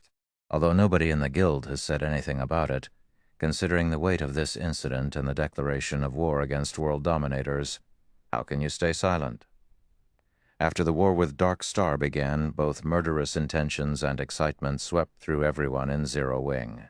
Many in the guild had expressed their eagerness for vengeance, speaking in the guild channel about how they were going to teach the bastards from Dark Star a lesson and show Dark Star know how amazing Zero Wing was.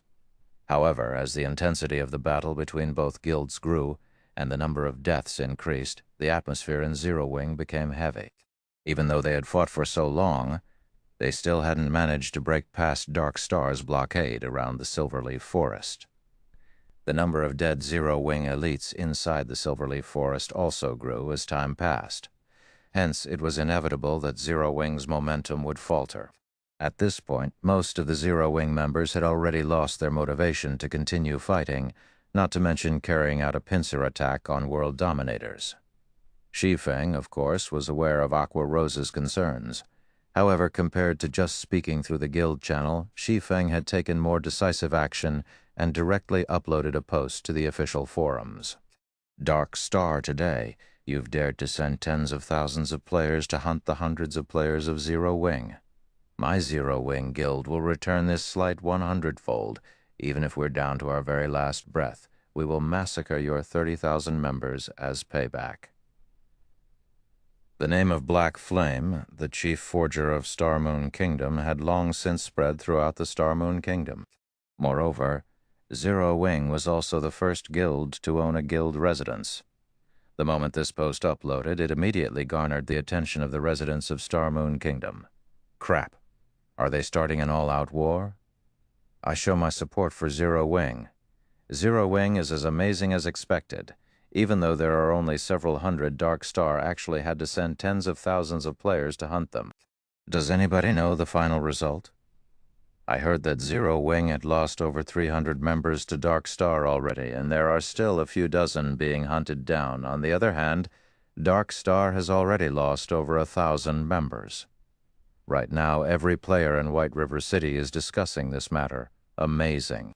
With just several hundred players on their side. Even when faced with more than 10,000 players, they can still kill over 1,000 players. Dozens are still alive, too. I also want to join Zero Wing and become an expert. I despise Dark Star. If they can, they should duel Zero Wing fairly. What's so great about using numbers to bully someone? I am one of the members of Zero Wing that had been surrounded and killed.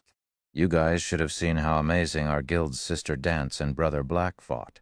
Sister Dance weaved across thousands of players, killing over 100 Dark Star members in a row. Brother Black's spells instantly vaporized hundreds of Dark Star members the moment it landed.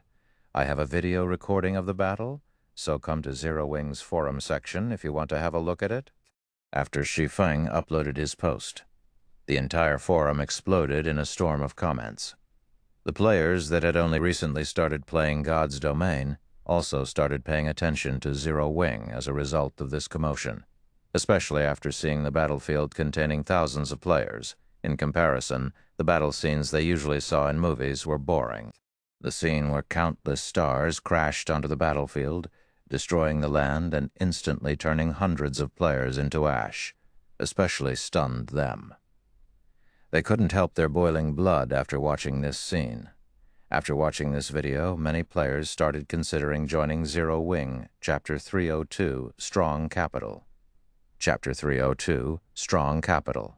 Shi Feng had used the name of Black Flame when he uploaded his post.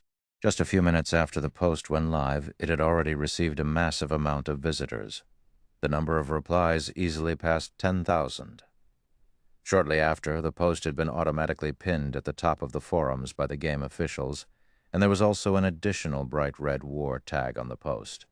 This single word was eye-catching. Meanwhile, due to Shi Feng's post, the originally crestfallen guild members' fighting spirits immediately reignited, and they hungered for Dark Star's death.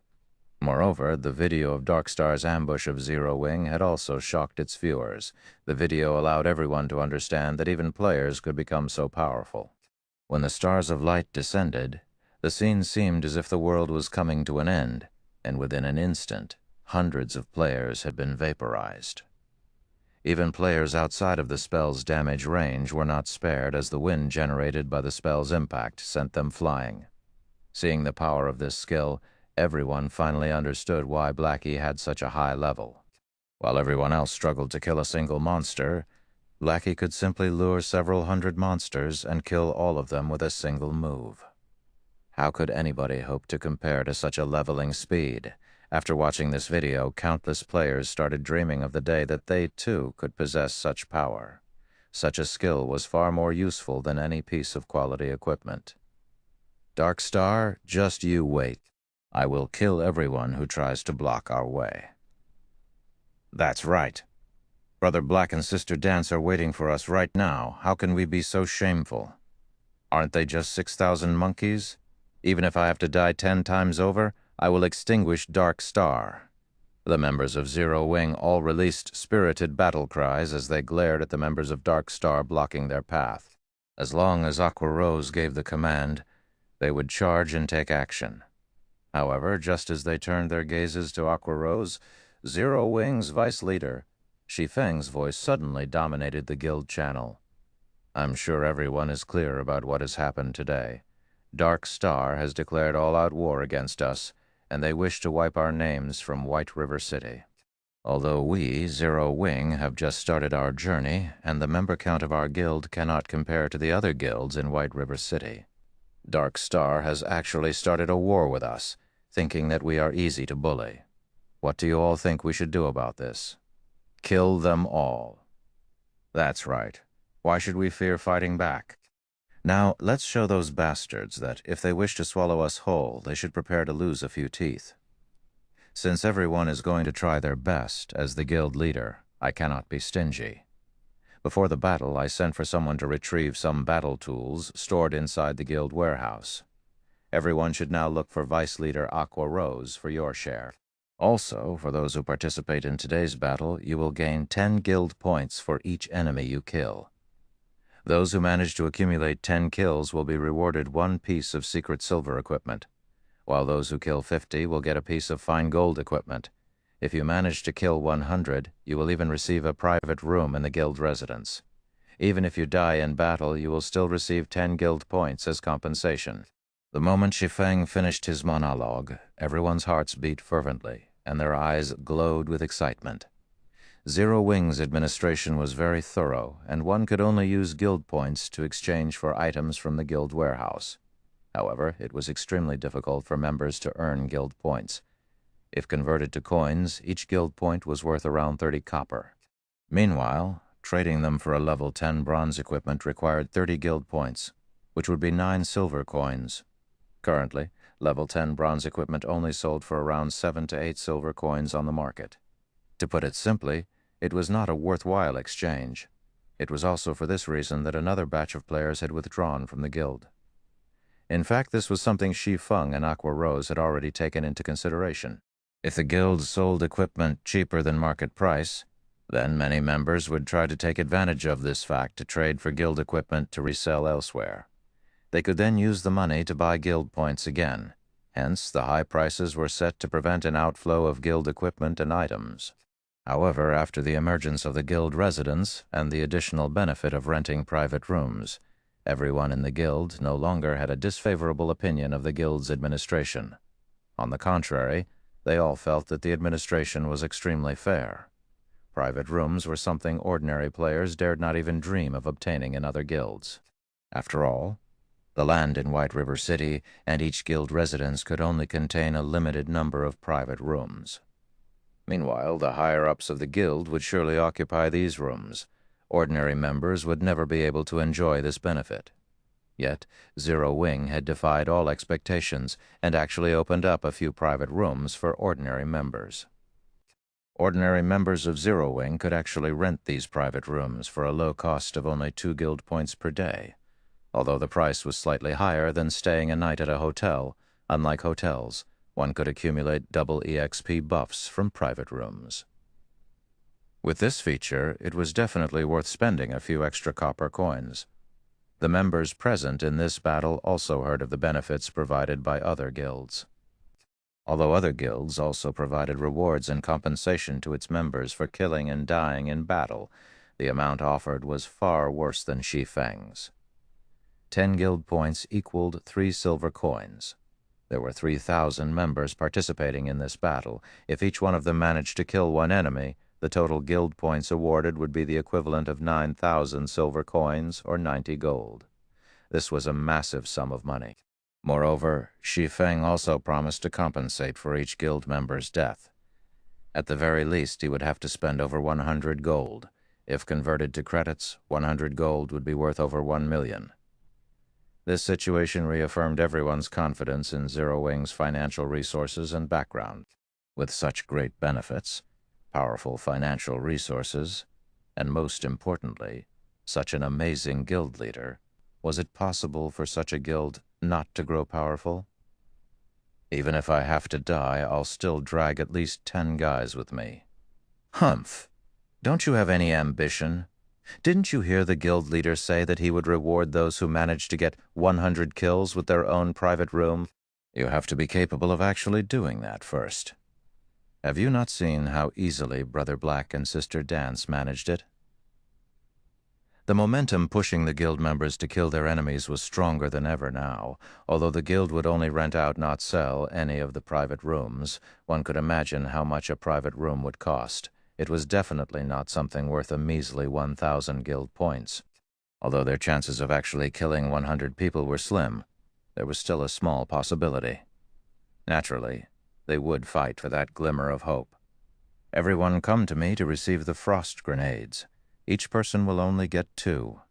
Party leaders will get 3 frost grenades and 1 Tier 0 attack or defense magic scroll. Team leaders and vice team leaders will receive 5 frost grenades and 1 Tier 1 magic scroll. After Shi Feng finished his speech, Aqua Rose started distributing the supportive tools to every guild member in order to display Zero Wing's might to everyone in Star Moon Kingdom. Shi Feng bled his pockets dry this time. He retrieved all the supportive tools from inside the guild warehouse for this battle. The moment everyone received the supportive tools, everyone felt even more certain of their victory over Dark Star. Just by arming all of them with a single frost grenade, they could easily force Dark Star's 6,000 members to eat a huge loss. Adding in the control effect of the frost grenades, their chances of defeating these 6,000 players increased by at least 30%. Vice Leader Aqua, how should we fight? We'll all listen to your commands. That's right. With these tools of war, I can easily kill over 10 people and earn a ton. 100 people, here I come. Let's hope that those bastards don't run away. Everyone started joking around as they felt confident in defeating Dark Star now. Since everyone is ready, follow me. Aqua Rose nodded. The next moment, however, she turned around and ran in the opposite direction of the Silverleaf Forest. Chapter 303, Hold Nothing Back. Chapter 303, Hold Nothing Back, deep inside the Silverleaf Forest. Boss, I don't know what's going on with Zero Wing, but they've retreated from Silverleaf Forest's entrance. An assassin who used stealth to stalk Zero Wing's troops reported in the team chat. It seems that they're giving up on trying to get in. Ha ha ha ha. That black flame made such a bold statement. Yet, now he's fleeing with his tail between his legs. If we upload this news to the forums, he will definitely become a laughing stock. Southwolf laughed loudly when he received this report. Lone Tyrant's lips curled into a sneer as well, saying contemptuously, Zero Wing is just a gathering of nobodies. Since the very beginning, they have never stood a chance at victory. They should consider themselves lucky. If they waited until we finished wiping out Zero Wing's core team, we would have turned around and begun a pincer attack on them with world dominators. At that time, even their remaining 3,000 to 4,000 members would have no hope, and Zero Wing would utterly disappear from White River City. Guild leader Tyrant is as amazing as expected. It turns out that you had such a plan readied as well.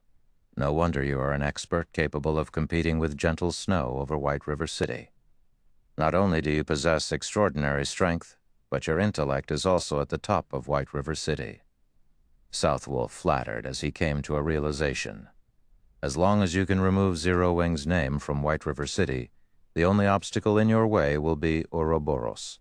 However, with Dark Star and World Dominators working together, even the team led by Gentle Snow would no longer pose a threat.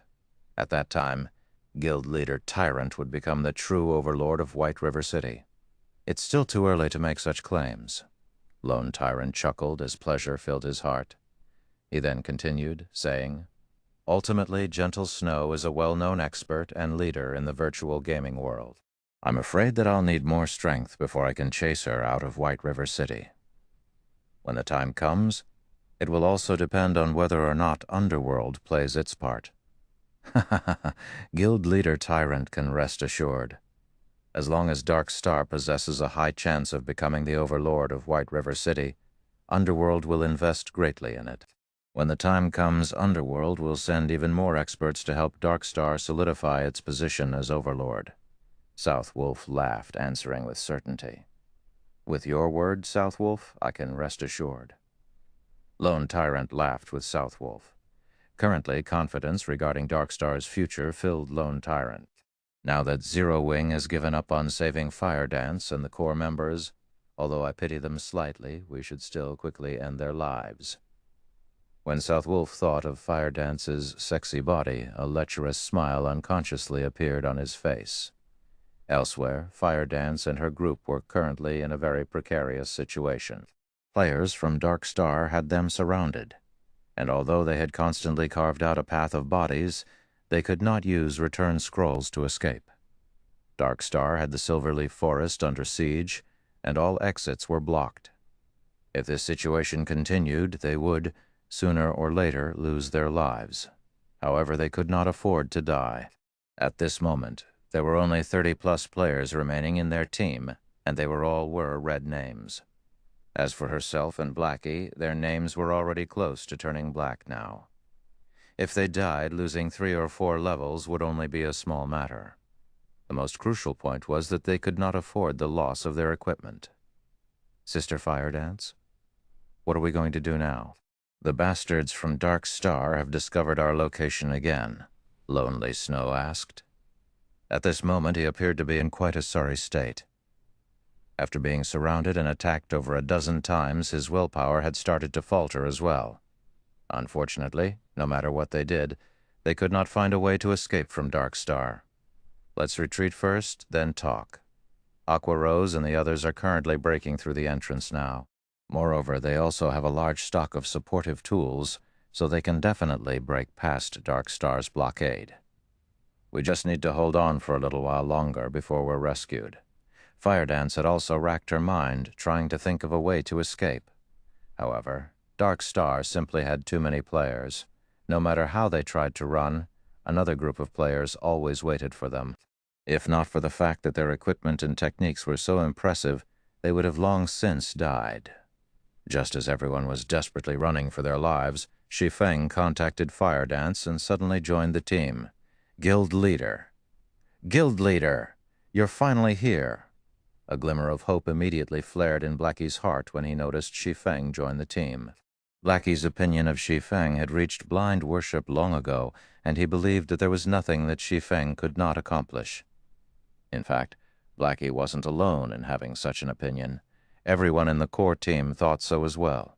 Meanwhile, the originally gloomy atmosphere instantly dispersed upon Shi Feng's arrival.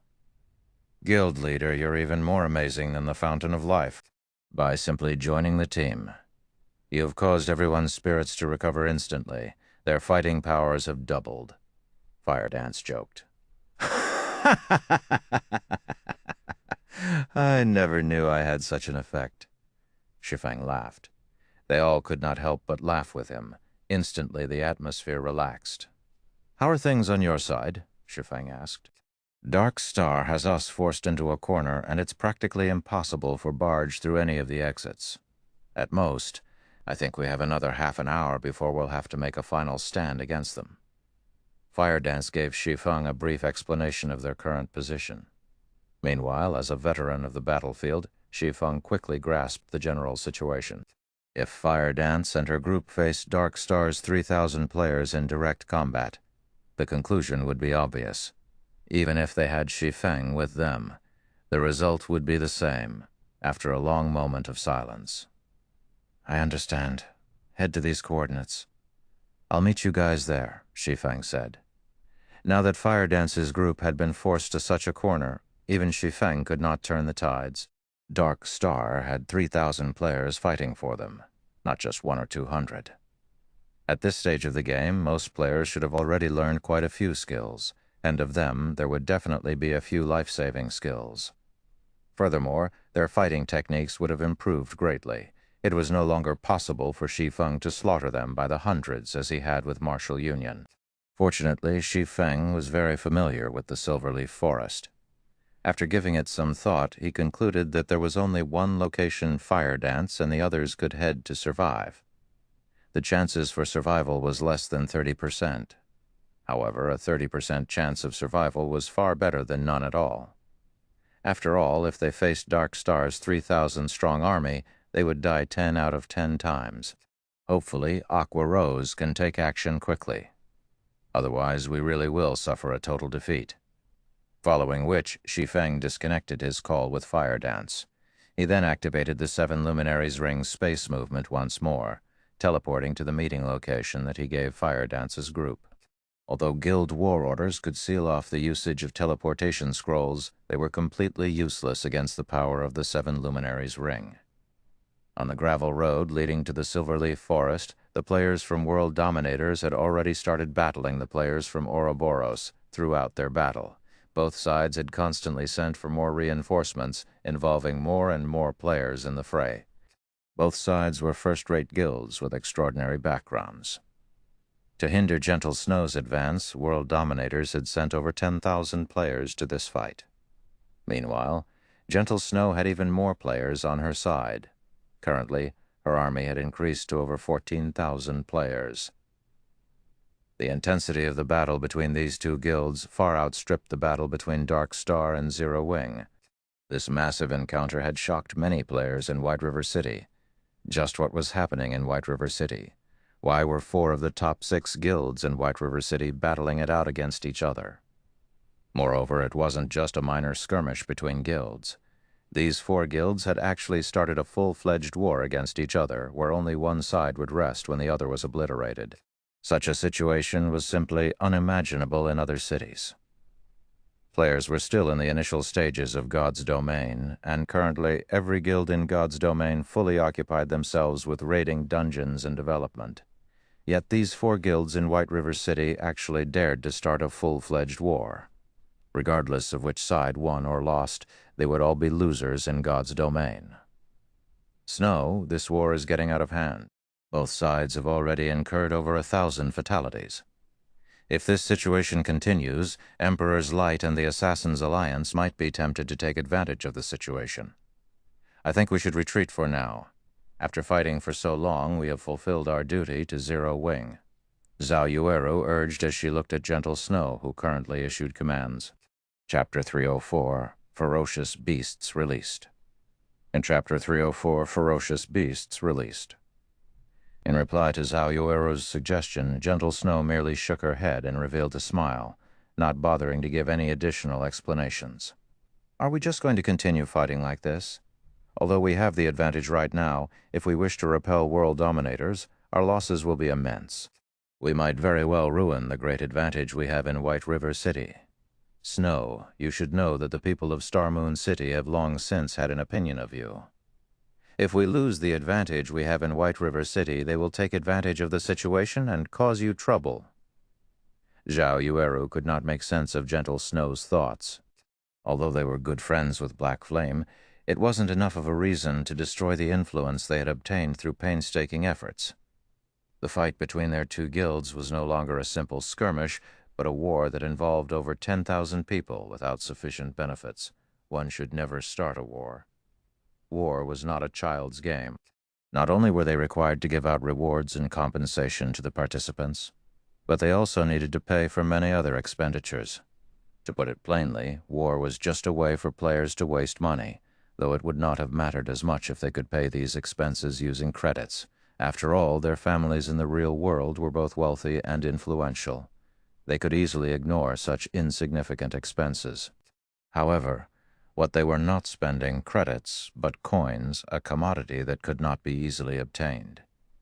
If they continued fighting this war, the advantage they previously held over the other guilds in White River City would fall behind significantly. Zhao Yueru knew that Gentle Snow was a person who spoke of righteousness and possessed high morals.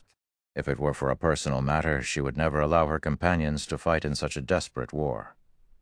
It was also the reason many experts willingly followed and respected her.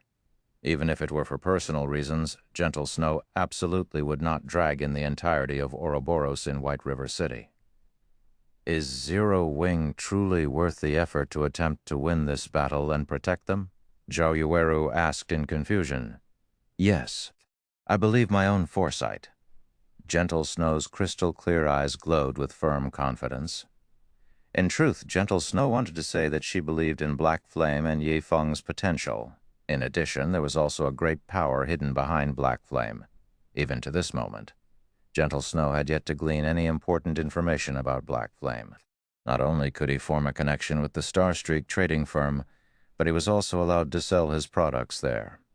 This was definitely not a feat that any ordinary power could help achieve. At the very least, to this day, Gentle Snow had yet to find any other guild successfully forming a relationship with the NPCs of a trading firm. Moreover, the experts in Zero Wing had practically appeared from thin air. If one claimed that no power supported Zero Wing from behind, then how was it even possible for a recently established guild like Zero Wing to draw in so many experts? Hence, Gentle Snow felt confident that she had made the right decision. However, if Gentle Snow discovered that Shi Feng had simply recruited people in Jinhai City who had been experts in the past, just what would her expression be? As the desperate battle between Ouroboros and World Dominators continued, the vice leader of World Dominators, Blood Halberd, experienced a slight headache. Has that Gentle Snow gone insane? Isn't she just helping out some foreign guild? Is there a need to try so desperately?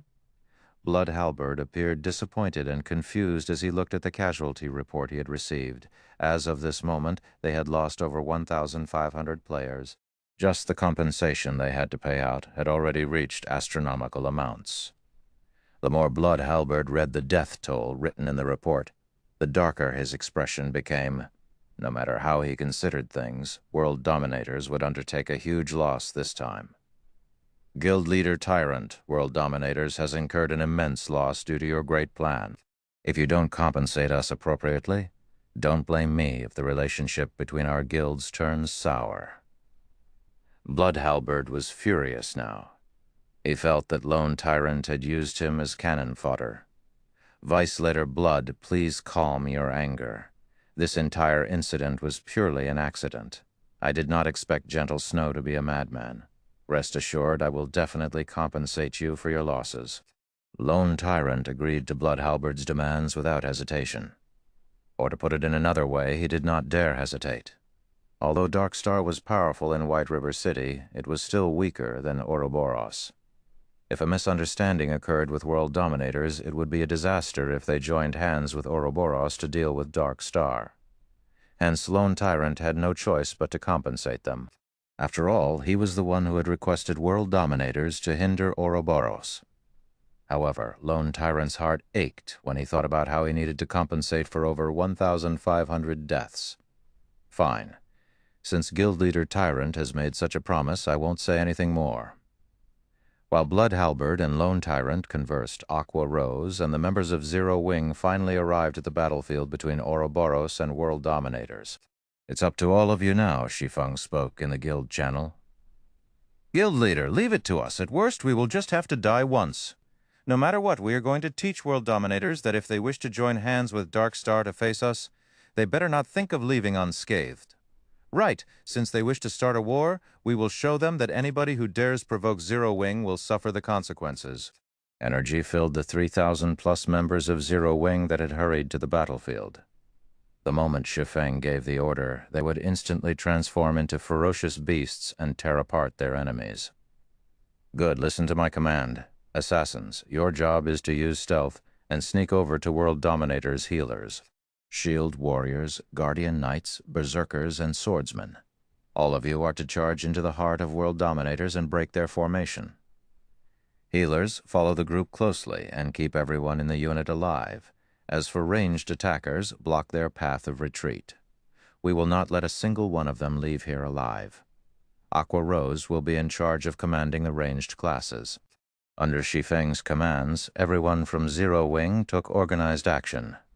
Very quickly, more than 300 assassins snuck to World Dominators' rear lines. Meanwhile, as all of the players from World Dominators were occupied with their battle against Ouroboros, none of them managed to discover the forces of Zero Wing arriving behind them, let alone the assassins sneaking up on them. Assassins, confirm your targets. Have 2 people deal with each target and kill the healers with certainty. Do not give World Dominators a chance to react, Shi Feng said in the guild channel. Guild Leader, we're in position, the assassin party leader reported.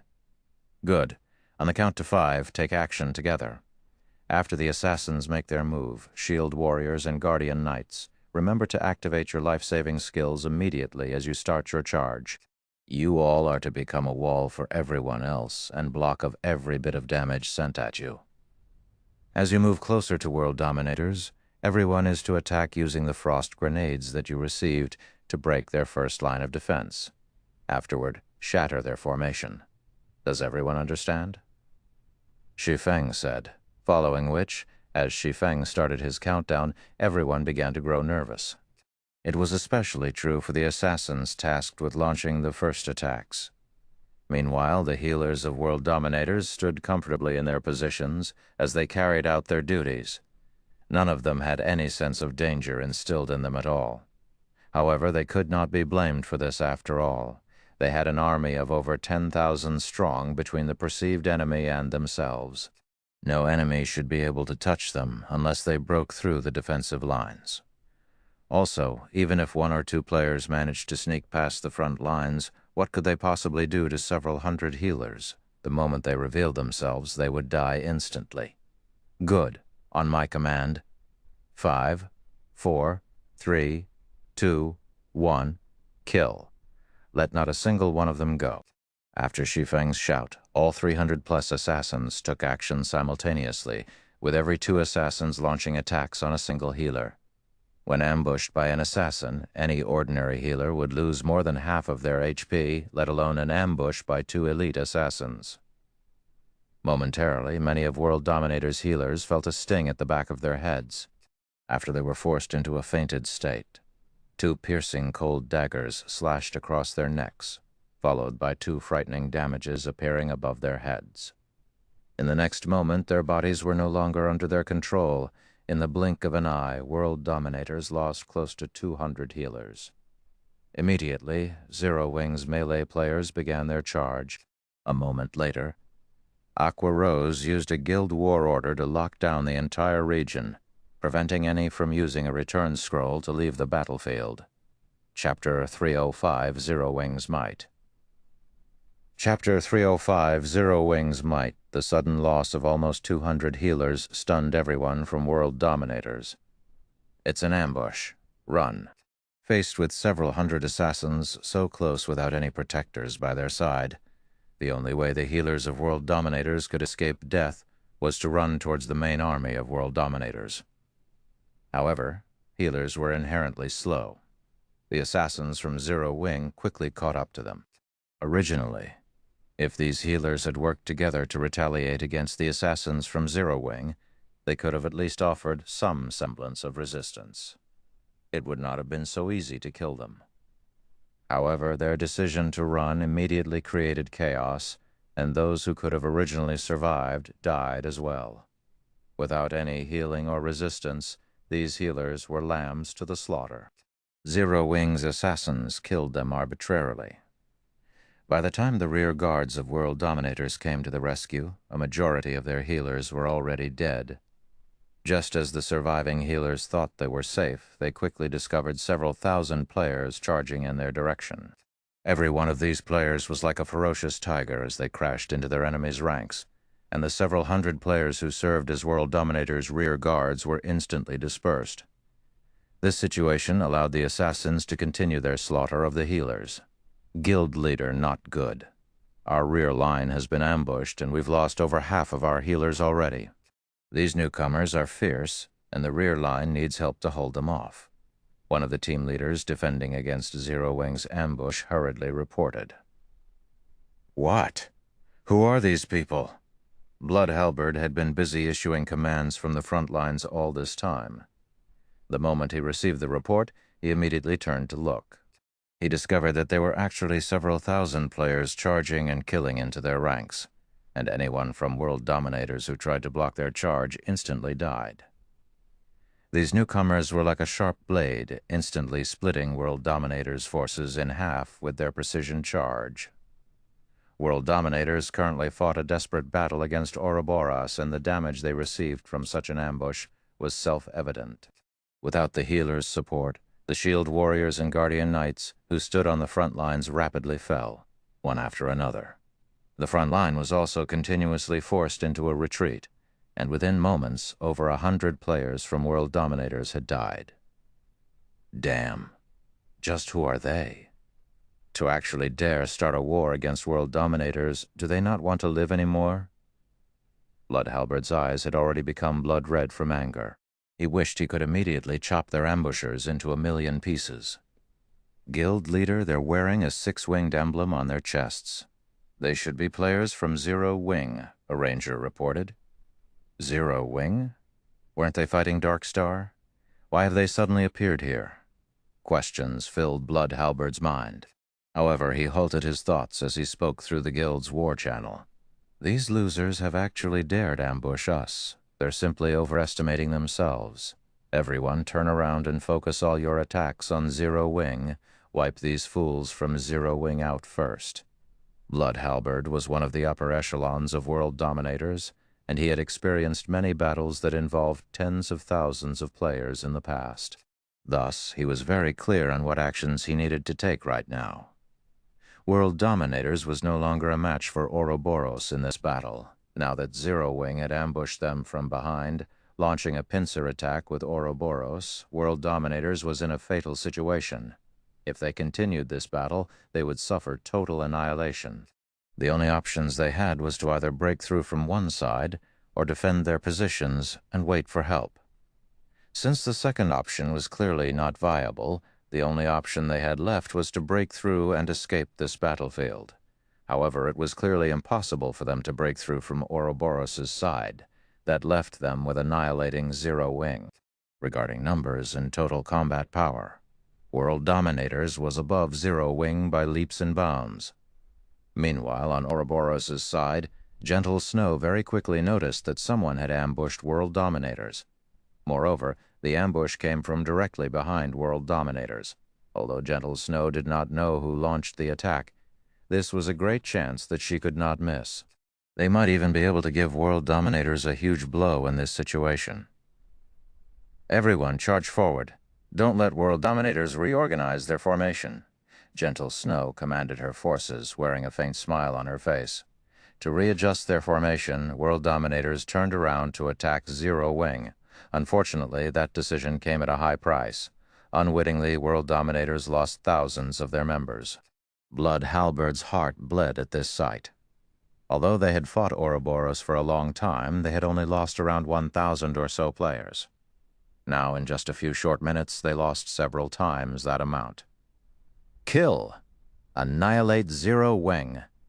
Blood Halberd bellowed through the guild channel as he pointed his sword at Zero Wing's 3,000 members.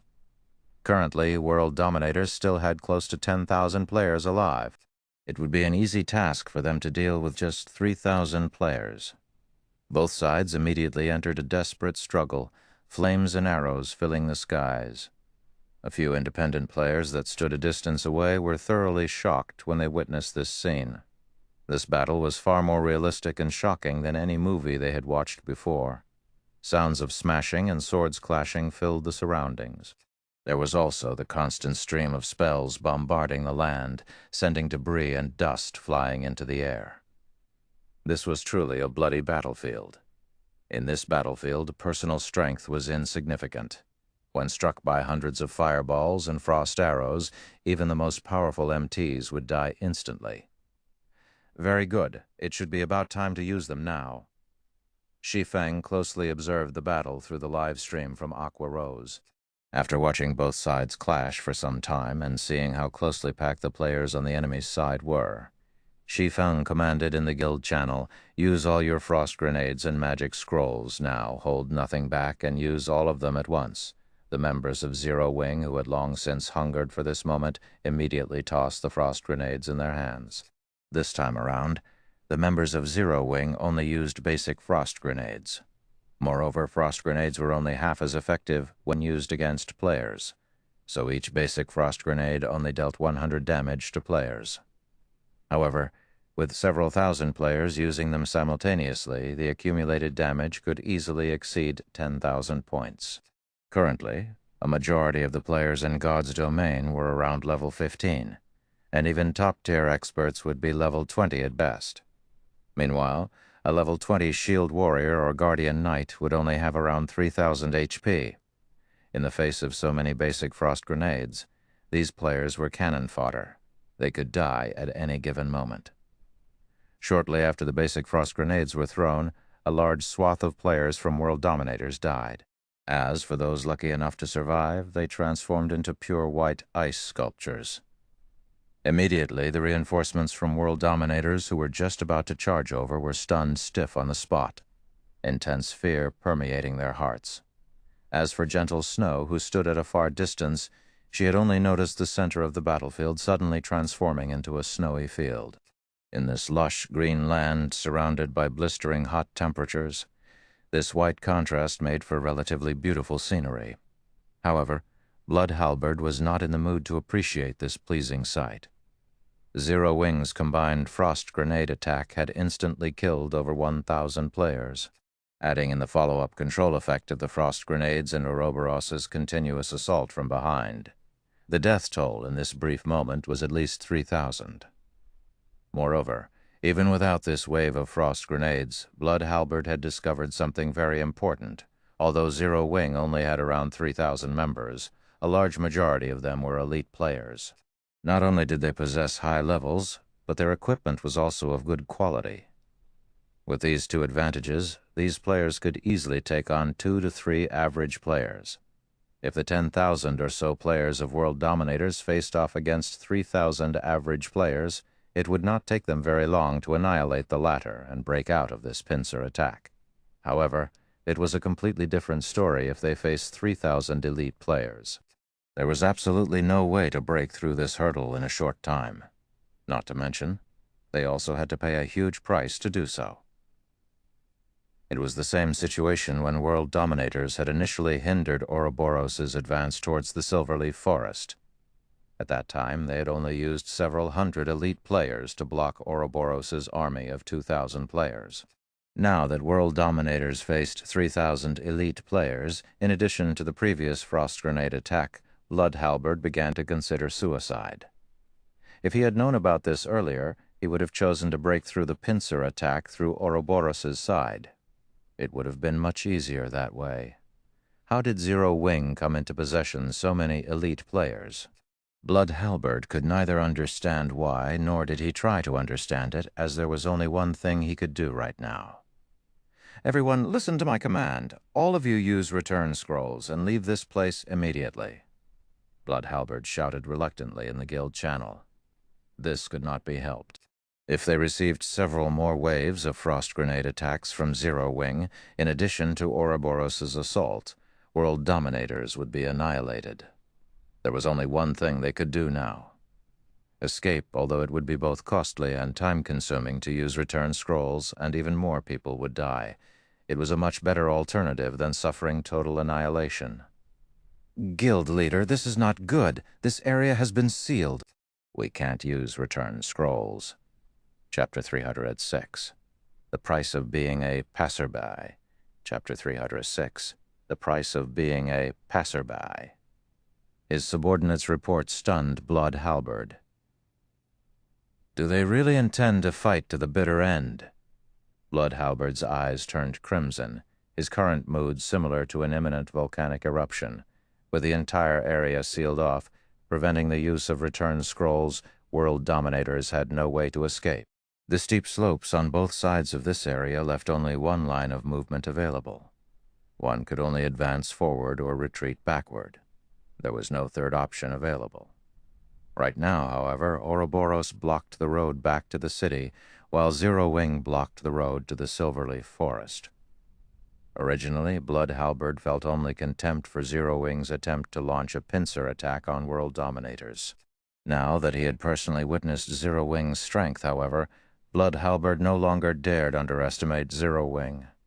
Whether it was Ouroboros or Zero Wing, neither of them was easy to deal with. Blood Halberd's current situation could be perfectly described as being stuck between a rock and a hard place. However, inaction would similarly result in World Dominators' complete annihilation. Originally, World Dominators had come to this place simply to aid Dark Star in delaying Ouroboros's advance. Now, however, they had become the center of the war. Everyone defensive formation. Blood Halberd commanded after a bit of thought, not daring to delay any longer. The members of World Dominators immediately formed a circle to repel attacks from both sides and reduce their losses. Meanwhile, Blood Halberd sent out a communication request to Lone Tyrant. Originally, Lone Tyrant was still joyous over locating Fire Dance's group.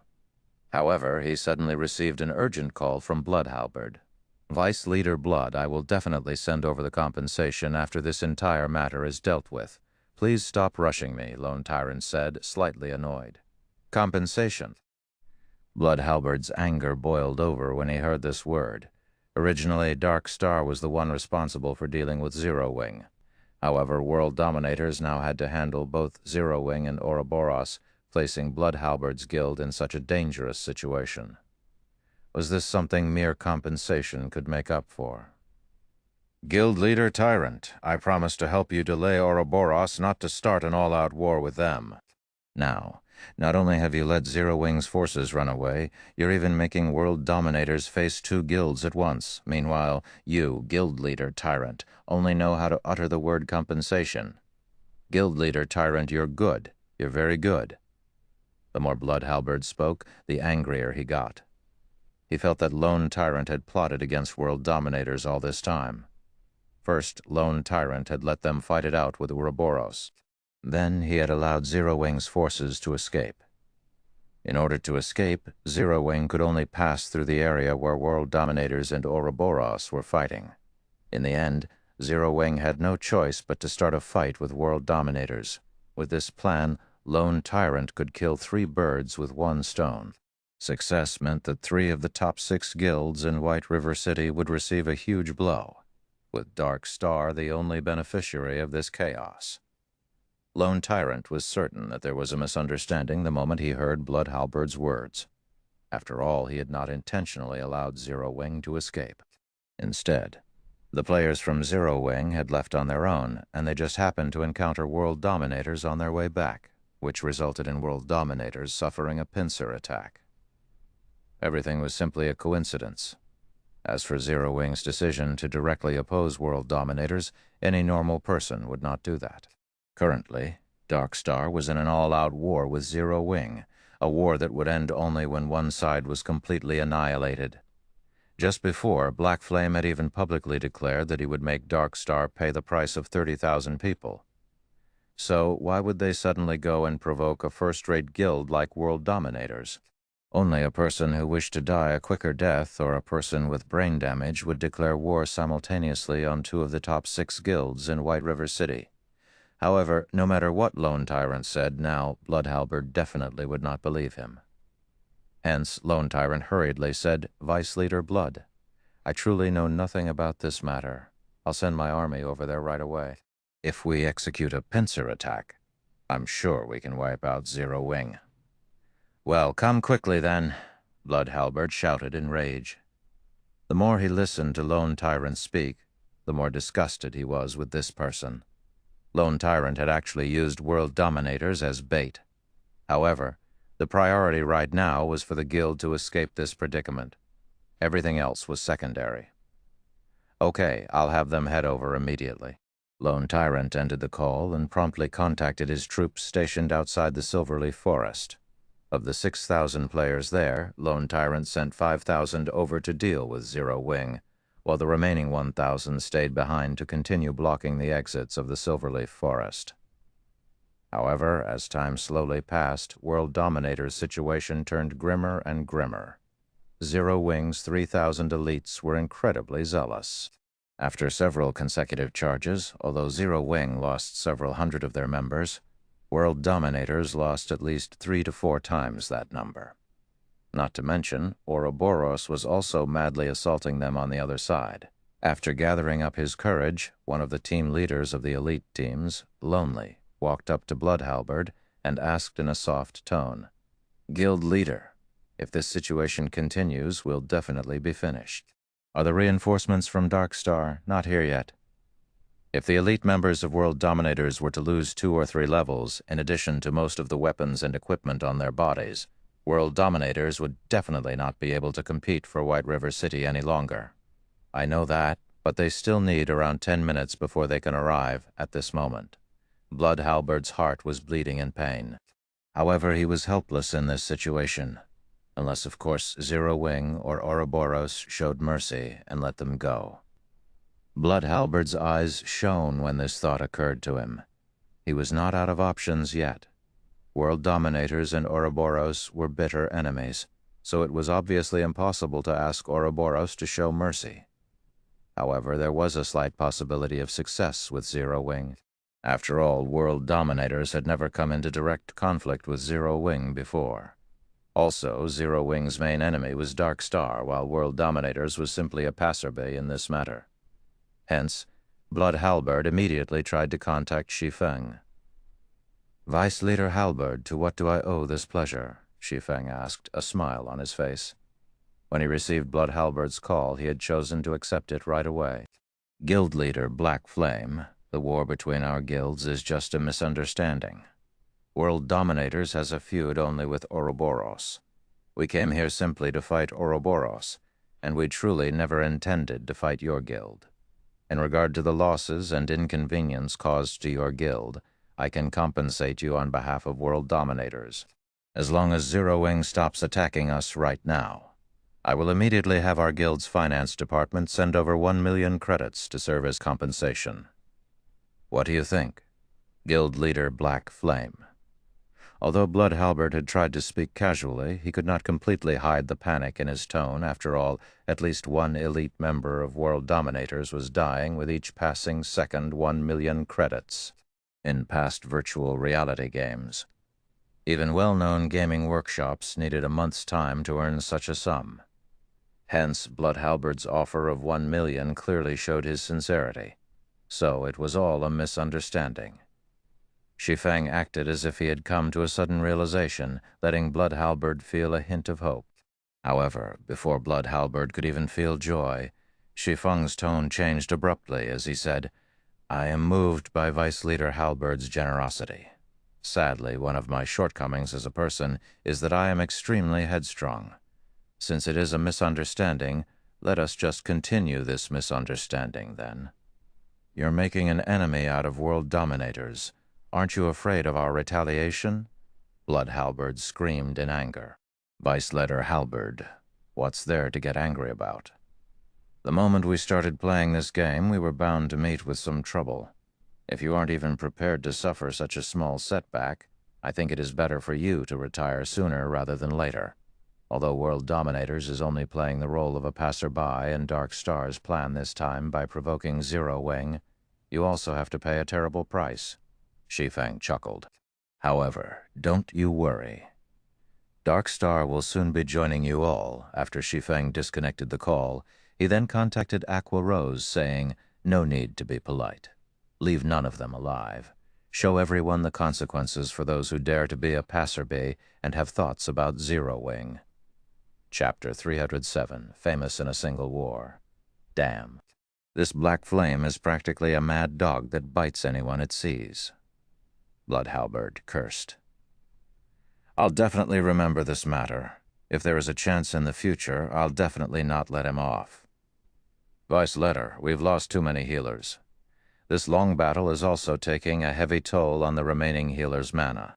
They can't leave their combat status to use the magic spring, so they can only rely on mana recovery potions to replenish their mana. However, most of them have already consumed all the potions they have. If the reinforcements from Dark Star still don't arrive, we will definitely be finished," Lonely reported hurriedly. Naturally, Blood Halberd was aware of this matter. Before Zero Wing's intervention, World Dominators had been able to split its healers into 2 teams, with one team healing the players at the front and the other falling back to replenish their mana and rotate them accordingly. However, Zero Wing's ambush had taken out over half of World Dominators' healers. If World Dominators were to insist on maintaining the rotation system, its death toll would at least double. Damn that lone tyrant. If he had not goaded me into hindering Ouroboros, we would not have fallen into this situation. Blood Halberd also hated Lone Tyrant greatly at this moment, regretting his decision to listen to him. If he had known that Zero Wing was so powerful and also how insane Black Flame was, he definitely would have chosen to watch this entire affair play out from a safe distance. In the end, he now suffered from his own decision. Originally, there had already been a gap between world dominators and Zero Wing in overall combat power. Now that world dominators had lost the support of its healers, that gap had widened further. Following the crippling of world dominators' healers, its players were like wheat being reaped, their lives effortlessly harvested by the members of Zero Wing. In contrast, Zero Wing's healers carried out their task with great zeal. The frontline players of Zero Wing found it hard to die, even if they wanted to. Within moments, the mortality ratio of the two guilds soared to frightening heights. When Zero Wing initiated their ambush, the mortality ratio had only been 1 to 3, with world dominators having the higher number of deaths. Now, however, that ratio had risen to 1 to 8 and would soon approach 1 to 9. In other words, for every player Zero Wing lost, world dominators would lose 8 or 9 players on the other front.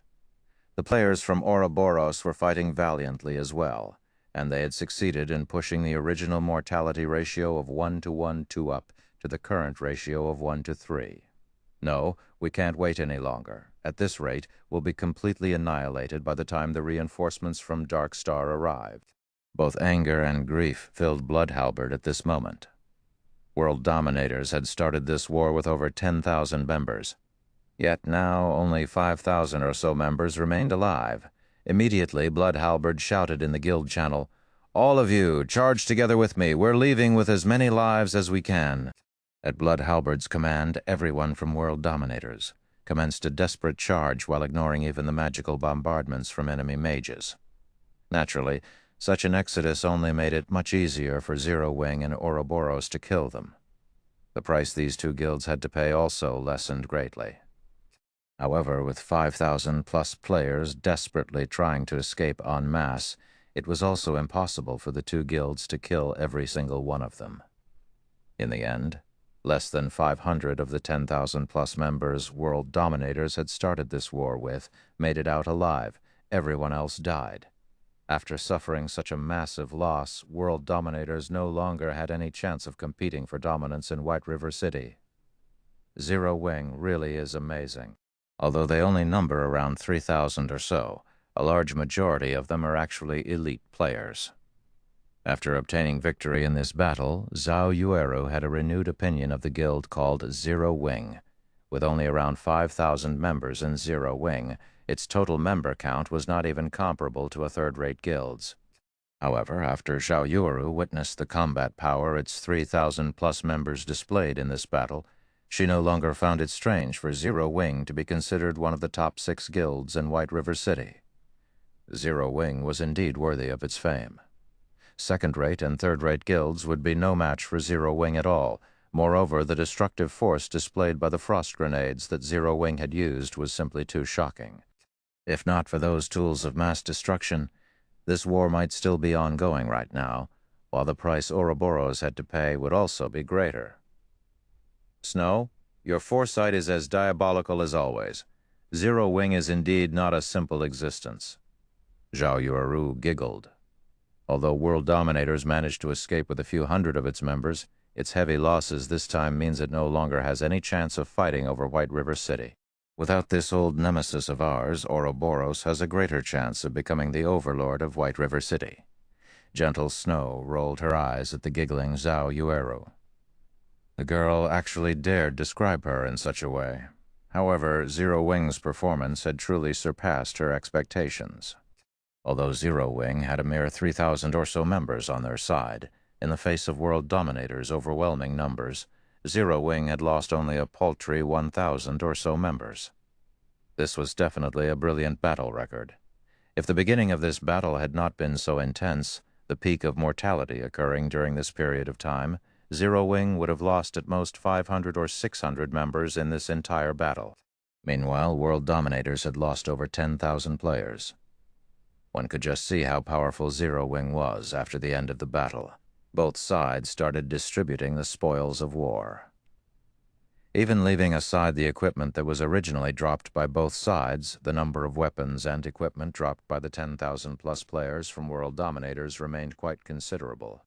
Very quickly, Aqua Rose and Gentle Snow agreed to split the loot in a 2-to-8 ratio based on the total value of all the equipment dropped. Zero Wing would receive 20% of the total loot, while Ouroboros would receive 80%. However, Zero Wing would mainly receive equipment of bronze rank or higher. Aqua Rose settled for such an unbalanced ratio due to Shi Feng's arrangements. As to why Shi Feng would propose such a division, firstly, it was his form of gratitude for Ouroboros's aid. Secondly, they had no use for that many pieces of equipment. The reason being, most of the equipment left behind by world dominators were not even bronze rank. As for mysterious iron equipment, there were only a pitiful amount of them dropped in this battle.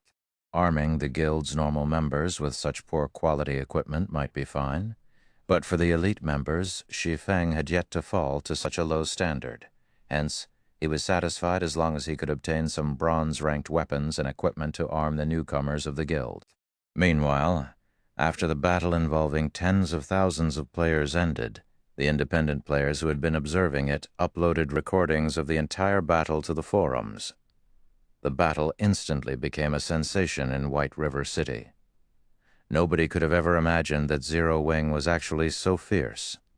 Its battle record was also brilliantly amazing. However, Zero Wing's decision to fight world dominators confused many. Instead of killing the members of Dark Star, they had chosen to annihilate world dominators, which had played the role of a passerby. Many people posted about Zero Wing's ruthlessness for such a decision. In regard to this, Shi Feng did not offer any explanation. Even when Aqua Rose raised this matter to Shi Feng, he only laughed it off without saying anything. In truth, Shi Feng really did have his own motives for making such a decision. On one side, there was Dark Star, a guild supported by a gigantic existence like Underworld. On the other, there was World Dominators, a first-rate guild with an extraordinary background. If these two guilds cooperated to suppress Zero Wing, such an alliance would be detrimental to Zero Wing's development in White River City, even with the help of Ouroboros. After Shi Feng found out that these two guilds had joined hands, the first thing he thought to do was to annihilate World Dominators in White River City. Although World Dominators was a first-rate guild, their main force was not based in Star Moon Kingdom. There were countless cities in God's domain. After World Dominators spread its forces widely, it had only a few experts in each city. The guild would only make a small investment in a small city like White River City. However, everything would change if World Dominators truly had a good chance of becoming the overlord of White River City. At such a time, the guild would definitely increase its investments greatly. And then, World Dominators' power in White River City would grow several-fold, making it even harder to deal with. In the past, Blood Halberd had achieved amazing feats in White River City. He also had the help of a first-rate expert like Lonely, so he had managed to develop the guild to the point where it had the possibility of becoming the overlord of White River City. As a result, World Dominators had boosted the number of experts and funding it sent over, in order to solidify its influence over White River City. Thus, the guild's power in White River City greatly increased, and it became even more powerful than the current Ouroboros. Now that World Dominators had decided to oppose Zero Wing, Shi Feng definitely could not allow it to develop in White River City. Otherwise, they would have to face a powerful foe in the future. This was also the reason why Feng Xuanyang decided to annihilate Zero Wing without hesitation, after Shi Feng rejected Feng Xuanyang's proposal. Although Feng Xuanyang's decision was due in part to his vicious personality, the more important reason was how very great a potential a guild that possessed a guild residence had. If he did not destroy Zero Wing while the guild was still in its infancy, he would be raising a tiger to serve as his future enemy. Shi Feng's actions were exactly the same as Feng Xuanyang's. He was killing a powerful opponent that was still in its cradle. Meanwhile, World Dominators starting a fight with Ouroboros at a place with only one escape route was the perfect chance for Shi Feng to do so. Naturally, Shi Feng would not let such a rare chance get away. Shortly after the battle with World Dominators ended, Firedance and the others also arrived at the location Shi Feng had appointed. Guild Leader, we've already arrived at the location you specified. What are we supposed to do next? Firedance said in the team chat after confirming our group's location. Chapter 308, Black Flame and Ye Feng. Chapter 308, Black Flame and Shi Feng. Good. I'll head over there now, Shi Feng said. Standing atop a tree, he inspected his surroundings before jumping off the tree and proceeding towards the meeting point. Now that Fire Dance and the others had accomplished the difficult first step, what remained depended solely on luck. If his plan worked, then Fire Dance's group would succeed in escaping. As for directly confronting Dark Star, choosing to face over 3,000 elites from Dark Star was simply suicidal. Oh, someone's coming over? While Shi Feng was transversing the forest, his keen five senses suddenly picked up on movement a short distance away. He promptly jumped up onto a tree.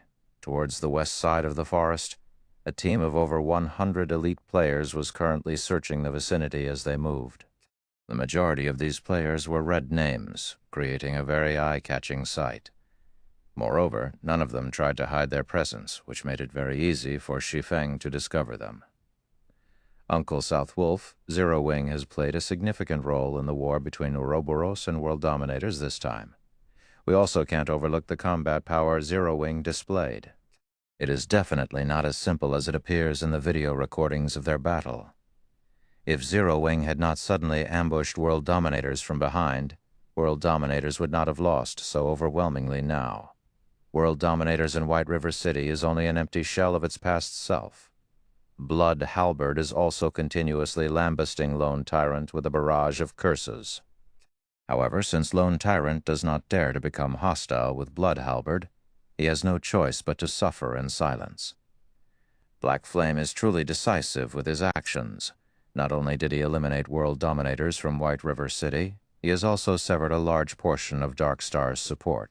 In addition, the post he made before declaring war on Dark Star has led to the war between Zero Wing and world dominators receiving widespread attention. Using only 3,000 players to defeat a first-rate guild like world dominators, with such a brilliant battle record, Zero Wing has instantly risen to fame from this single battle. Killing 3 birds with 1 stone, even I am starting to admire this person named Black Flame. The commentary of the female summoner walking beside South Wolf on Zero Wing's battle was eloquent. She spoke as if she knew every little detail of Shi Feng's plan. This girl was around 20 years old. She had a pair of beautiful eyes that was both bright and dazzling, making it difficult to discern the girl's thoughts. Her cherry lips were currently tilted up slightly, while her eyelids were curved into small crescents. The girl exuded a calm and mysterious aura. During the few occasions when she giggled, she would also reveal a noble and elegant temperament that drew the attention of others despite themselves. Yulin, you are Underworld's female Zhuge. How can you uplift others' prestige while downplaying your own worth? That Black Flame simply got lucky. He definitely isn't as smart as you make him out to be. South Wolf felt that Yulin overestimated Black Flame, who South Wolf believed was simply an arrogant and despotic person. Meanwhile, Zero Wing's victory in the war this time and the subsequent trouble that visited Dark Star were simply coincidences. There was nothing worthy of their concern. Maybe I'm overthinking things, Yulin laughed, having no intention of refuting South Wolf's words. Although Zero Wing has risen to fame with this single battle, and they have also managed to cause us some trouble. Their core team is still trapped in this Silverleaf Forest. We have them completely surrounded now. Even if Ouroboros and the rest of Zero Wing rush over here right away, they will still be too late to change anything. As long as Zero Wing's core team is annihilated, the guild itself will receive a fatal blow. At that time, we'll see how Black Flame can continue acting rampantly. South Wolf scoffed proudly. Zero Wing had only managed to garner the reputation it had today due to their continuous monopoly of the top 10 positions on the ranking list of White River City. The 8 experts of Zero Wing were known by all, and they still occupied the top 8 positions on the ranking list until this day. Nobody had managed to threaten their positions all this time. If these 8 players died today, they would definitely fall out of the top 10. Subsequently, Zero Wing would also lose the fame and prestige it possessed. I guess this could be considered a flaw of guild leader Black Flame. Players have always worshipped the strong. Although occupying the top position on the ranking list would bring him great benefits, if he fails to maintain this position, It would instead become a sword that will stab him in the heart. Yulin nodded. In the middle of South Wolf and Yulin's conversation, an assassin suddenly spoke in the team chat. "Brother South Wolf, I've found them." Assassins were not only proficient in the art of assassination, they were also proficient in the art of tracking. Hence, assassins were definitely the best choice when hunting for players. "Good. Even the heavens are aiding me. I will bring an end to Zero Wing." Blade immediately informed guild leader Tyrant of this and have them come quickly. "We'll go ahead and delay Fire Dance's group. The moment everyone arrives will be their time of death." Southwolf laughed. "It is a pity Ye Feng isn't with them. Otherwise, I will definitely make him regret making a mockery out of Underworld.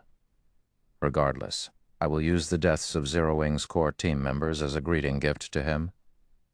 "Ye Feng, Uncle Southwolf, are you referring to the God-ranked expert of White River City, that Ye Feng?" Yulin suddenly grew interested. "What dog's fart expert? If he had not hidden himself, I would have already made him kneel and beg for forgiveness by now," Southwolf said in disdain. Yulin entered a deep contemplation after hearing Southwolf's words. Suddenly a smile appeared on her face and a hint of joy glimmered in her eyes. It was as if she had found a new toy to play with. Laughing lightly, she said, "First, there is Black Flame, and now there is Ye Feng, a God-ranked expert. Zero Wing is truly an interesting existence." Just as Southwolf's group was closing in on Fire Dance and the others, Shi Feng hid himself within the dense treetops, waiting for Southwolf's group to approach him. "Guild leader, we're ready," Fire Dance said through the team chat. "Good." Fire Dance, you and the other assassins sneak over to their healers and prepare an ambush. Make sure to maintain a certain distance from their group and be careful of detection. Although it is unlikely that any of them have learned a stealth erasing skill, we cannot rule out even the slightest possibility. Wait until they have entered Blackie's attack range, then make your move. No matter what, do not let them discover our tracks," Shi Feng said quietly. After Shi Feng had discovered South Wolf's group, he had immediately contacted Fire Dance and ordered them to ready themselves to get rid of these players. Shi Feng had chosen to do so mainly because it was of utmost importance that Dark Star not find out where they were going. South Wolf's elite team consisted of over 100 players. All of them possessed relatively good quality equipment. Although there were a few bronze equipment mixed in, most of them were using mysterious iron equipment. This team was definitely one of Dark Star's core teams. Conversely, although Shi Feng had only around 30 players on his side, every one of them was an expert. It was not exactly impossible for them to eliminate these 100-plus elite players in a short amount of time. Not to mention, Shi Feng still had plenty of basic frost grenades and Tier 1 magic scrolls on him. Naturally, he had distributed quite a lot of them to Fire Dance and the others. In addition, if they could kill all these elite players, the deaths would cause significant damage to Dark Star. So, why not? "Leave it to me." Saying so, Fire Dance immediately led 5 assassins and snuck over. Although South Wolf's group consisted of 100-plus elite players, their levels were only around level 17, with level 19 being the highest. Meanwhile, Fire Dance was currently level 21. Fire Dance's techniques and equipment also surpassed these elite players by leaps and bounds. All these factors combined allowed Fire Dance to effortlessly sneak up on the enemy's healers. The 5 other assassins accompanying Fire Dance were not weaklings either. They were all core members of Zero Wing, sporting equipment of mysterious iron rank or above, and were also at level 20 right now. When they snuck up on the healers of Dark Star, none of them were detected. So when South Wolf and his group walked into Blackie's attack range, they all remained unaware of the looming danger. "Kill," Shi Feng commanded through the team chat, and immediately everyone sprang into action. TL notes, 1. Juga, a genius strategist during the Three Kingdoms period. https://endbankwikipedia.org/z Hubge Liang Chapter 309 Boss Ranked Mount. Chapter 309 Boss Ranked MT. The 10 healers from Dark Star did not detect the presence of the 6 figures swiftly closing in on them at all. Fire Dance was extremely quick. She crossed the distance of 8 yards within an instant. The level 19 cleric that Fire Dance approached had no clue whatsoever. The cleric did not sense even a thread of danger as a snowy cold dagger stabbed into the back of his head. Before the cleric could even feel pain, another dagger, this one scorching hot, slashed his neck. After placing the level 19 cleric in a fainted state, Fire Dance immediately followed up with a flurry of attacks.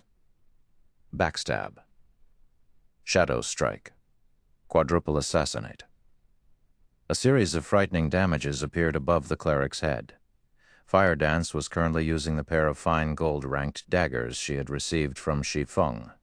In addition, the equipment she wore consisted of fine gold and even dark gold items. For her, dealing with a cloth armor class like a cleric was a piece of cake. She instantly killed the level 19 cleric, who did not possess even 1,800 HP. The other 5 assassins that moved with Fire Dance performed similarly well, killing their targets almost as quickly as Fire Dance had hers. They actually dared to lay an ambush on us. What a bunch of suicidal fools. Everyone, do not panic. Guardian Knights. Cast protection, blessing on the healers. Rangers, mark those fools immediately. Absolutely do not let them disappear again. Elementalists use ice-type magic to restrict their movements. Everyone else charge at them. Southwolf quickly issued commands after discovering the deaths of 6 of their healers, a cold sneer on his face. The shield warriors and berserkers closest to the healers reacted quickly. They used charge on the 6 enemy assassins in an attempt to save the remaining healers in their team. Simultaneously, the Guardian Knights of Dark Star cast Protection Blessing on the 4 remaining healers, reducing the physical damage they received by 50%. One could not help but admit that the Dark Star elites were truly skilled players. Their response made it practically impossible for Fire Dance's group to kill the remaining 4 healers now. In the face of the shield warriors and berserkers' charge, and also the barrage of frost arrows sent by the elementalists, Fire Dance and her fellow assassins promptly used wind steps, gaining more than a second's worth of invincibility thanks to the skill's effect. All 6 of them then turned around and ran, leaving behind only the corpses of the 6 healers they killed as they plunged into the forest. Despicable. Assassins. Chase after them. Make sure you don't lose track of them. Southwolf bellowed, anger filling his heart. Their team consisted of 100+ elite players. Yet, not only had they lost 6 of their healers in an ambush by 6 assassins, they had even allowed these ambushers to escape. Wouldn't they become laughingstocks if others were to find out about this matter? Before the elites of Dark Star could set off in pursuit of Fire Dance's group, the female summoner, Yulin, suddenly shouted loudly, "Do not chase after them. Everyone scatter immediately." The moment Yulin finished speaking, she promptly sprinted away from this part of the forest. Southwolf was confused by Yulin's actions, failing to understand why she would do such a thing. However, he still chose to listen to her advice and started running. At the same time, in the distance, Blackie finished chanting the final verse of his spell's incantation. In the next moment, an enormous golden magic array appeared in the sky, covering a large part of the forest. Shortly after, a dazzlingly brilliant star appeared from the magic array and plummeted towards the forest. One after another, the Dark Star elementalists with quick reactions responded by immediately activating instantaneous movement. Meanwhile, the other classes also activated their own life-saving skills while doing their best to escape the effective range of the attack. However, there were a few players from Dark Star that failed to respond appropriately. Moreover, Blackie's stars of light possessed a very large effective range. Hence, when the first star impacted the ground, the blast caught over a dozen Dark Star players. The continuous bombardment of the stars of light easily wiped out even shield warriors that possessed more than 3,000 HP. To put it simply, all those within the stars of light's effective range died. What an amazing skill. Now that I'm seeing it in person, this skill is extraordinary as expected. Aside from Black Flame and Shi Feng, the top ranker of White River City cannot be taken lightly either. Although Yulin had managed to avoid the bombardment of the stars of light, she still could not help but marvel at the terrifying, destructive power of the skill. Yulin, if not for your reminder, we would have lost more than just a dozen or so members. At this moment, Southwolf had yet to recover from his shock. After all, he had originally been standing at ground zero of the attack. If he had not escaped as quickly as he had, he might have been among the dozen or so players who had died.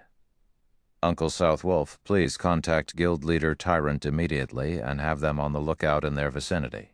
Make sure they don't split up, as the ambushers from Zero Wing are definitely not limited to just those 6, Yulin said in the team chat after surveying her surroundings. Yulin, you worry too much. Although we have lost some of our people, this team of ours consists entirely of Dark Star's elite. Fire Dance's group has only around 30 or so members remaining. In a direct confrontation, they stand no chance against us at all. The most they can achieve right now is an ambush on us. Now that they have revealed themselves, it is the perfect chance for us to pursue them, so how can we choose to wait for our deaths in this place? Southwolf felt that Yulin was panicking slightly after seeing the stars of light. Originally, Yulin had wanted to dissuade Southwolf. However, the latter was simply too impatient. He also did not wish to miss this great chance to get rid of Fire Dance and her group. Hence, before Yulin could say anything more, Southwolf had already led the team off, charging in the direction where Fire Dance and the others had disappeared. Just in time. Seeing Southwolf and his team running over, Shi Feng revealed a smile as he waved his hand. At Shi Feng's gesture, Kola and the other plate armor classes immediately charged forward to meet with the Dark Star members. The moment Southwolf's group noticed the dozen or so Zero Wing members charging at them, they too did not hesitate to hasten their steps, their eagerness to get rid of Kola and the others showing clearly in their eyes. Kola was the chief MT of Zero Wing, and his current level was at level 21. In addition, Kola was mostly geared with fine gold equipment, secret silver being the poorest quality for the items he had on him. The Arclight guard in his hand was also a dark gold ranked shield. With such good items, Kola's HP exceeded the 3,900 threshold, and his defense was likewise frightening. When a flame explosion sent by one of Dark Star's elementalists landed on him, the spell barely managed to deal slightly over -300 damage. The caster of the spell goggled from shock when he saw such a low damage, his eyes nearly popping out of their sockets. Meanwhile, an arrow shot by a ranger from Dark Star dealt only around -100 damage. The attack could barely be considered a scratch on Kola. To make matters worse, Kola also excelled at dodging. In the face of a sky filled with spells and arrows, Kola actually managed to dodge over half of these attacks. Meanwhile, standing at the rear, Violet Cloud merely had to gesture with her delicate hand, casting a basic recover on Kola. Instantly, the spell fully restored the 400+ HP Kola lost, returning the Guardian Knight to full health. Moreover, recover was a skill that restored the target's HP once every 3 seconds for a duration of 15 seconds. Seeing this scene, everyone from Dark Star was immediately dumbfounded. What kind of healer is she? I am a cleric as well, yet my recover can restore only around 200 HP each time. She's already comparable to the top 5 healers of Dark Star.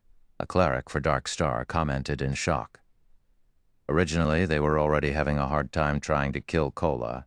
Now that there was also an amazing healer supporting him from behind, it was simply impossible for them to kill him. Shortly after both sides started confronting each other, the players from Dark Star suddenly discovered a shocking matter. Kola's HP had actually risen past 5,000. Moreover, the heals he was receiving had also increased from the original 400+ to 500+, making him even more impossible to kill. Unknown to the members of Dark Star, Kola's sudden upgrade was all due to the Arclight Guard's passive skill, Sound of Life. Every time Kola received an attack, he would receive a stack of Power of Life. Each stack of Power of Life increased Kola's maximum HP by 3% and the healing he received by 2% for 1 minute, and Kola could accumulate a maximum of 10 stacks of Power of Life. Hence, Kola suddenly became much more powerful. "Kill him! All ranged classes, focus fire on him," South Wolf knew that if Cola did not die, it would be a huge blow to the team's morale. Therefore, killing Cola had priority. Immediately, half a dozen berserkers surrounded Cola, while the ranged damage dealers sent a continuous stream of attacks at him. They no longer treated Cola like a player, but a boss monster. In response to their actions, Cola simply smiled in disdain. He then activated Protection Blessing, reducing the damage he received by 50%. Now, the highest damage the players from Dark Star managed to inflict on Cola did not exceed minus 200 points. A majority of the attacks were even below minus 100 damage. In the face of Cola's 5,000 plus HP, such damages were simply insignificant. However, due to the large number of attacks, Cola's HP quickly fell below the 50% threshold.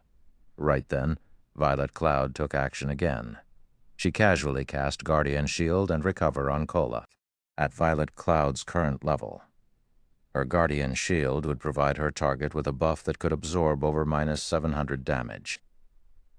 She followed up with Healing Light. In the next moment, a healing value of plus 1,600 appeared above Cola's head, in addition to the 500 plus HP regenerated with Recover. Cola's HP instantly went back up to full again. Chapter 310, Reversal. Chapter 310, Reversal. Originally, the Guardian Knight Cola was already a huge headache due to his high HP and defense, and Dark Star's players exerted quite a lot of effort in order to reduce his HP by over half. Yet in the next moment, he was now back to full health. South Wolf nearly popped a vein when he witnessed this scene. Although Cola was an MT, the damage he dealt was not one bit low. A casual slash from his sword could deal around minus 300 to minus 400 damage to Dark Star's shield warriors. If Cola used a skill, he could even deal 500 to minus 600 damage, which was even higher than that of the berserkers of Dark Star. Moreover, Cola could tank 4 berserkers simultaneously, all by himself, and he even managed to send them flying back. Meanwhile, such a boss-ranked MT was now immortal due to a single cleric from Zero Wing. However, this still was not the end of South Wolf's headache. The MTs in his team were relatively high-ranking MTs in White River City. But the 2 berserkers named Lonely Snow and Water Buffalo still sliced them up in no time. For example, one of the Guardian Knights of Dark Star had come under the combined assault of the 2 berserkers. At first, the Guardian Knight had received 2 normal attacks from the berserkers. Unfortunately, both attacks had achieved a critical hit, with Lonely Snow dealing over minus 400 damage and Water Buffalo dealing over minus 1,300 damage. Without leaving any gaps, the 2 then followed up with Beheaded, both of their skills dealing over minus 1,000 damage each.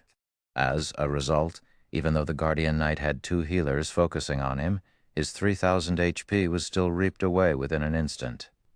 Meanwhile, Fire Dance was even more amazing than the 2 berserkers. After dishing out a flurry of attacks, she followed up with a 7-star Eviscerate that achieved a critical hit, dealing over minus 2,300 damage. Within moments, 1 more Guardian Knight of Dark Star died. South Wolf had even begun to suspect that the members of Zero Wing were no longer playing the same game. Dark Star's players were, after all. Whether it was Zero Wing's MT, healer, or DPS, all of them were so powerful. On the other hand, the players of Dark Star were like paper, dying from just a touch. With merely a brief exchange, South Wolf's team had already lost 9 members.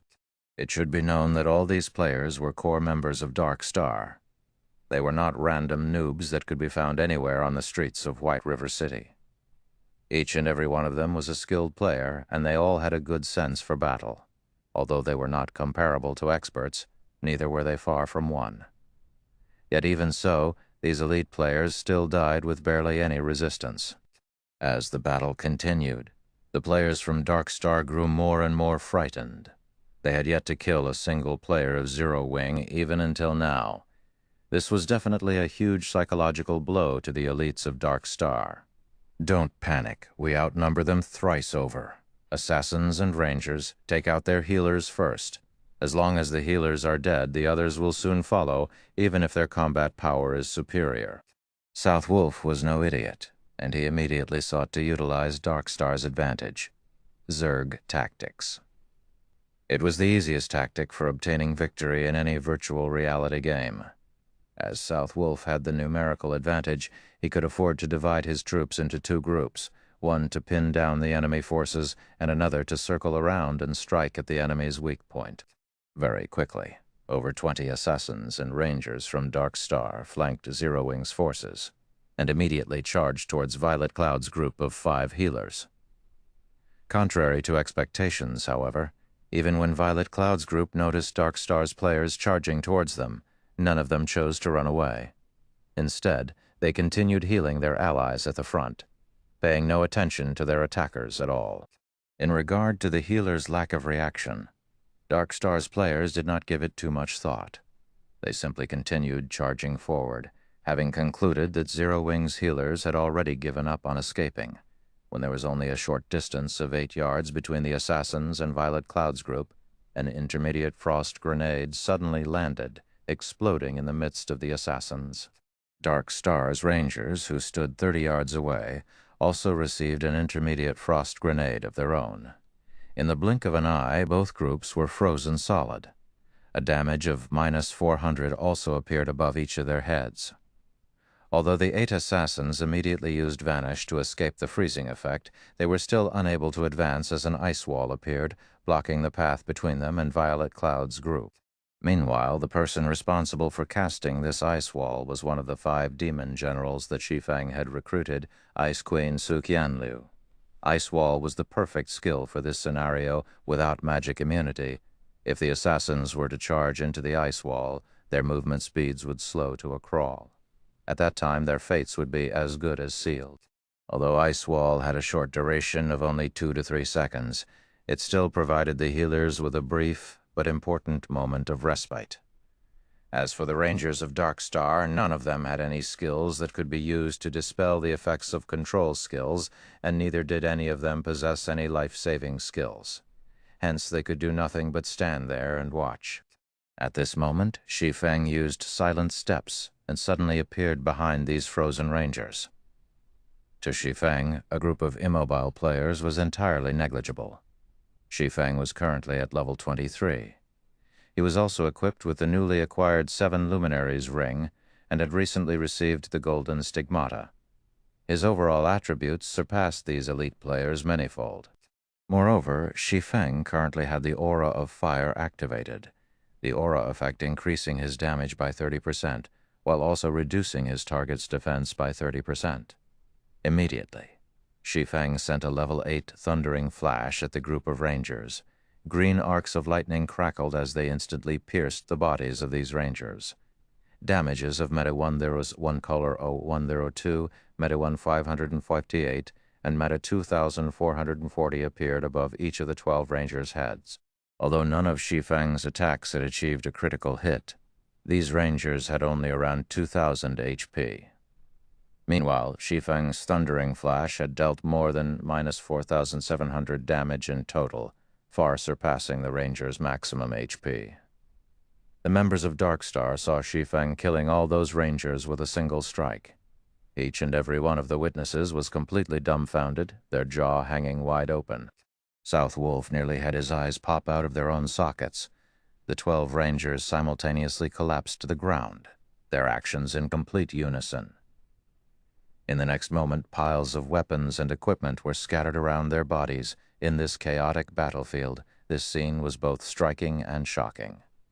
The 12 rangers were all either level 18 or level 19 players.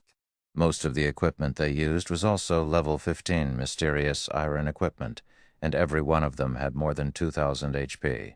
Yet they were killed off so easily. Moreover, it wasn't just one person that got killed, but an entire group.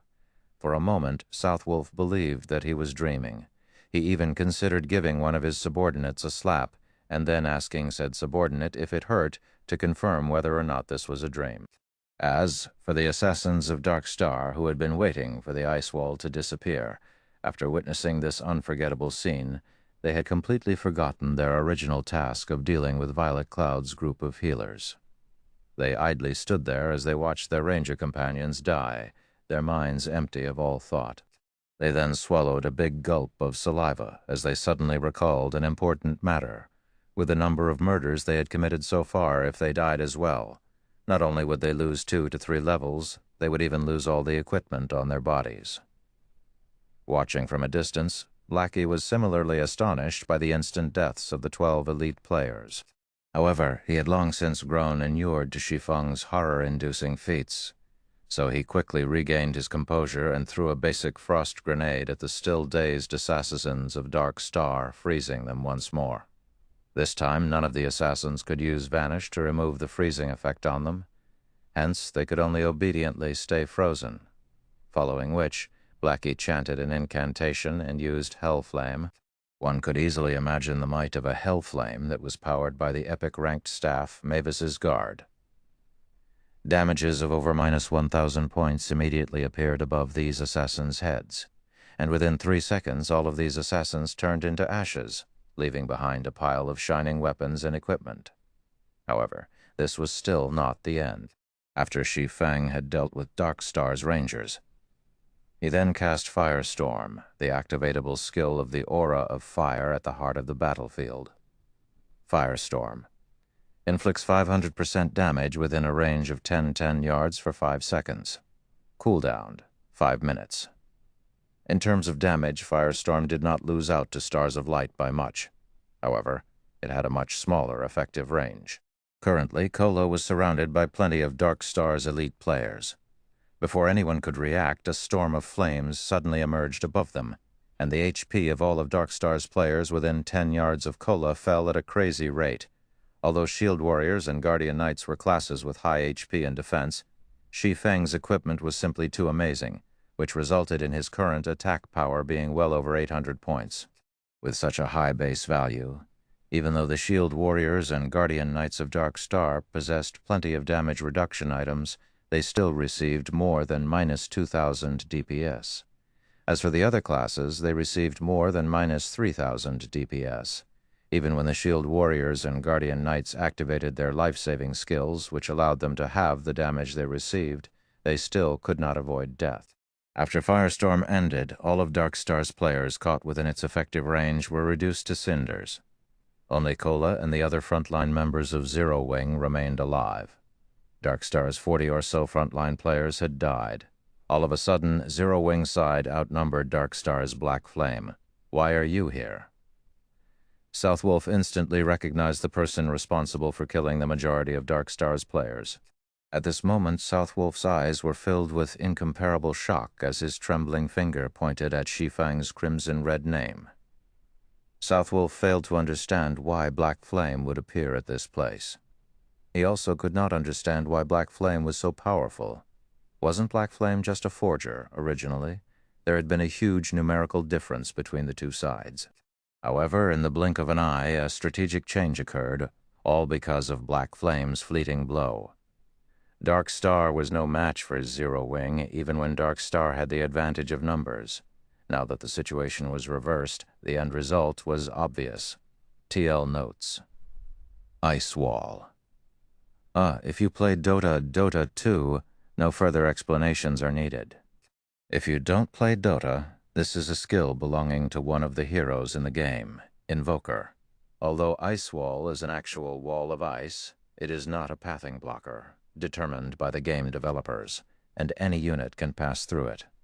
However, those who touch the ice wall summoned will have their movement speeds slowed significantly. https://dota2.gamepedia.com Invoker Ice Wall Chapter 311 Absolute Control. Chapter 311 Absolute Control. Watching up to this point, Southwolf knew that defeat was inevitable, though he was loath to admit it, and his heart was filled with indignation. Currently, his team had fewer than 30 players, and practically all of them were mages and healers. He alone was the only melee class alive. With such a team composition, Dark Star stood absolutely no chance against Zero Wing's core team, which currently consisted of over 30 players. The single sword strike Black Flame had displayed far exceeded Southwolf's imagination. Not only was Black Flame inconceivably fast, his grasp of his skills had also reached perfection, as shown by his single attack's impeccable coverage of all 12 rangers. Such a feat required one to possess excellent control over the skill itself, and the angle of attack as well. South Wolf was no fool, and neither was he a greenhorn that had been playing virtual reality games for only 1 or 2 years. As a representative of Underworld, he had met with and recruited lots of gaming experts before. He had also participated in a considerable number of team battles, so his experience in the virtual gaming world was quite plentiful. Naturally, he understood the strategy Black Flame had used since the start of the battle. Black Flame made the Guardian Knights, Shield Warriors, and other plate armor classes charge forward to lure the members of Dark Star into gathering around them. The female cleric, Violet Cloud, was pivotal to this strategy. Although on the surface her healing ability was only double that of the healers of Dark Star, the effectiveness she displayed during the team battle far surpassed that of 3 or 4 healers combined. Violet Cloud had an excellent grasp of the battle situation. Not only could she keep Kola alive and well, she could also simultaneously stabilize several other players' HP. Throughout the battle, she performed smoothly and calmly. She was definitely not an existence to be trifled with. Originally, Zero Wing already had powerful experts like Fire Dance, the team leader of Zero Wing's core team, and Blackie, the #1 player on White River City's ranking list. Now, South Wolf suddenly discovered that Zero Wing possessed not only Fire Dance and Blackie, Kola and Violet Cloud were definitely first-rate experts as well. Everyone else in Zero Wing's core team were also all experts. Meanwhile, Black Flame, who had suddenly appeared, was even more terrifying. The strength he displayed far surpassed that of all those previously mentioned.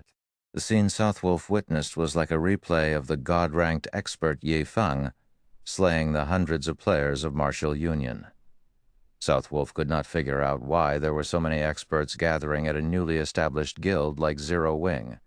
Even a guild that was newly established by a major corporation could not achieve what Zero Wing had managed in such a short amount of time. South Wolf truly wondered how Black Flame had accomplished such a feat.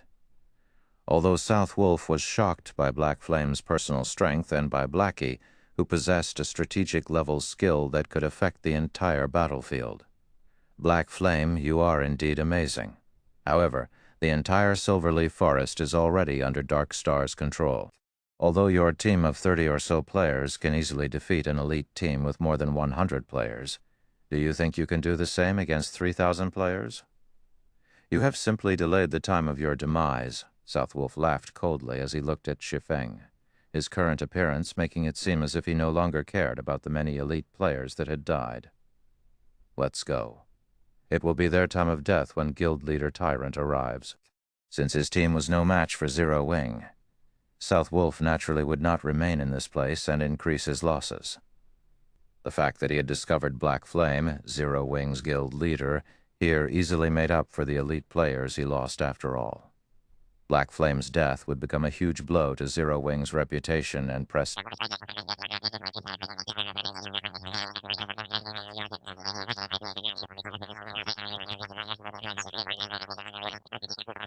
If any single one of you manages to escape today, then I will let you go.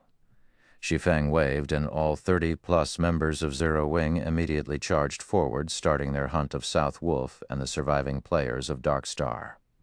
The reason why South Wolf had never participated in the battle before was to leave a path of retreat for himself. This was a habit of his. After all, once he entered combat status, he could no longer use stealth. At that time, he would only be left with Vanish to enter stealth mode. However, Vanish was a life-saving skill, so it should only be used at the most crucial of moments.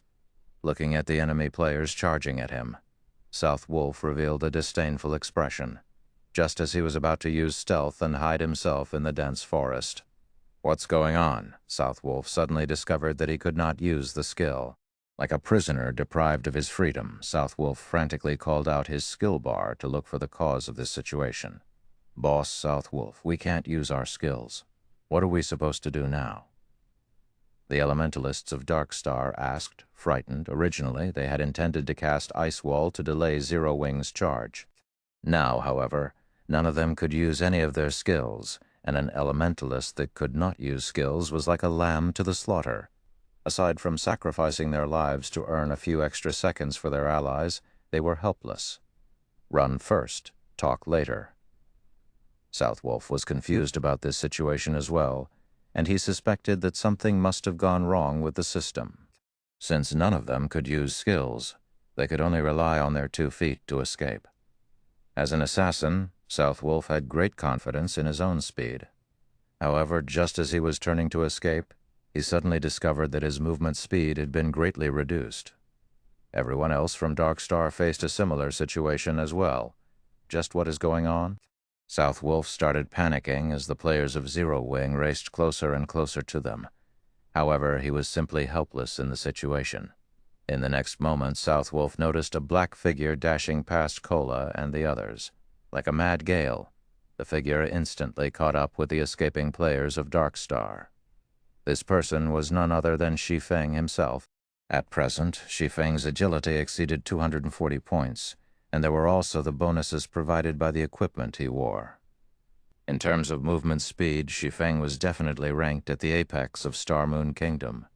Shi Feng used silent steps and appeared behind Southwolf like a ghost. He then said softly, "I've already said that you can't escape." Previously, while Shi Feng was conversing with Southwolf, he had secretly switched the aura of fire on the 7 luminaries ring to the aura of time. Meanwhile, the aura of time reduced the movement speed and attack speed of enemies within a 100-yard radius by 20% and increased the cooldown of their skills by 20%.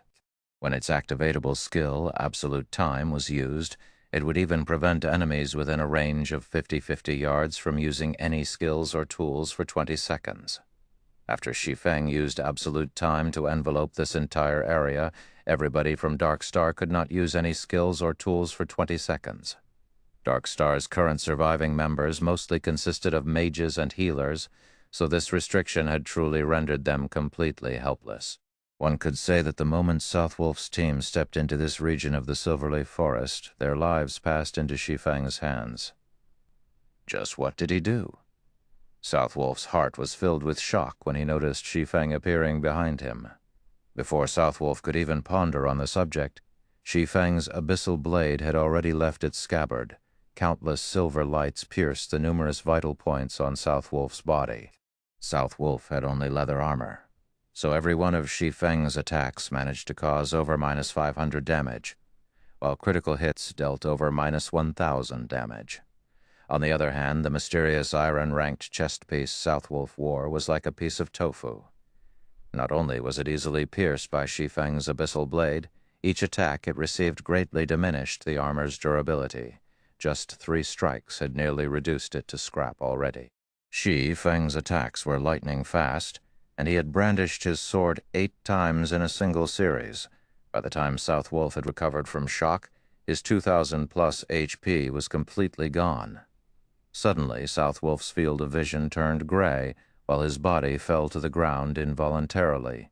Even as he died, shock and confusion still filled his face. As Southwolf had not participated in any of the battles so far, his name remained white all this time. After he died, only 1 piece of equipment dropped by his body.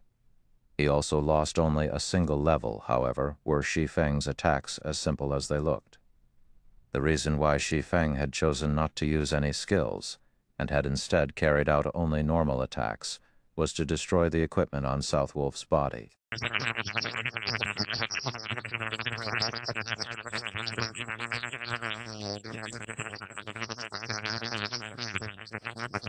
Zero Wing's berserker, Lonely Snow, swiftly closed the gap between him and an elementalist of Darkstar to 20 yards before using charge to instantly catch up to and incapacitate the elementalist.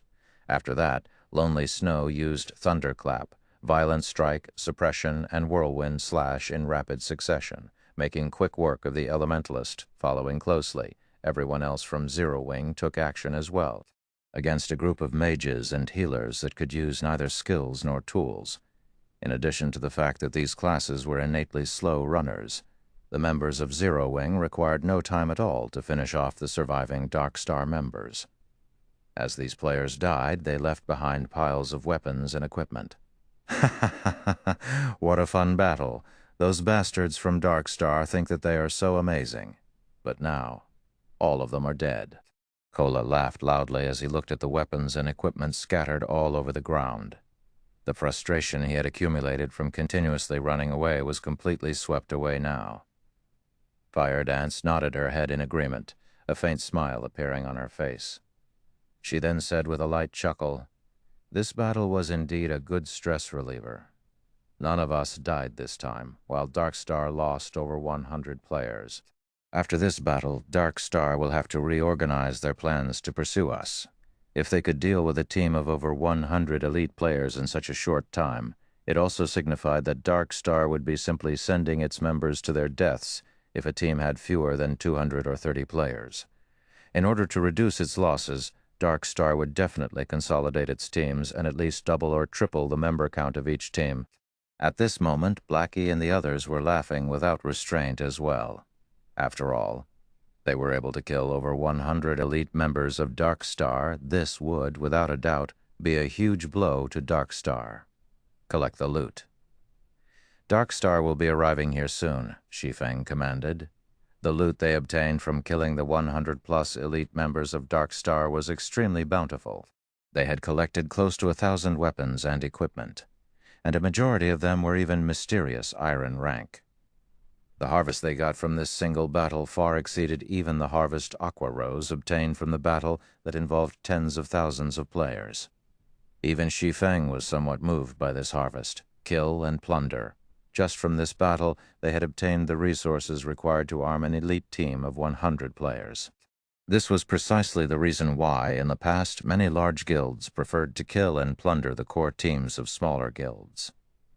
Not only could they increase their guild's fame and prestige by doing so, they could also make a huge profit. They could upgrade their weapons and equipment much faster this way compared to raiding dungeons and killing bosses. However, the harvest from this battle was still insufficient to offset the losses Zero Wing had suffered. After all, the weapons and equipment of Dark Star's elites were inferior to those of Zero Wing's elite members, not to mention those of Zero Wing's core members. Every core member of Zero Wing possessed quite a few pieces of secret silver ranked weapons and equipment, and some even possessed fine gold and dark gold ranked weapons and equipment. "Guild leader, why aren't you leaving?"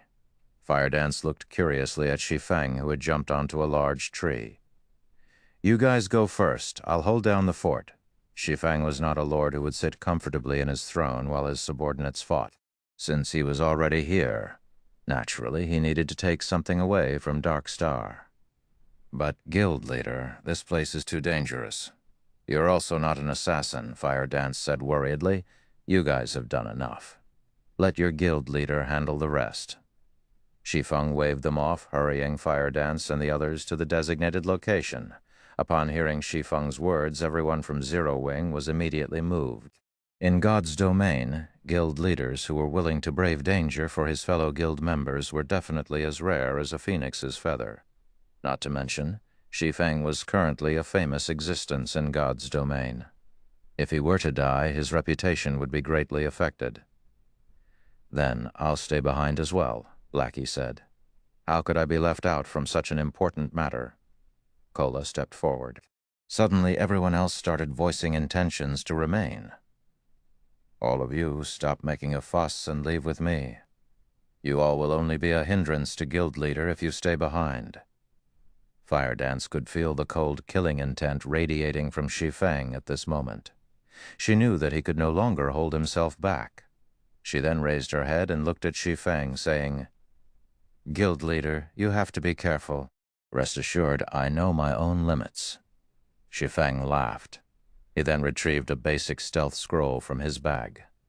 This scroll allowed players to enter stealth mode.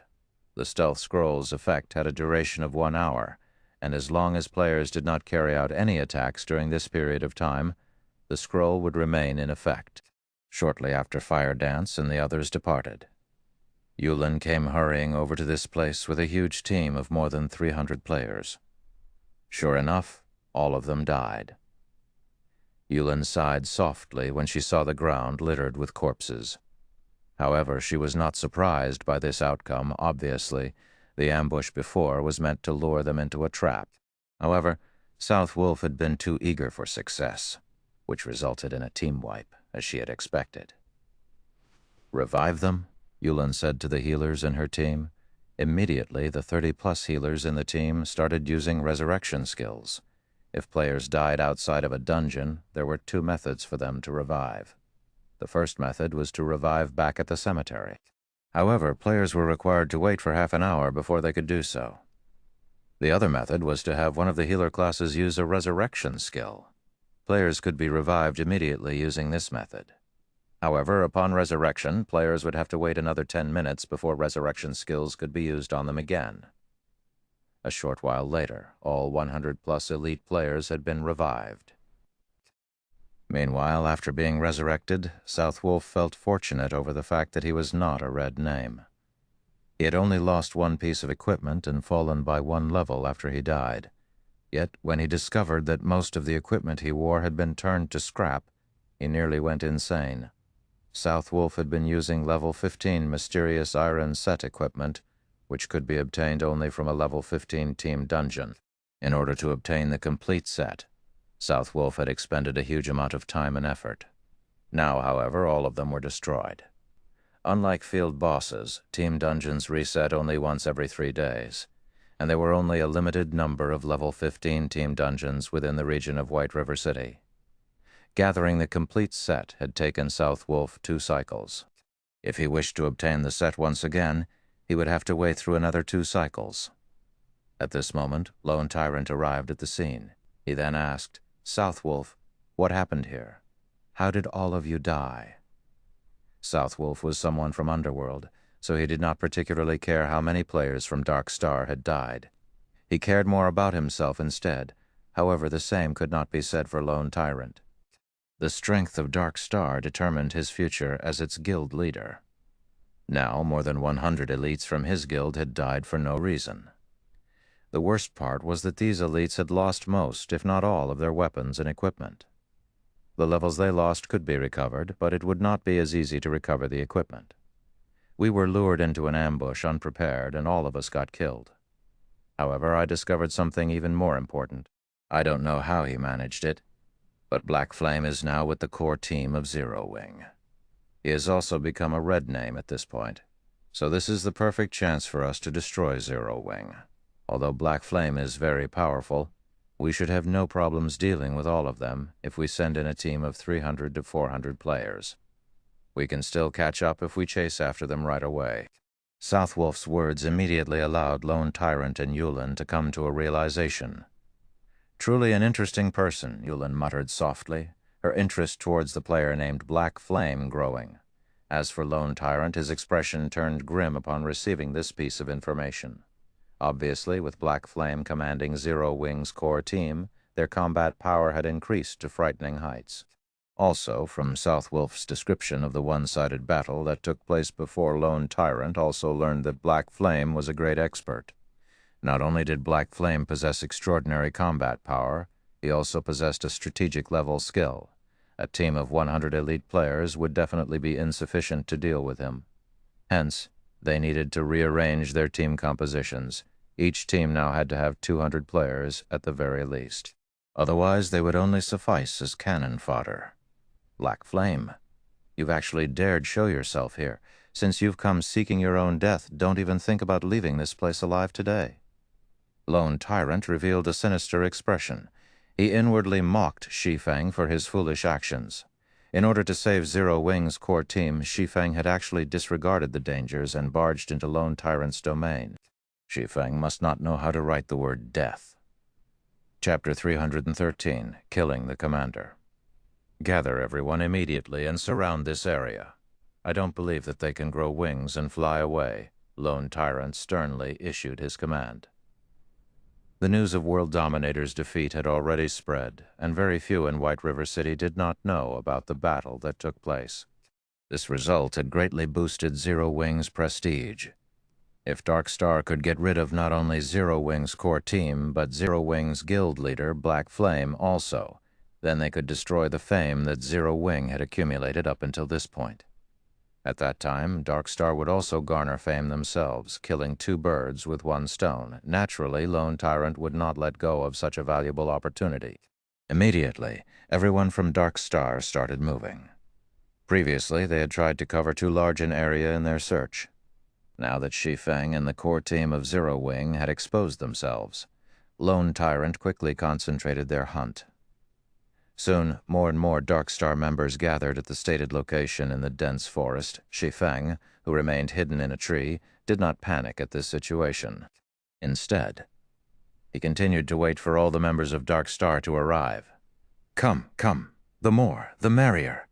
Shi Feng inwardly chuckled as he saw that the number of players gathered had already exceeded 1,000. Before the battle even started, Shi Feng had already considered the consequences. If he had not come fully prepared, he would not have allowed Fire Dance and the others to obliterate South Wolf's team of elites. "Guild leader, our members have surrounded this part of the forest.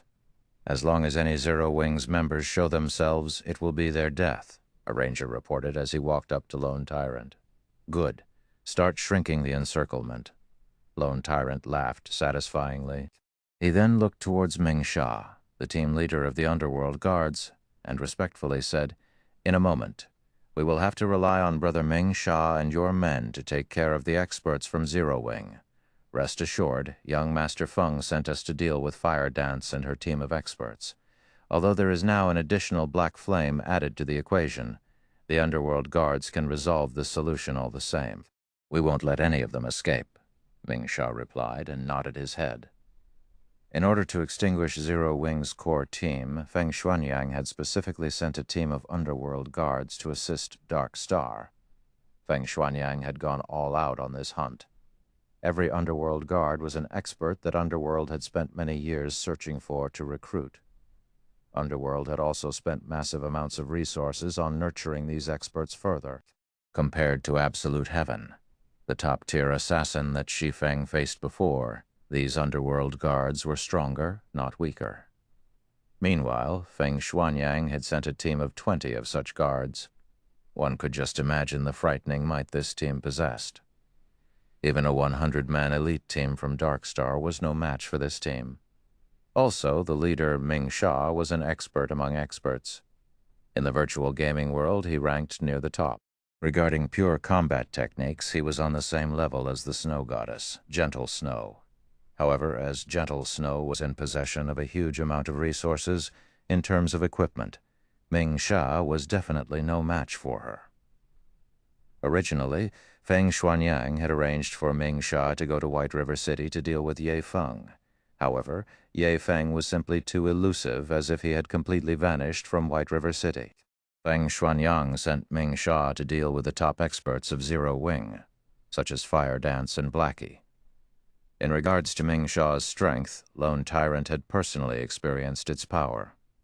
Even though he was clearly above Ming Sha in terms of levels, and his equipment was of higher quality, he still suffered defeat at Ming Sha's hands in less than 20 exchanges. On the other hand, he had only managed to reduce Ming Sha's HP by 1/10. Meanwhile, after taking some time to focus on upgrades, Ming Sha's equipment could now compare to Lone Tyrant's.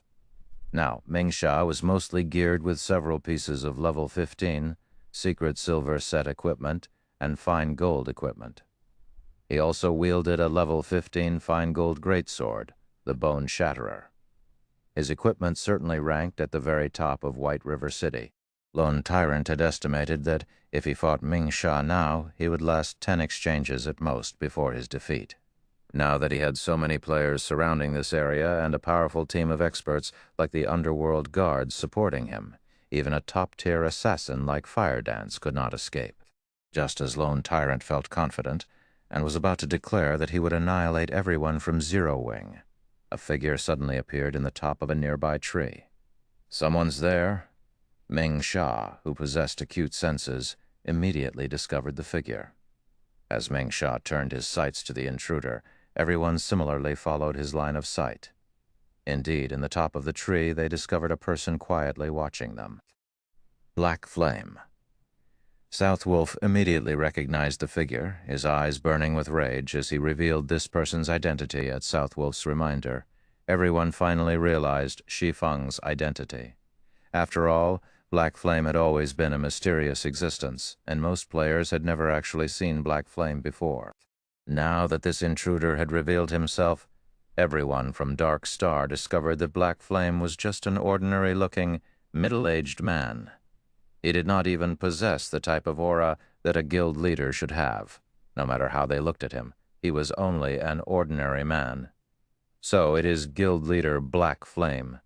I didn't expect you to show yourself here. Since you have refused to walk the path towards heaven and have instead barged your way down to hell, today will be the day that you die." Lone Tyrant laughed coldly. He then commanded, "Everyone kill him."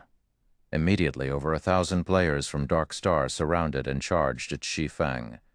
Their encirclement was tightly packed, and not even a fly could get past them. Faced with over 1,000 players charging at him, Shi Feng did not panic in the slightest. Instead, his eyes emanated a chilling glow as he glared down at Lone Tyrant, smiling faintly. It was as if these 1,000-plus players meant nothing to him. Meanwhile, as the recipient of this gaze, Lone Tyrant's heart inadvertently quivered.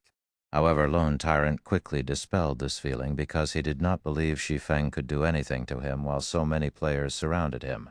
In the next moment, however, Shi Feng vanished from the treetop and everyone's sight. "This is not good. He's trying to escape. Quickly, use Flare," Lone Tyrant hurriedly shouted. The Rangers quickly used Flare upon receiving Lone Tyrant's command, brightly illuminating the surrounding area. Within the effective range of Flare, all stealth-type skills would lose their effects. Yet, even after tens of flares had been launched, Shi Feng's figure still could not be found. What the players of Dark Star did not know was that, after Shi Feng had activated the Ring of Nothingness, his first task was not to escape, but to leap forward and charge towards the tree closest to Lone Tyrant. Hence, the flares used to seal his path of escape served no purpose whatsoever. Damn it! He plans to kill his way over. Use Flare and Shine Guild Leader Tyrant's surroundings. When Yulin recalled the faint smile on Black Flame's face as he pinned Lone Tyrant with a glare, she instinctively felt that Shi Feng aimed to kill the commander. Only by doing could Shi Feng possibly redeem Zero Wing's fame and prestige. At that time, even if Dark Star managed to annihilate Zero Wing's core team, it would not damage Zero Wing's reputation if Lone Tyrant, Dark Star's guild leader, died at Black Flame's hands. After all, even though Zero Wing only had tens of players on their side, they would still have managed to kill Dark Star's guild leader while under the protection of over 1,000 players. At that time, Dark Star would be the one suffering humiliation. "Why are you all still daydreaming? Move!" Yulin angrily shouted when she noticed that none of Dark Star's rangers had reacted. However, Yulin suddenly felt that something was amiss. Instead of looking towards the outskirts of the encirclement, all of these rangers stared at the space above her. Immediately, Yulin raised her head, discovering a figure falling towards her, and this figure was none other than Shi Feng himself. Panic surfaced on Lone Tyrant's face. He never imagined that Shi Feng would be so suicidal as to come for his life. "Black Flame, if you wish to die, then I'll grant your wish." The corners of Lone Tyrant's mouth raised slightly. He then picked up his shield and sword, fully prepared to guard against Shi Feng's attack. What amazing courage! Ming Sha, who stood by Lone Tyrant's side, brimmed with fighting spirit right now, his eyes glowing as he watched Shi Feng fall. He then retrieved the Bone Shatterer from his back and stood in front of Lone Tyrant, acting like a highly defensive wall. Ming Sha secretly admired Shi Feng's performance, and he deeply wished he that could properly exchange blows with this man. However, responsibilities came first, so he had no choice but to get rid of Shi Feng. Even with Ming Sha protecting Lone Tyrant, Yulin still felt that something was off, after all. Why would an intelligent and resourceful man like Black Flame carry out such a reckless action? Ass. Yulin hurriedly commanded, "Guardian Knights, use Protection Blessing on Guild Leader Tyrant. All healers focus on healing Guild Leader Tyrant as well. Do not let Black Flame succeed."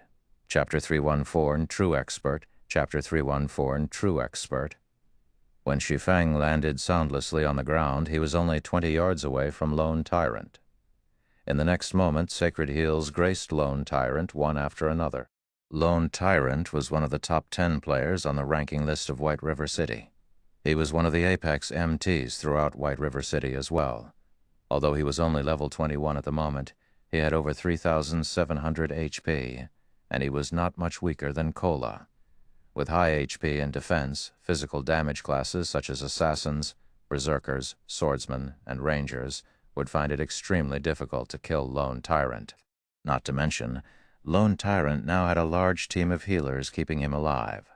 Moreover, there was also the great expert, Ming Sha, currently guarding him. Hence, Yulin was greatly confused as she watched Shi Feng's foolish actions. "Let me see what you are made of." Ming Sha smiled at the oncoming Shi Feng, and at the same time he lifted the Bone Shatterer and slashed it down at his enemy. The Bone Shatterer was a massive greatsword, yet Ming Sha wielded it nimbly and accurately. In a single strike, he had completely sealed off Shi Feng's path of advance. At this moment, the surrounding melee players of Dark Star charged at Shi Feng, intending to make mincemeat of him. Meanwhile, the mages standing a short distance away also started casting their spells.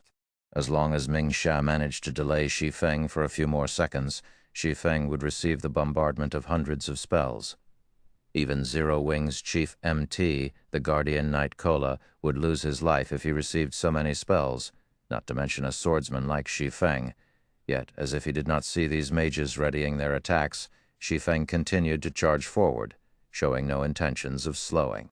Just as Ming Sha's second strike was about to land on Shi Feng's body, however, Shi Feng's entire person disappeared.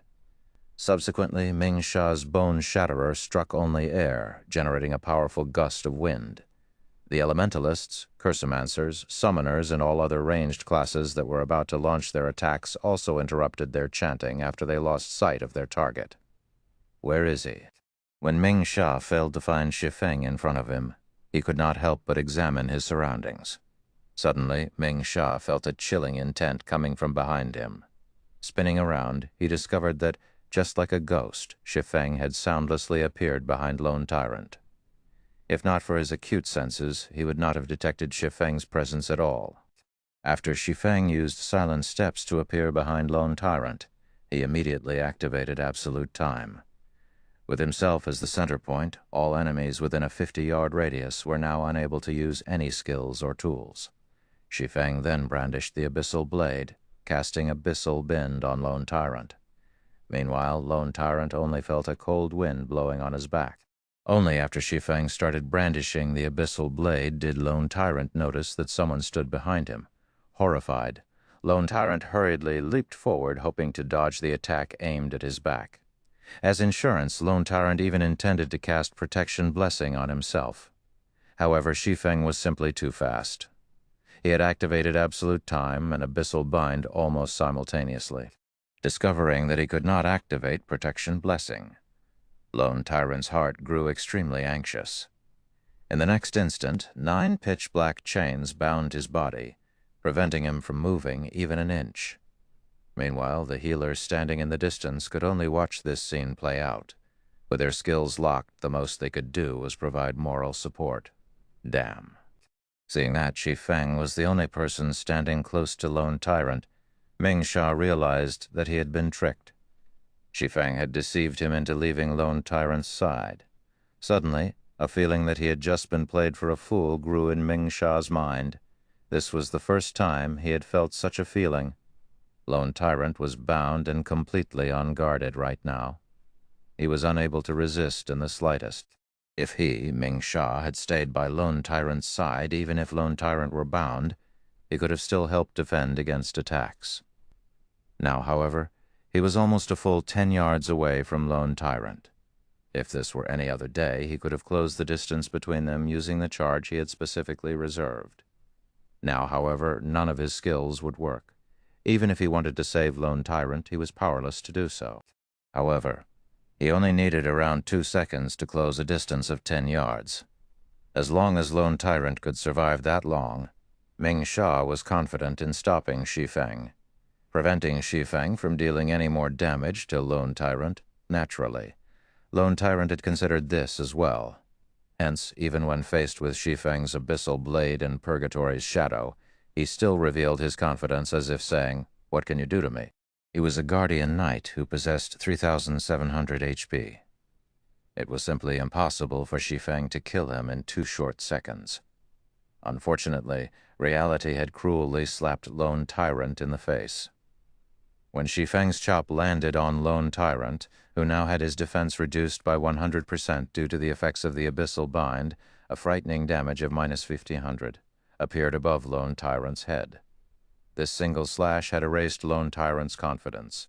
Now, an expression of fear decorated Lone Tyrant's face instead. Immediately, Lone Tyrant struggled to escape Abyssal Bind. However, no matter how much energy he expended, the bone-chilling chains remained unperturbed. This was the first time Lone Tyrant had felt so powerless. He had over 1,000 subordinates and a team of experts protecting him. Yet, Shi Feng regarded them all as nothing. Now, he could not even resist while Shi Feng arbitrarily slaughtered him. Shi Feng lifted the abyssal blade high. In the next moment, the abyssal blade, which was covered in green arcs of lightning, descended, and 3 arcs of lightning penetrated Lone Tyrant's body. 984, 1370, 1892. After thundering flash ended, Lone Tyrant's body fell to the ground, from beginning to end. Shi Feng had only used 2 moves to finish off Lone Tyrant, and the time he spent doing so had not exceeded 1 second. Shi Feng's attack power thoroughly shocked everyone from Dark Star. Shi Feng's performance was simply stunning. Even when faced with over 1,000 elites from Dark Star, he managed to kill Dark Star's guild leader, Lone Tyrant. Ming Sha was also stunned by this scene. He had never imagined that Lone Tyrant would die so quickly under Shi Feng's assault. "Everybody get him.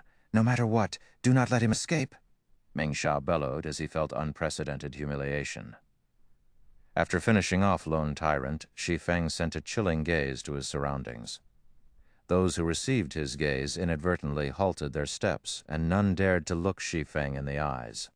Shi Feng was like a king that had descended from heaven. Nobody dared compete with him over dominance. Faced with Ming Sha's glare, Shi Feng simply raised his index finger at Ming Sha. He then made a hooking motion with his finger and softly chuckled. Ming Sha's rage burned even brighter after receiving such a blatant provocation. Immediately, he lifted his greatsword and charged at his opponent. In reply to Ming Sha's actions, Shi Feng gently waved the abyssal blade as he walked forward. Shi Feng had the presence of a king facing an ant's challenge, his mind appearing completely at ease. When the 2 swords collided, sparks flew. The impact of the attack forced Ming Sha to retreat multiple steps before he could stabilize himself. Shi Feng, however, had not moved an inch. The gap in strength between the 2 was clear at a glance. Giving Ming Sha no time, Shi Feng instantly charged forward and brandished his sword. 1 slash, 2 slashes, 3 slashes. Shi Feng's attacks were like a violent gale. Ming Sha desperately dodged and blocked the onslaught. However, each time Ming Sha was knocked back, it was very difficult for him to stabilize his form. After receiving over a dozen attacks, Ming Sha finally failed to block an attack. He received a hit to his abdomen, and the blow sent him flying. However, Shi Feng was not done. Shi Feng's feet suddenly exerted an explosive force, creating a deep pit in the ground as his body shot towards Ming Sha like an artillery shell. While his body remained in midair, Ming Sha was unable to exert any force to retaliate or dodge. The moment Shi Feng shot past Ming Sha, he brandished his swords multiple times. Each and every attack struck Ming Sha's vital points, all of them causing over -600 damage. In the blink of an eye, Ming Sha's life was no more. The scene dumbfounded the audience from Dark Star. What they had witnessed was simply Shi Feng flying past Ming Sha, followed by silvery sword streaks wrapping around Ming Sha's body. By the time Shi Feng passed Ming Sha's body, Ming Sha was already dead. Meanwhile, after Shi Feng dove into the dense forest with a few leaps, his figure completely vanished. At this time, some of Dark Star's members finally responded and rushed in the direction Shi Feng had disappeared. "Yulin, do we chase after him?" Southwolf worriedly asked as he looked to Yulin. Southwolf was very clear about just how powerful Ming Sha was. Yet such a powerful expert still died at Shi Feng's hands. Moreover, From beginning to end, Shi Feng had not used any skills in the exchange with Ming Sha. He relied purely on techniques to kill his opponent. This was something that Southwolf had never dared to imagine possible in the past. Now, however, Southwolf finally realized what a true expert was.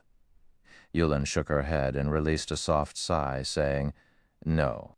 If Black Flame possesses such strength, even if we chase after him, what can we actually do to him? Not to mention, our speed can't compare to his at all. We should save our energy and give up." First, he had killed Lone Tyrant, Dark Star's guild leader amidst an army of thousands. Next, while he was escaping, he managed to kill an expert like Ming Sha. This time, Dark Star had truly lost all dignity. Even if Dark Star managed to exterminate Zero Wing's core team at a later date, it would only add on to the gossip about Dark Star. This time, Dark Star had truly suffered a defeat. Chapter 315, Breaking Past the Encirclement. Chapter 315, Breaking Past the Encirclement. Are we giving up, just like that? Southwolf still held some resentment in his heart. After all, Shi Feng had killed him once before. "Then what do you propose?" Yulin revealed a calm smile. She then pointed towards the direction of the Silverleaf Forest, in which Shi Feng had disappeared, saying, "If you aren't satisfied, be my guest. However, you have already fully experienced Black Flame's horrifying might. Under that complete silencing skill, he can easily kill whoever he wants. As long as the cooldown for that skill refreshes, he might turn around and start another massacre. At that time, the first target he'll go after will be you." When Southwolf heard her reasoning, cold sweat permeated his forehead as he recalled the scene of Shi Feng killing Ming Sha before escaping. Even until now, fear lingered within him. But how should we explain things to young Master Feng? Although Southwolf feared Shi Feng, Feng Xuanyang was not someone he could afford to provoke. "I'll deal with young Master Feng. Today we experienced Black Flame's true strength, so consider it a great harvest. As for the other matters, let's leave those to Guild Leader Tyrant to deal with," Yulin said as she revealed a mysterious smile. She then turned around and left. Feeling helpless, Southwolf sighed and departed with Yulin. Now that both Lone Tyrant and Ming Sha had died, what could he, Southwolf, possibly do? Moreover, his main task for today was to show Yulin around the guild and allow her to assess the situation at Dark Star. Hunting Zero Wing was a side task. At a lake nestled in the Silverleaf Forest, Fire Dance and the other core members of Zero Wing had been waiting for a long time now. However, even after so much time had passed, Shi Feng had yet to show up, causing them all to grow slightly anxious. "Sister Fire Dance, guild leader still hasn't shown up yet. Why don't we check on him?" One of the 5 demon generals, the assassin, Flying Shadow, asked. In the past, Flying Shadow had been a solitary person. However, his strength could rank at the very top of Shadow. Although he had not performed any outstanding feats during the early stages of the game, he had not performed badly either. In general, he had been an average player. In this life, however, after Shi Feng recruited him into the Zero Wing workshop, he immediately assigned him to Zero Wing's core team. Many in the guild had initially voiced their opinions against this matter. However, as time slowly passed, everyone finally realized that Shi Feng's decision was still as impeccable as always. It was not something the likes of them could hope to compare to. Within the Zero Wing's core team, Fire Dance had always been the publicly acknowledged #1 assassin of Zero Wing. Meanwhile, the position of #2 assassin had been undetermined. However, after Flying Shadow joined the guild, his techniques rose rapidly with each passing battle and friendly competition. Very quickly, everyone began to acknowledge him, and now he was considered the most powerful assassin in Zero Wing after Fire Dance. No. Since Guild Leader has chosen to stay behind, he obviously is confident of obtaining victory.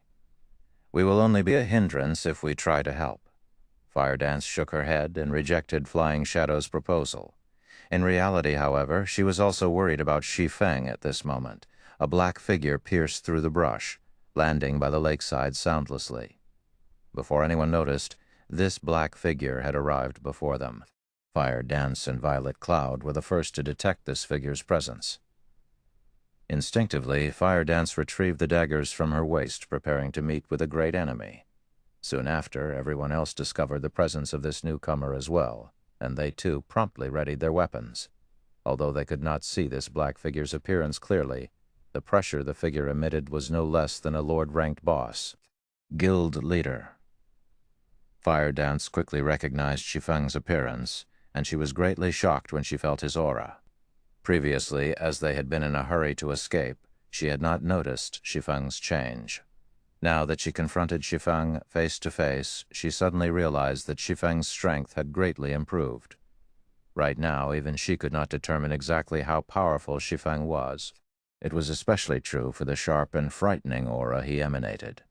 It seems that all of you have improved greatly recently. You actually managed to discover me so quickly.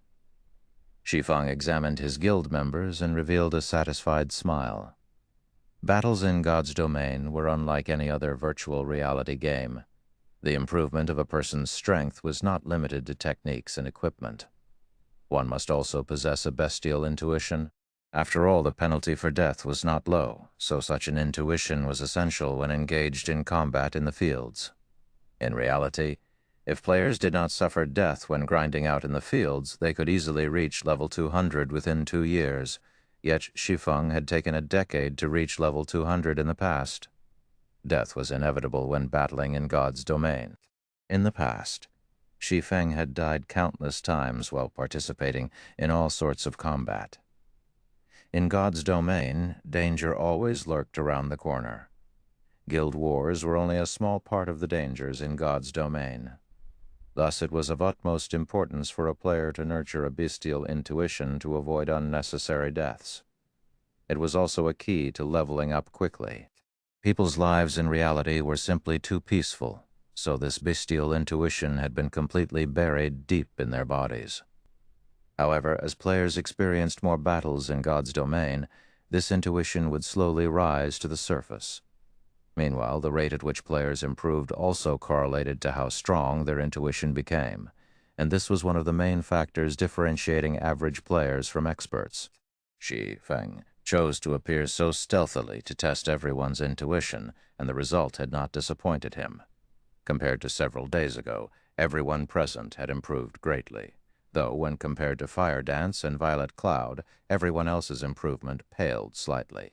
Nevertheless, they were still much stronger than the average elite player. After Shi Feng finished evaluating everyone's strengths, he then said with a smile, "All right, let's leave this place. Follow me. Leave." This was exactly what everyone had constantly tried to do. However, it was simply too difficult to accomplish.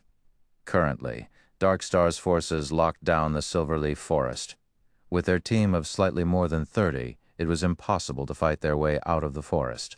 In the next moment, however, Shi Feng gave everyone an underwater breathing potion. This potion allowed players to breathe underwater for half an hour, following which, Shi Feng gulped down the breathing potion and jumped into the lake. He then dove into the depths of the lake. The team copied Shi Feng's actions, drinking the breathing potion and jumping into the lake as well. This lake was not just a pool of stagnant water. Instead, it connected to the other lakes found in the Silverleaf Forest. A player in the past had accidentally stumbled on this particular secret. This player had only managed to discover this secret as he tried to catch the silver carp found in the Silverleaf Forest. The silver carp was a precious cooking ingredient, and its flavor far surpassed the carp found in the real world. Moreover, after eating the dishes made using the silver carp, there was a very small chance for players to receive a permanent increase of 1 point to a basic attribute. Players could receive up to a total of 20 attribute points through consuming these delicacies. Unfortunately, the attribute rewarded was always random. Even so, players still valued the silver carp. Many players who were gourmands and wished to increase their strength would willingly spend a massive sum of money to purchase silver carp. So, silver carp had always been short in supply, and their prices had steadily increased over time. Back in the day, plenty of players would come to the Silverleaf Forest to fish for the silver carp. There was also no lack of bloodbaths due to competition over these silver carp as well. Shi Feng led everyone through one underwater tunnel after another, gradually distancing themselves from Darkstar's encirclement. However, Darkstar still held Silverleaf Forest's exits, so it was impossible for them to depart from the forest safely. A guild war order could seal an area for 24 hours. During this period, no one could use return scrolls in this area. In addition, if enemy guild members logged out of the game while in this area, they would receive very harsh punishment. This punishment was far more severe than even the penalty for death, as it was meant to prevent players from abusing this method to avoid the war. However, guild war orders had a cooldown time of 2 natural days. In God's domain, that would be 96 hours. After players managed to endure and survive through the guild war order's effective period of 24 hours, they could return directly to the city using a return scroll. Shi Feng intended to take advantage of these underwater tunnels before anyone discovered their existence. By doing so, they could escape Darkstar's surveillance and wait out the seal of the Guild War Order. Darkstar had a lot of members inside the Silverleaf Forest. However, due to Shi Feng's group killing one of their teams, which had consisted of over 100 elite players, in addition to Shi Feng's impossible feat of killing both Lone Tyrant and Ming Sha, amidst the encirclement of over 1,000 players, Darkstar no longer dared spread their forces too thin. They even called for more reinforcements to the Silverleaf Forest. Yet, even after thoroughly searching the area where the previous battle took place, they still could not manage to locate any traces of Shi Feng and the others. Time passed, little by little. After his resurrection, Lone Tyrant was like a madman as he sent out all members of Darkstar to hunt Shi Feng's team in the Silverleaf Forest. His insanity also attracted the attention of the players in White River City. Why was Darkstar sending even more players to the Silverleaf Forest? Were the thousands of players they had sent there before not enough to deal with the core members of Zero Wing? At this time, a new post from Black Flame appeared on the forums, and within the post, there was a video. This video bore the title, Darkstar's Guild Leader, Lone Tyrant's Death. Chapter 316, Shocking Star Moon. Chapter 316, Shocking Star Moon. The confrontation between Darkstar and Zero Wing had already become explosively popular on the forums. Previously, using the name Black Flame, Shi Feng had declared that he would exact vengeance against Darkstar. In response, those who knew of Darkstar's strength were not optimistic about Zero Wing's chances of success. After all, everyone knew that Zero Wing had only recently established it did not possess a significant background. However, Zero Wing was still the first guild in Star Moon Kingdom to possess a guild residence, so most considered it to have great potential. If it spent a few more months developing, it might become an existence that surpassed even Darkstar. At the moment, though, it was simply too early for Zero Wing to go against Darkstar. Yet sometime later, such remarks about Zero Wing completely disappeared. World Dominator's veteran first-rate guild had actually suffered defeat. Moreover, the guild had been eliminated from the competition for dominance over White River City. Zero Wing had played a significant role in achieving this feat, so it was apparent that Zero Wing was not as weak as everyone had imagined. The moment the video of Shi Feng killing Darkstar's guild leader, Lone Tyrant, uploaded, its popularity instantly grew. In particular, the scene where Shi Feng indifferently faced off against an army of over 1,000 elites and managed to kill Lone Tyrant by himself garnered huge amounts of attention. Shi Feng's actions made it seem as if killing the enemy commander while surrounded by an army as simple as taking something out of his pockets. A scene that was only possible in storybooks had actually occurred in reality. In the face of Shi Feng, the guild leader of Darkstar was like a little kid. Even as Lone Tyrant died, he had not offered the least bit of resistance. On the other hand, just a glance from Shi Feng caused the thousands of players of Darkstar to freeze in fright. At that time, Shi Feng was like a king. Before him, everybody else could only submit. Also, the scene in which Shi Feng killed Ming Sha as he departed was even more amazing. Anybody could tell at a glance that the berserker, Ming Sha, was not just an ordinary expert, yet, even so, Shi Feng killed him effortlessly. However, this did not mean that Ming Sha was weak. Instead, Shi Feng was simply too strong. This Black Flame is too powerful. With his skills, he can rank on the God's Domain Experts list. Not likely. That's the God's Domain Experts list you're talking about.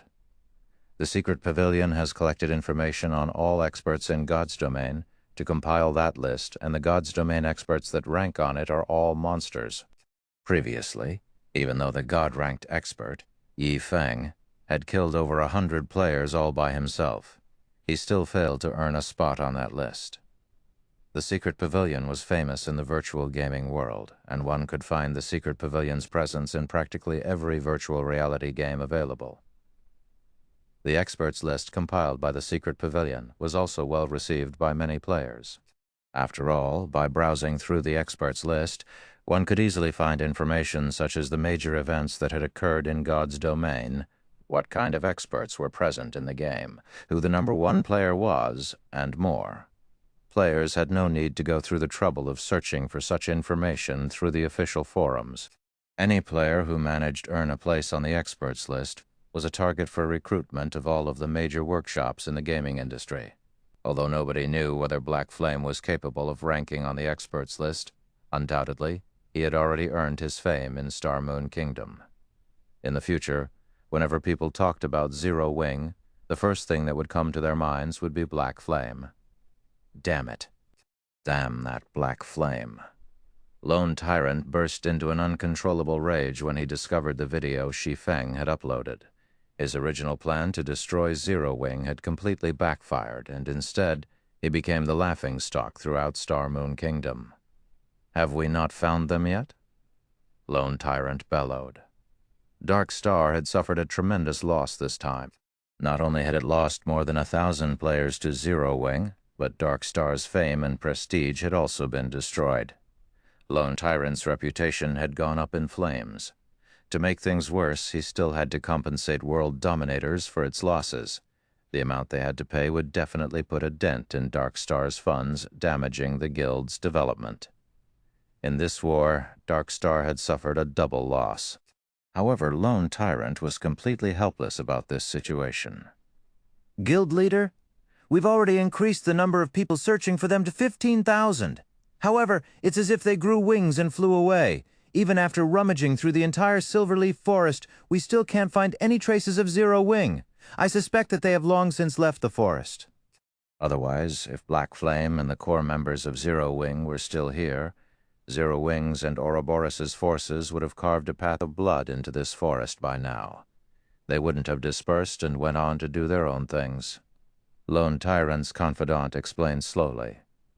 Before Lone Tyrant's anger had blinded him, so he had not considered this. However, now that he thought it through, it was as his confidant said. If Black Flame, Zero Wing's guild leader, were still trapped deep in his enemy's territory, how could the other members of his guild possibly sit and do nothing? They would have charged forward in desperation. If Zero Wing had joined hands with Ouroboros based on Dark Star's strength, Dark Star would have no choice but to back off. Yet Zero Wing had not done so. Even the reinforcements Lone Tyrant had called in from White River City received no obstruction whatsoever from the other guild. Based on Zero Wing's inaction, one could conclude that Black Flame had indeed already left the Silverleaf Forest. Damn that Black Flame! We've wasted so much time and manpower. Lone Tyrant's eyes burned with anger.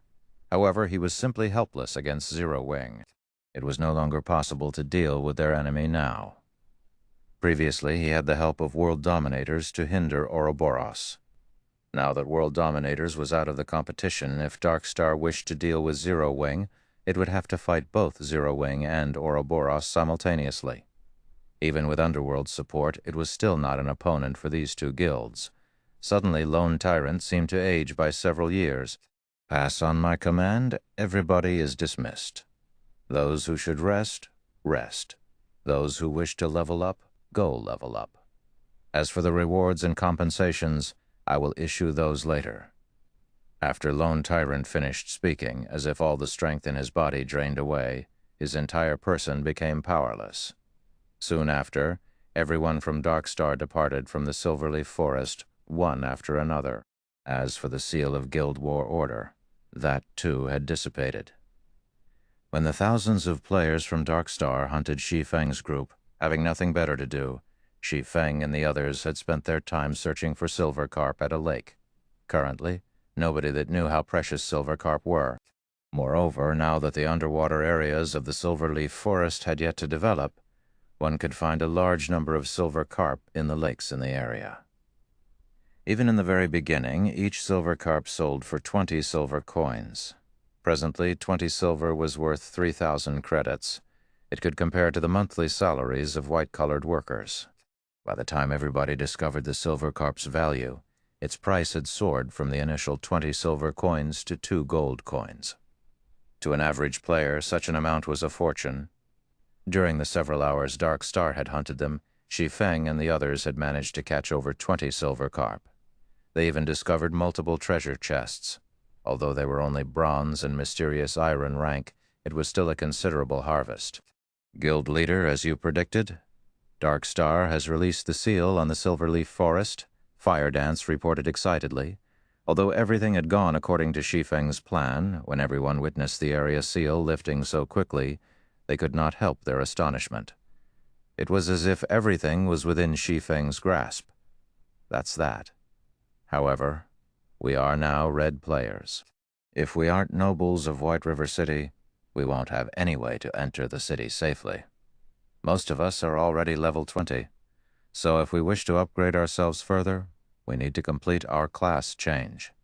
Let's first wash away our red names. Otherwise, we can't enter White River City to accept our class change quest. Shi Feng was not particularly surprised about the seal on the Silverleaf Forest releasing. After spending so much time and manpower, Dark Star had still failed to locate any of them. As long as Lone Tyrant was not an idiot, he would definitely stop searching for them like a fool. Chapter 317, Town Capture. Chapter 317, Town Capture. Guild Leader. Our names are as red as blood right now. Most of us have killed more than 10 people, while Blackie and I have killed more than 100 each. We'll need to waste a lot of time to cleanse our red names completely. By the time we do, most of the players from the other guilds will have already reached level 20, Fire Dance said as she smiled bitterly. If a player wished to remove their status as a red name, they needed to remove the crime value they had accumulated. One of the most common ways to get rid of crime value was to wait, as a player's crime value decreased over time. However, if one's crime value was excessively high, they needed to punish evil and promote righteousness. However, although killing NPCs such as villains, criminals, and bandits would significantly reduce a player's crime value, there was no other benefit for doing so. Killing these NPCs would not provide players with any additional rewards or EXP. Moreover, these NPCs were very few and usually scattered all over God's domain. It would be fine if players hunted for these NPCs by themselves, but hunting as a group would be time-consuming and inefficient. Indeed, let's forget about cleansing your red names for now. We'll raise our White River City reputation. As long as you become nobles, entering the city as red names will not have significant consequences. We should have no problems taking on the class change quest. Shi Feng made his decision after some thought. Otherwise, it would take around 2 to 3 days' effort to cleanse such a high crime value. Everyone fell speechless when they heard Shi Feng's decision to raise their reputation in White River City to the degree of becoming a noble. Shi Feng made it sound as if becoming a noble of White River City was as easy as buying cabbage from the market. It was extremely difficult for players to raise their White River City reputation, and one needed to invest a lot of time to accumulate sufficient reputation points to become a noble. In this case, it would be much easier to hunt for NPC bandits. Guild leader, do you have a method to increase our White River City reputation quickly? Blackie knew that Shi Feng would not speak without reason. Suddenly his eyes shone with a hint of excitement as he looked to his guild leader for answers. A noble of White River City. Currently, one could count the number of players that had become nobles of White River City on one's fingers. After becoming a noble, not only could one purchase a business stall in White River City, but one could also receive high-level quests in the city. The rewards were enough to drool over. Although the EXP rewarded was low, the monetary rewards consisted of silver coins, not copper coins. Most importantly, nobles could receive a 10% discount when purchasing items in White River City. They could also receive a 30% discount when repairing weapons and equipment. Currently, every time they went to repair items, they would always leave with a stomachache. Due to the quality of their items, the repair fees were at least 6 times higher than the average players. If they could become nobles of White River City in the future, they would not become poor bastards whenever they needed to repair their equipment. They might even get the chance to enter the nobles' district. Shi Feng rolled his eyes at Blackie, saying, "Do you really think it is so easy to become a noble?" The team could not help their laughter at Blackie as he nearly choked from Shi Feng's reply. Although it is not easy to raise one's reputation in White River City if one wishes to increase it quickly, there is indeed a method to do so. "Guild leader, is there really such a method?" Kola asked excitedly. It was an absolute nightmare for him whenever he had to repair his equipment. Out of cloth armor, leather armor, and plate armor. The repair fees for cloth armor were the cheapest. On the other hand, plate armor cost the most to repair, and normally the fees were at least double that of cloth armor. "Ah, there is one method. Town capture." Shi Feng nodded, revealing a mysterious smile. Shi Feng's announcement stunned his guildmates. What kind of trouble was Shi Feng trying to stir? They had just escaped from Darkstar's pursuit, yet now they were going to capture a town. Town capture? Kola was confused. Although he did not know why Shi Feng suggested they capture a town, such a thing was not easy. Level 50 elite NPCs guarded every town. There were even Tier 2 NPCs protecting them. Even with their strength combined, they wouldn't be a match for even a single Level 50 elite NPC, not to mention a Tier 2 NPC. That's right. However, we're not going to capture just any town. Instead, our aim is Creek Town, one of the towns within the White River City region that's occupied by evil-aligned NPCs. As long as we capture this town, we can obtain a lot of White River City reputation points. If we're lucky, there might even be unexpected rewards, Shi Feng explained. However, it won't be easy. I'll need to make some preparations before we set off. Just stay here and catch some fish for now. I'll head back and make the necessary arrangements. I'll notify you guys once I'm done. After Shi Feng said so, he used a return scroll. Town capture. During the middle stages of God's domain, this was a commonplace activity for players. There were plenty of small towns in God's domain, and a majority of these towns were not under the management of any kingdoms or empires. Instead, other forces occupied these towns. So long as players wished to establish their own empire in God's domain, it was a must for them to occupy towns. Meanwhile, if players wished to occupy a town, they needed to chase away the forces that occupied said town first. Only by doing so could they turn the town into their own guild town. They could then slowly develop and upgrade the town's rank. It was also not impossible for players to develop a town to surpass even Star Moon City. However, the conditions for doing so were extremely demanding, so it was very difficult for players to succeed. Moreover, capturing a town was easier said than done. Even if the current #1 guild in White River City, Ouroboros, went all out, they should not have any clue of how to capture a town. It should be impossible for Ouroboros to capture even the most bordered and resource-poor town. On top of that, now that Shi Feng had unsealed the Endless Abyss, towns had upgraded their overall strength in preparation for the assault from demonic beasts, making it even more challenging for players to capture a town. However, Creek Town, the town Shi Feng had chosen as his target, was slightly special. There was a hidden quest in White River City that would greatly reduce the overall strength of Creek Town. If the town were weakened, capture would become far easier. However, in order to accept this hidden quest at the very minimum, one must first become a Viscount of White River City.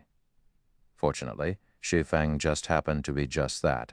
After Shi Feng returned to White River City, he suddenly became the focus of the entire city. Any players who saw him immediately began whispering to companions or strangers by their sides. Shi Feng was a celebrity right now, and everyone in White River City knew about him. Although part of the reason why Shi Feng attracted so much attention was due to his blood-red name, the actual cause for his fame was due to the name Black Flame. The video of the battle in the Silverleaf Forest was extremely exciting. The scene where Shi Feng had leaped high into the air to finish off Ming Sha was particularly unforgettable. Countless players had tried to mimic Shi Feng's actions. Unfortunately, average players could at most jump 2 to 3 meters high. Compared to Shi Feng, who had managed to reach a height of 8 meters, the gap between them was simply too massive. Moreover, Shi Feng had brandished his sword 6 times while in midair, and every strike accurately landed on Ming Sha's vital points. Through their attempts to mimic Shi Feng's actions, everyone's admiration for him grew. Everyone knew that a player's basic attributes determined the gap between them and others. Only after making a comparison did they know just how wide the gap was between them and Shi Feng. Guild Leader Black Flame. When will Zero Wing hold another mass recruitment? I've been waiting to join Zero Wing for a long time now, a level 17 male swordsman asked loudly. That's right. This little girl wishes to join Zero Wing as well. Big brother Black Flame, please tell this little sister when you'll recruit again. It can be our little secret. I promise not to tell anyone, a beautiful female summoner asked sweetly. Everyone's eagerness to join Zero Wing grew greater and greater. If Zero Wing had not announced to the public that it had temporarily halted recruitment in order to fine-tune the management of the guild, the stampede of players might have trampled Zero Wing's recruitment area by now. The crowd's enthusiasm started to make even Shi Feng grow afraid. Without a better choice, he said, everyone can rest assured that Zero Wing will definitely recruit for more members. Moreover, we will have even more slots available during the next recruitment. As for the time and venue, the recruitment will be held in 3 days at Zero Wing's guild residence. I hope that everyone will show up for the registration when the time comes. Finished speaking, Shi Feng hurriedly escaped. If he remained any longer, he might not be able to get away. In 3 days? Great. I can use that time to improve my techniques and strength. I will definitely pass the test and become a member of Zero Wing. After receiving a specific time, everyone grew even more enthusiastic. They all swore to join Zero Wing no matter what. In their minds, Zero Wing stood out like a sacred temple of experts. Assassin Fire Dance, Guardian Knight Cola, Elementalist Aqua Rose, Berserker, Lonely Snow, Cursomancer Black Cloud, Cleric Violet Cloud, Swordsman Black Flame, Swordsman Ye Feng, and many other experts all belonged to Zero Wing. These experts possessed brilliant battle records in God's domain, and they were far stronger than other guilds' experts. Chapter 318, Bloodhand. Chapter 318, Bloodhand Shi Feng's return immediately attracted the attention of the various powers in White River City. When these powers learned about Shi Feng's return, in addition, his blood-red-colored name, they knew that Dark Star's encirclement had failed. Dark Star had dispatched over 10,000 members during this encounter. Yet, they still failed to annihilate Zero Wing's core members. This conclusion had greatly boosted Zero Wing's fame. Moreover, Lone Tyrant's death at Shi Feng's hands had also been a huge blow to Dark Star's reputation, excluding world dominators which had already been eliminated from the competition for the dominance over White River City. Dark Star's current reputation ranked at the very bottom of the top 6 guilds of White River City. As a result, many players who had originally intended to join Dark Star now had their sights on Zero Wing instead. As things stood, it was only a matter of time before Zero Wing surpassed Dark Star. After escaping the attention of the passionate players surrounding him, Shi Feng immediately draped a black cloak over his shoulders, covering his face and hiding his name. He then hurried towards the Adventurers Association of White River City. On the way, Shi Feng contacted Aqua Rose and had her bring around 60 core members to the Adventurers Association to meet up with him. 20 minutes later, Aqua Rose showed up at the entrance of the Adventurers Association with the requested guildmates. Every one of these core members wore equipment that was mysterious iron rank and above. Among them, many possessed secret silver equipment. The group looked dazzling when they stood in front of the entrance, invoking the envy and admiration of many passing players. Although Dark Star's ambush and the battle with world dominators had significantly damaged Zero Wing, fortunately, the guild possessed a relatively large stock of bronze and mysterious iron equipment to compensate for the loss. Only, some time was required to regain the lost levels. Meanwhile, Aqua Rose's group consisted of players that had been busy raiding dungeons while the guild war had taken place. They had not been able to make it in time to help. Big Sis Aqua, why do you think the guild leader called us here? A female cleric called Snow Goose asked curiously. Isn't it obvious? Darkstar caused us trouble picking a fight.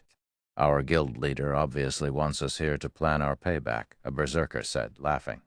That's great. The dungeon we raided before was too far away, so we couldn't join in the guild war. Now, I'll get to teach those bastards from Darkstar a lesson. Snow Goose giggled as she waved her delicate fist around. Watching this scene, Aqua Rose could not help but laugh, saying, Snow Goose, aren't you a little too aggressive? Although the guild leader hasn't expressed his plans for us yet, I feel that he called us here for something else. Otherwise, if we start a war against Darkstar with the few numbers we have here, we won't even fill in the gaps between their teeth. Stop guessing blindly. In any case, we'll know what he wants us to do soon enough. Hearing that their guild leader had called them here for something else, Snow Goose's mood dampened slightly. The others also revealed disappointed expressions.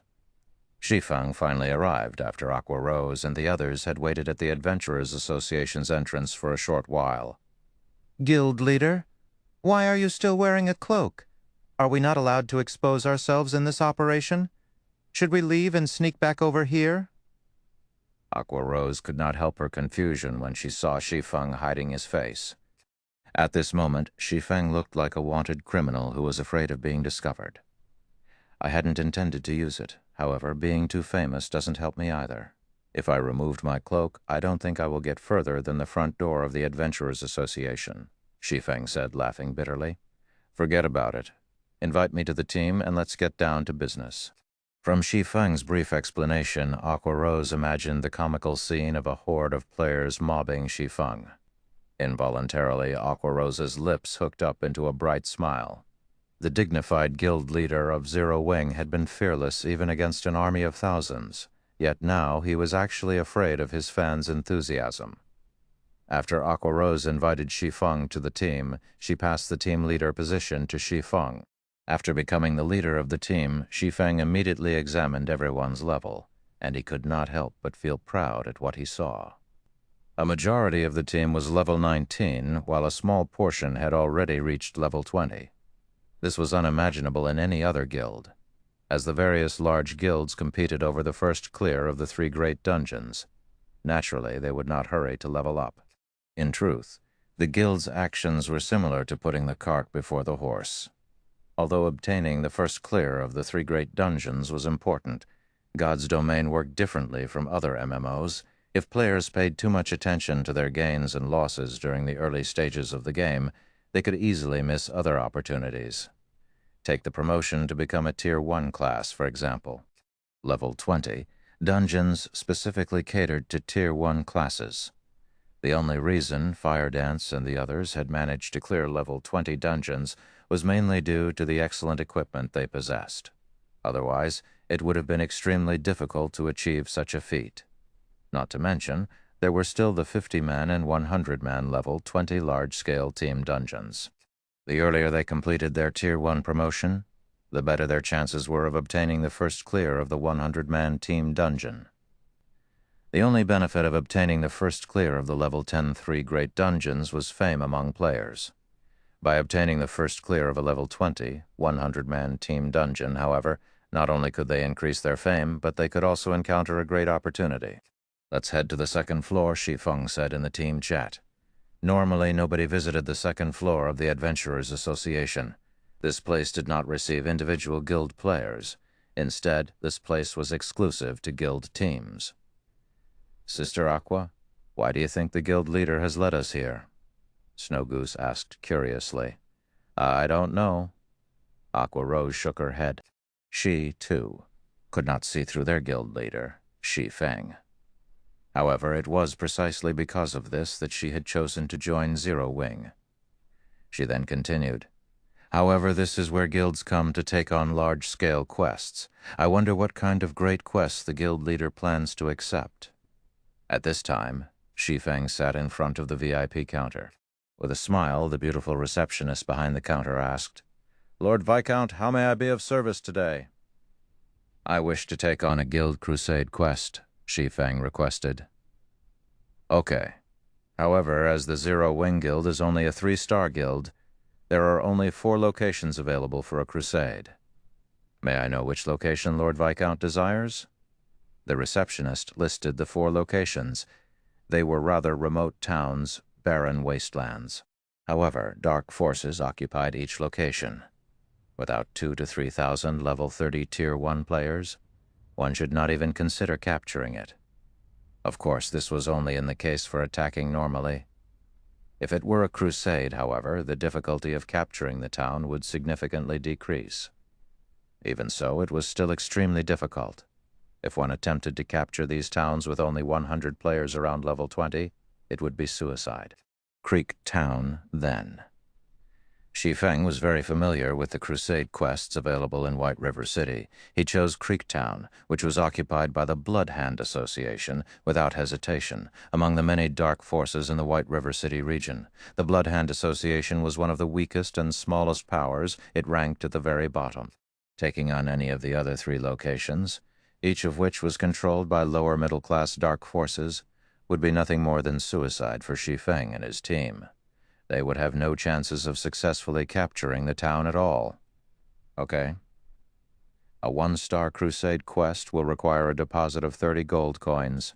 If the quest is not completed within 5 days, then the deposit will not be refunded. Snow Goose, who currently stood behind Shi Feng, widened her delicate mouth in shock when she heard the requirement of a 30 gold deposit. Just what kind of quest was this, to think that they actually needed to pay a deposit before accepting the quest? Moreover, the deposit was even 30 gold coins. Big Sis Aqua, what kind of quest is that? It actually needs 30 gold coins. Even if I sold myself, I still wouldn't earn so much money, Snow Goose said.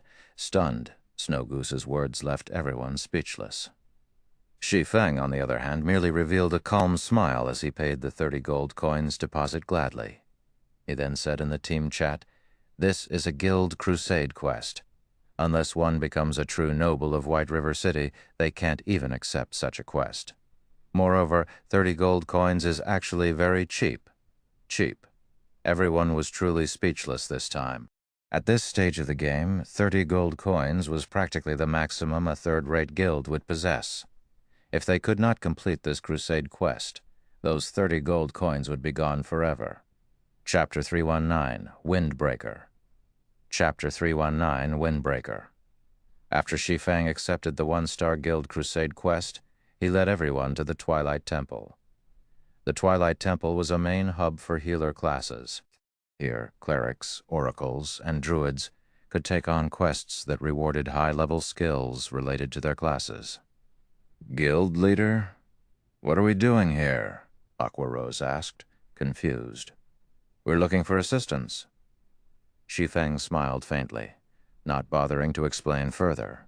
After entering the main hall of the Twilight Temple, they saw level 180 elite guards crowding the temple. This hall also contained the statue of the Twilight Goddess, below which stood a level 200 priest dressed in red. An oracle advanced to priest after reaching Tier 2. To Shi Feng and the others, a level 200 priest was in existence that they could only revere. At this moment, however, this priest dressed in red took the initiative to walk up to Shi Feng and welcome him. "Greetings, Lord Viscount," the priest said, fawning. "Greetings, esteemed Lord Priest. I wish to purchase some water of life. Do you have some here?" Shi Feng asked softly. The water of life was the spring water taken from the fountain of eternal life. It was sacred medicine in God's domain that could heal any wound in an instant. It could even regenerate a person's lost limbs, so the water of life was extremely valuable. To NPCs, the water of life held great importance. The Twilight Temple worshipped the Twilight Goddess. Meanwhile, the Fountain of Eternal Life was a godly relic that the Twilight Goddess had bestowed upon the Twilight Temple. Hence, throughout God's domain, only the Twilight Temple could possibly obtain the water of life. Lord Viscount, water of life is precious. This is a gift of the Twilight Goddess to we humans, and every drop is a treasure. It is not something a priest like myself can give to others casually, so I beg for Lord Viscount's forgiveness, the priest said, appearing slightly angry. However, a viscount was a person of relatively high status in White River City. Even if Shi Feng's request angered the priest still had to endure and hold it in. If any other player stood in Shi Feng's place right now, the priest might have thrown them out of the temple already. Naturally, Shi Feng knew this. Although he had guessed that his identity as a viscount would not get him the water of life, the priest's unwavering refusal still shocked him slightly. Shi Feng then activated the golden stigmata and looked at the priest, asking, "Will this not do?" Suddenly, twinkling golden stars appeared in Shi Feng's dark pupils. His body began to emanate a terrifying aura. In the face of this aura, the priest felt even his soul tremble. "You are." The priest was the manager of this twilight temple, so it was only natural that he would possess vast knowledge regarding God's domain. Stigmata were the war god's temple's symbol of supremacy, and they were categorized into 3 different colors: silver, gold, and purple. A person capable of controlling a golden stigmata was definitely a core character of the war god's temple. "Is it really not possible?" Shi Feng asked again. In truth, he was not confident in obtaining the water of life. If players wished to purchase the water of life from the Twilight Temple, the prerequisite was sufficient status among humans. As to what degree of status, even Shi Feng was unsure. However, characters like Weissman, the controller of a city, could definitely purchase some. Shi Feng was not a city lord, so if he wished to purchase the water of life, he could only try his other identities. If it were not possible to obtain any, he would have to look for other assistants to help him with the crusade quest instead. After he gained sufficient status in the future, he would return and purchase water of life. After some struggling, the priest finally opened his mouth and said, "Lord Viscount, with your esteemed status, you can purchase 1 drop." "Okay, I'll take it," Shi Feng replied, slightly excited. However, his excitement confused the members of Zero Wing behind him. Wasn't it just a single drop of water of life? Yet it actually caused their usually calm and indifferent guild leader to grow excited. Could this water of life possibly be an epic item? "That will be 300 gold, Lord Viscount." The priest carefully took out a small crystal vial from his pocket. Within this vial there was a single droplet of dark blue liquid. Aqua Rose immediately revealed a shocked expression when she heard the required price of 300 gold. The others were stunned as well. However, Shi Feng was not surprised by this price. Instead, he handed over 300 gold to the priest without hesitation. His actions even seemed a little impatient. Aqua Rose was speechless when she heard the price for a drop of water of life. There was not a single guild in God's domain that could possibly afford such an amount. Hence, when she saw Shi Feng hand over 300 gold to the priest, her disbelief was overwhelming. Although Aqua Rose had long since known that Shi Feng was rich, she never thought his fortune was this vast. No wonder guild leader said that 30 gold was cheap before Snow Goose finally understood Shi Feng's words back at the Adventurers Association. Indeed, compared to 300 gold, the 30 gold deposit for the guild crusade quest was nothing. With 300 gold, one could fully arm a 100-man elite team with mysterious iron equipment. In the end, just how deeply hidden is this guy? Just how much do I not know about Zero Wing? Aqua Rose shifted her gaze to Shi Feng, a complicated feeling possessing her heart. If Lone Tyrant of Darkstar knew about this, he would definitely regret making an enemy out of Zero Wing. Wars between guilds were mainly competitions in financial power. Meanwhile, by showing off its own financial power, Darkstar had simply shown off its slight skill in front of an expert. However, what Aqua Rose did not know was that Darkstar could have caused Shi Feng some significant problems had they really annihilated Zero Wing's core team. After all, Blackie wielded an epic-ranked staff. The others also possessed excellent dark gold items. If Darkstar had managed to obtain these items, the consequences would have been unimaginably dire after Shi Feng obtained the water of life. He hurried over to a simple and crude-looking house located in the slums of White River City. In this house lived a middle-aged man with only a single arm. Originally, this man had been a powerful Tier 2 sword master.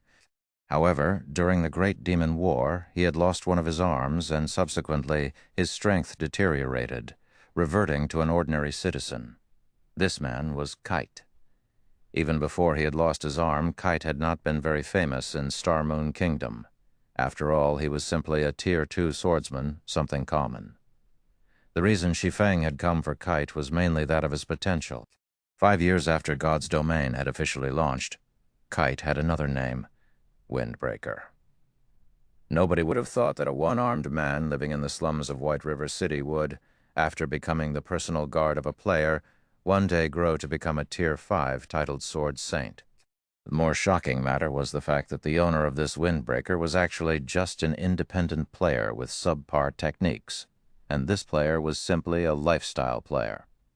However, due to the presence of this Tier 5 titled Sword Saint, this insignificant independent player had actually become an existence that nobody dared to provoke casually. The same went for the first-rate guilds at that time.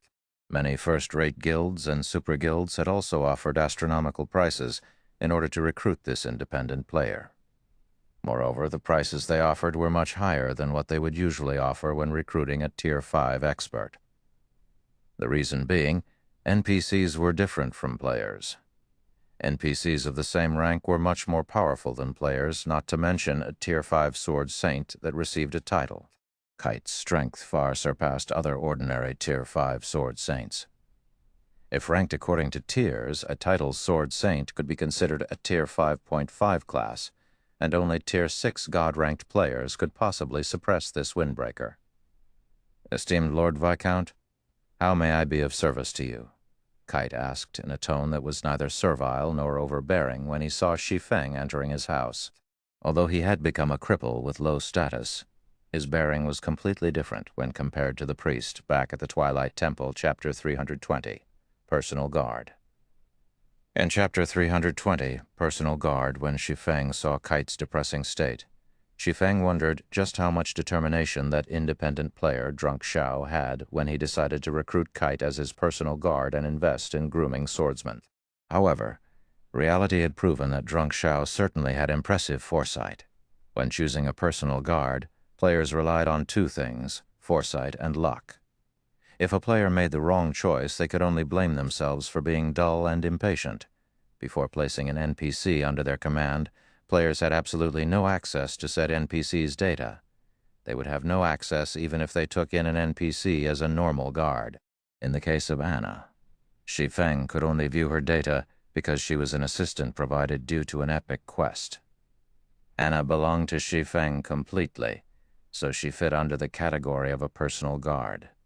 After becoming a Viscount, players were given 2 slots for personal guards and 48 slots for normal guards. These slots were precious, as after signing the contract with an NPC, players were required to pay a considerable fee should they ever wish to dissolve the contract. If it were merely dissolving the contract for normal guards, most players could afford the fee. After all, normal guards were incapable of growth. As a player's strength grew, sooner or later, they would have to replace these normal guards. However, personal guards were a different story. Personal guards could grow with a player. Even if it were Shi Feng, he would not dare dissolve contracts of personal guards casually, as the price was simply too high. Hence, after players became Viscounts, they would be very careful when selecting their personal guards. They absolutely would not waste these 2 slots. However, leaving it empty was also unwise. Even if one accepted personal guards with slightly lower potential, these personal guards could be of great help when properly developed, especially when leveling up.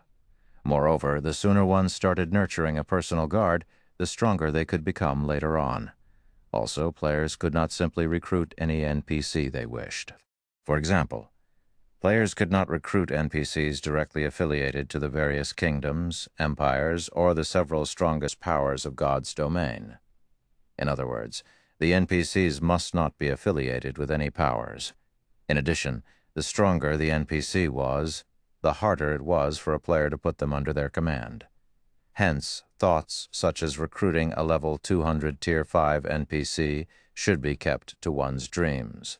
In the past, Drunk Xiao's decision to accept Kite as his personal guard relied on both foresight and luck. It was not a feat normal people could repeat. In this life, however, Shi Feng had decided that he needed to obtain the NPC named Kite no matter what. Mr. Kite, I have just recently become a Viscount of White River City, and currently I'm trying to recruit guards for myself. I wonder if you would be interested, Shi Feng asked. Kite looked a little excited when he heard Shi Feng's offer. However, when he looked at the empty space where his right arm used to be, he sighed and said, "My lord, you too can see for yourself. I am but a cripple now, so I have no way to serve as one of my lord's guard." I realized Mr. Kite's concerns. I had heard that Mr. Kite became a Tier 2 sword master at an early age, during the Great Demon War. You have even managed to injure a Tier 3 demon heavily, though at the cost of your sword arm. Today, I have come to recruit you as my guard, so of course, I have come prepared. Do you know what this is? Shi Feng smiled as he retrieved a small crystalline bottle. Within the crystalline bottle, there was a single droplet of dark blue liquid. Just by looking through the crystal wall of the bottle, one could already feel the boundless life energy coming from this droplet. Water of life. Kite immediately recognized this liquid, a hint of emotion appearing on his stone-cold face. After all, this liquid was something he had yearned for all this time. Now that it was in front of him, how could he not recognize it? That's right. As long as Mr. Kite agrees to become my personal guard, the water of life in this bottle is yours. Shi Feng smiled.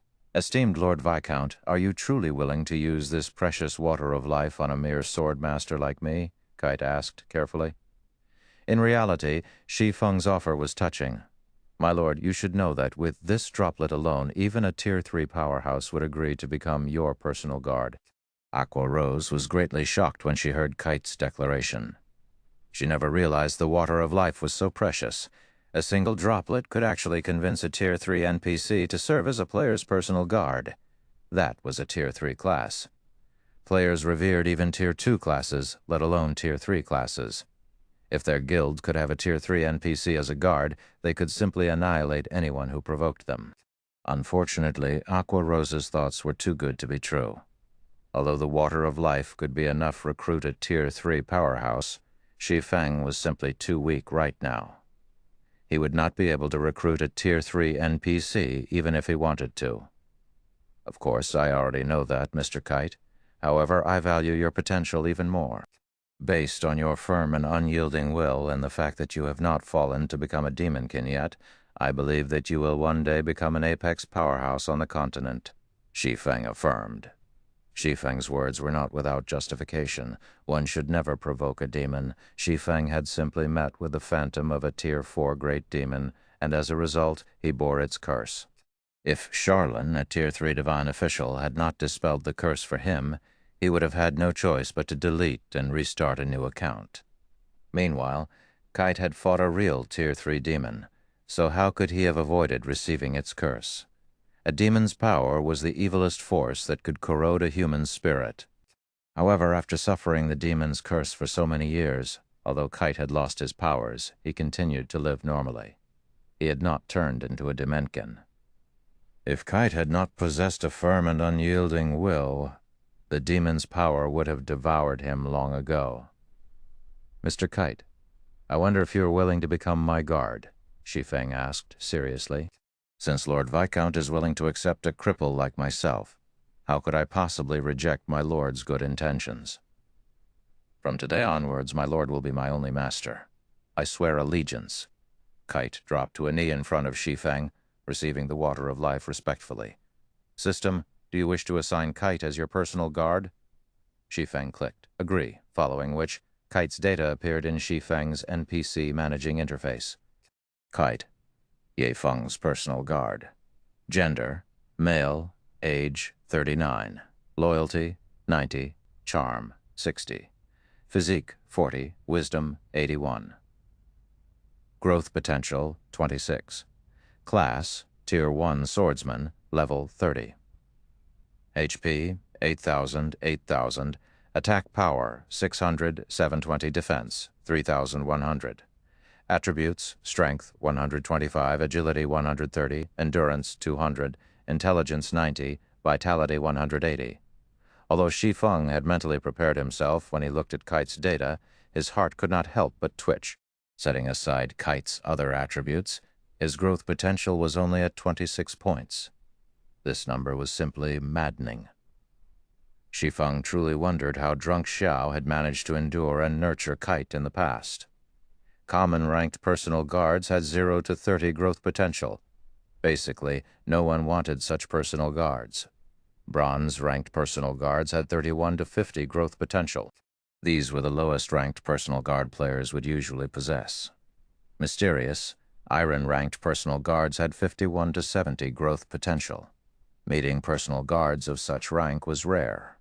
Normally, one required honed foresight and had to carry out long-term observation to find such guards. Secret Silver ranked personal guards had 71 to 80 growth potential. Such personal guards were extremely rare. Normally, players that managed to obtain these NPCs would treat them like their own babies. Fine Gold ranked personal guards had 81 to 90 growth potential. These individuals were as rare as a phoenix's feather. Dark Gold ranked personal guards had 91 to 100 growth potential. If a player managed to recruit such a personal guard as long as developed properly, the player's strength no longer mattered. As for epic ranked personal guards, which were above Dark Gold rank, Shi Feng had never actually seen one before. He also did not know how powerful epic ranked personal guards were. However, it would not be unusual if such a guard transcended the realm of normal men, achieving godhood.